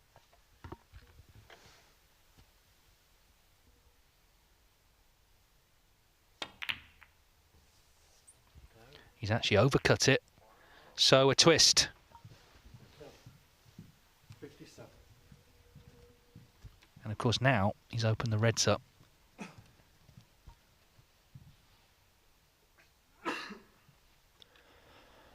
He's left a nasty first shot for Stan. Look at where that cue ball has rested. Very limited to what he can do here. He's just going to try and drop this red in the middle, but he's got to try and navigate the cue ball off 2 cushions and avoid the 3 reds by the pink spot.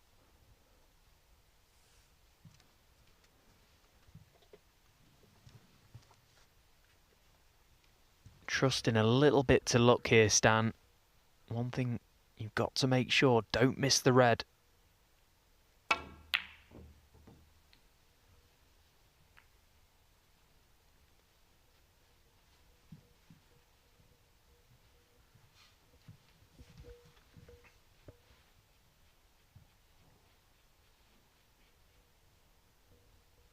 can see just from the way he played it, he wasn't quite sure over what was going to happen to the cue ball. The fact he played it with such pace said that he didn't quite commit to it fully.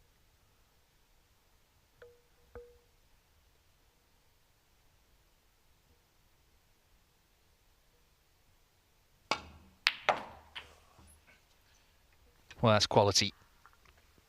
Gives him control of the frame back, even if he's not on one. So 58 the lead. Still get the feeling there could be a close finish possibly. He hopes so, obviously, Stan. not all that easy to push a colour safe here because the cue ball's gone so deep into baulk.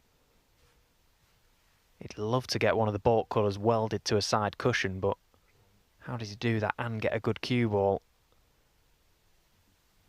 If he nestles up behind one, he may get the snooker, but if Stan gets out of it, he's not really gained much from the shot. However, if he leaves him in, it's surely over. So another big moment, big challenge for Moody, who's played so well, hasn't he, from 3-0 down tonight. 4-1 down as well.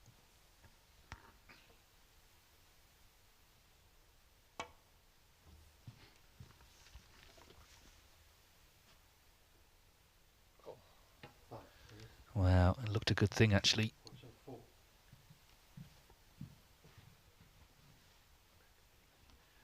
Going back, surely.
Well, this time he finds the pocket with the cue ball, and this time it won't be going back.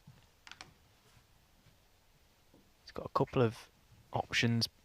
The red next to the blue is the obvious choice. So 66 points to the good. The red, should it go in, puts him 67 in front with 67 on. One good pot here, and he's home and hosed. Oh, he's refused it.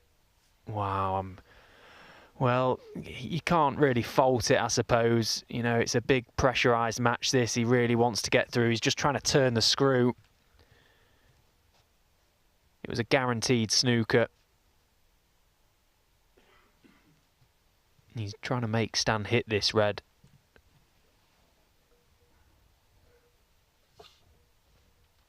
Yes, you can only play it as you see it. That's how he saw it. Just turning the screw. I think the pain he's been through in this match has sort of influenced that shot selection.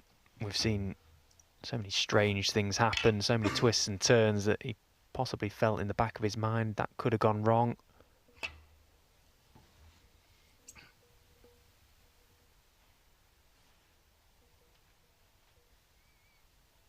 Oh, wow. And he's kind of running out of points a bit, isn't he? 70 behind now. He's 75 on.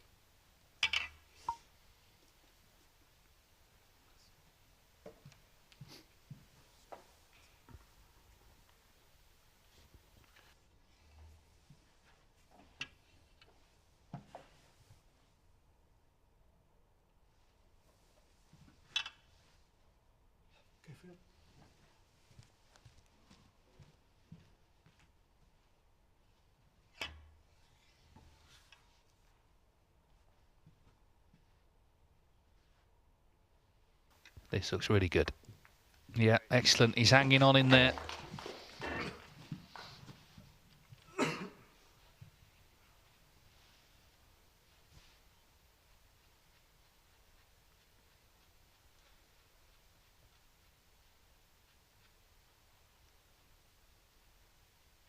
There's certainly still a glimmer of hope for Stan Moody in this frame.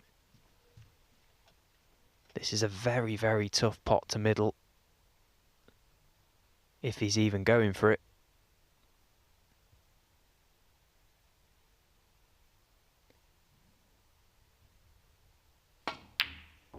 Wow.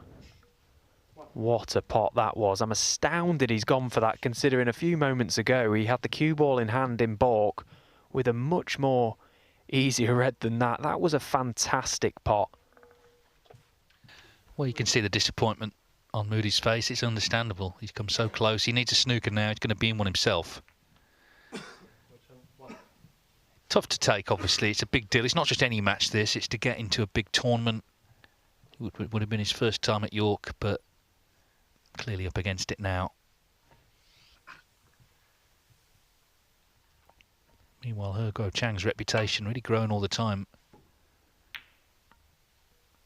And that is probably that. He's going to let him play it out, but that's all more most likely to be his last shot. What a fight he's put up. The one thing, though, and he might not feel it now, but Stan Moody has become a real competitor on the World Snooker Tour. He's had some good results, including in this event. Could easily have won this match. So hopefully in a few days' time he will look at the positives, get ready for his next event. We'll see him, in fact, here at the shootout in Leicester. But you can understand the disappointment right now. Yeah, he looks heartbroken, doesn't he? You know, it's a real tough, cutthroat sport. But ultimately, that's what it is. It's a sport, and one person has to be on the receiving end. And unfortunately, tonight it's Stan Moody, but he's learning all the time and he's improving all the time as well. And that's what's important. You know, you can absolutely bet your bottom dollar that he'll be back on the practice table tomorrow.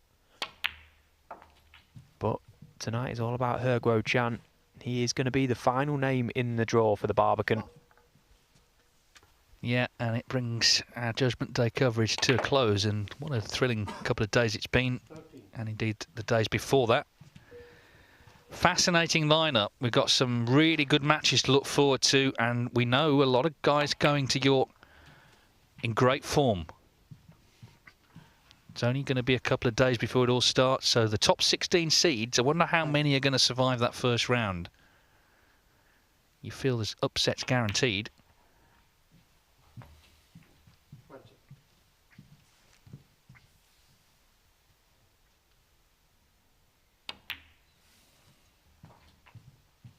All the pressure off now, of course. This is just a victory lap. 26.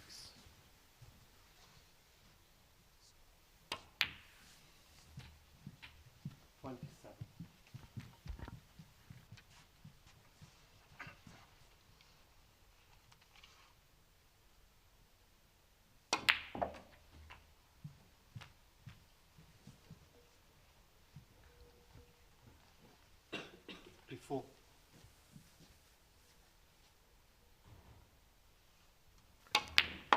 He Guo Chang will be the 8th Chinese player to secure his place. Of course, 4 seeded through, 4 qualifying, so a quarter of the draw. Represented by China.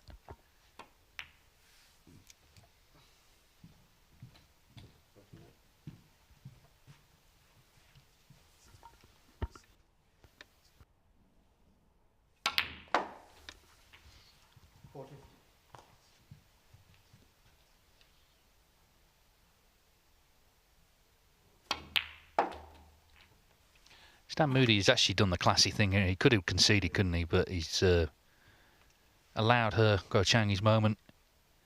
In the end, the decider was one-sided. The match was anything but. Rookie of the Year last season at the World Snooker Tour Awards. A dangerous player who's beaten Ronnie O'Sullivan this season, and in York he's playing another legend, John Higgins. There's the handshake. A great match between two youngsters. Stan Moody will be disappointed, but he played his part in a terrific contest. But it is He Guo Chang who is the 16th and final qualifier for the final stages of the UK Championship. So we have our 32 players set for the first round in York. Big thanks to me for Stephen and Ken for their company. It's been great fun. We've had a lot of fun here, and we look forward to the start of the tournament proper on Saturday. Now we go back to Rob Walker in the studio. And thanks very much to you, Dave Hendon, for sterling work over Judgment Day Part 1 and Part 2. We promised you great drama, and it delivered right up to the very end. Hard luck there for Stan Moody. 3-0 down, 4-1 down, forced to decider, and looked like he was going to perhaps achieve one of his lifelong goals of taking on John Higgins on a big stage. But He Guo Chang showing exactly why he was World Snooker Tour's Rookie of the Year last year. We have got some absolutely mouth-watering matches to come. Ken Doherty Moody and Stephen Hallworth did a wonderful job with the draw this afternoon. But quite frankly, there was so much quality in both the top 16 bag and the qualifiers that any combination of these matches was destined to be good. Neil Robertson getting the better of Matthew Stevens, the champion from 2003. Robertson now, of course, facing Judd Trump. Michael Holt in the last 32 for the first time since 2015. Stan Moody ever so close. A great effort against He Guoxiang, but not to be. Brilliant nerveless long potting, especially in that last frame, getting the Chinese youngster over the line. And Rob Milkins perhaps turning round a miserable season, beating Yu Se, and he will be coming back for Ding on Saturday night. So Rob Milkins, He Guoxiang, Michael Holt and Neil Robertson all coming through for the second half of Judgment Day Part 2. What a set of matches. Ronnie O'Sullivan, the defending champion, against Barry Hawkins, a rerun of the World Final from 13. Zhao Guodong against Dave Gilbert. Gilbert, I think he's playing himself into some decent form. Guodong has never been seeded before. Big test for him. Sean Murphy and Zhao Xintong. That's the other match first up on Saturday afternoon. They've both lifted the title before. Ding Junhui and Rob Milkins. Milkins will really look forward to that. He'll set the tone for a wonderful Saturday night. Mark Selby's won the UK title twice in 2012 and 2016, beaten in the final by Robbo in 2013 as well. Jack Lazowski, what a run to the semis 2 years ago. Remember that quarter-final against Murphy? He was virtually unplayable. Carter against Ryan Day, well, that one's on the flip of a coin. Both men with bags of experience and they'll fancy the job. At the other end of the experience spectrum, Si Jiahui and Wu Yize, two young Chinese players, both coming into brilliant form. That one's bound to be high scoring. Allen will be the favourite against Jackson Page, but Page won't be intimidated. And then probably the pick of the matches, Judd Trump against Neil Robertson, a rerun of the 2020 final that finished about 1:30 in the morning, 10-9 thriller to Neil Robertson. John Higgins against He Guoxiang. He's playing a man half his age, but a brilliant youngster coming up to the top ranks. Zhang Anda against Li Peifan, an all-Chinese match. And then an all-world champions match. Mark Williams, 3 times the King of the Crucible, up against Stuart Bingham, who won the title in 15. Luca Bracel, another world champion, but I think he might find himself under pressure against Jack Jones. Jack Jones, a wonderful run to the World Championship final, and he was the highest-ranked player not to make it through automatically. Gary Wilson, Scottish Open champion, Welsh Open champion, taking on the hitman Michael Holt. 25 years after Holt, he made a run to the quarters. Wakelin against Matt Selt. Matt Selt delighted to come through the qualifiers.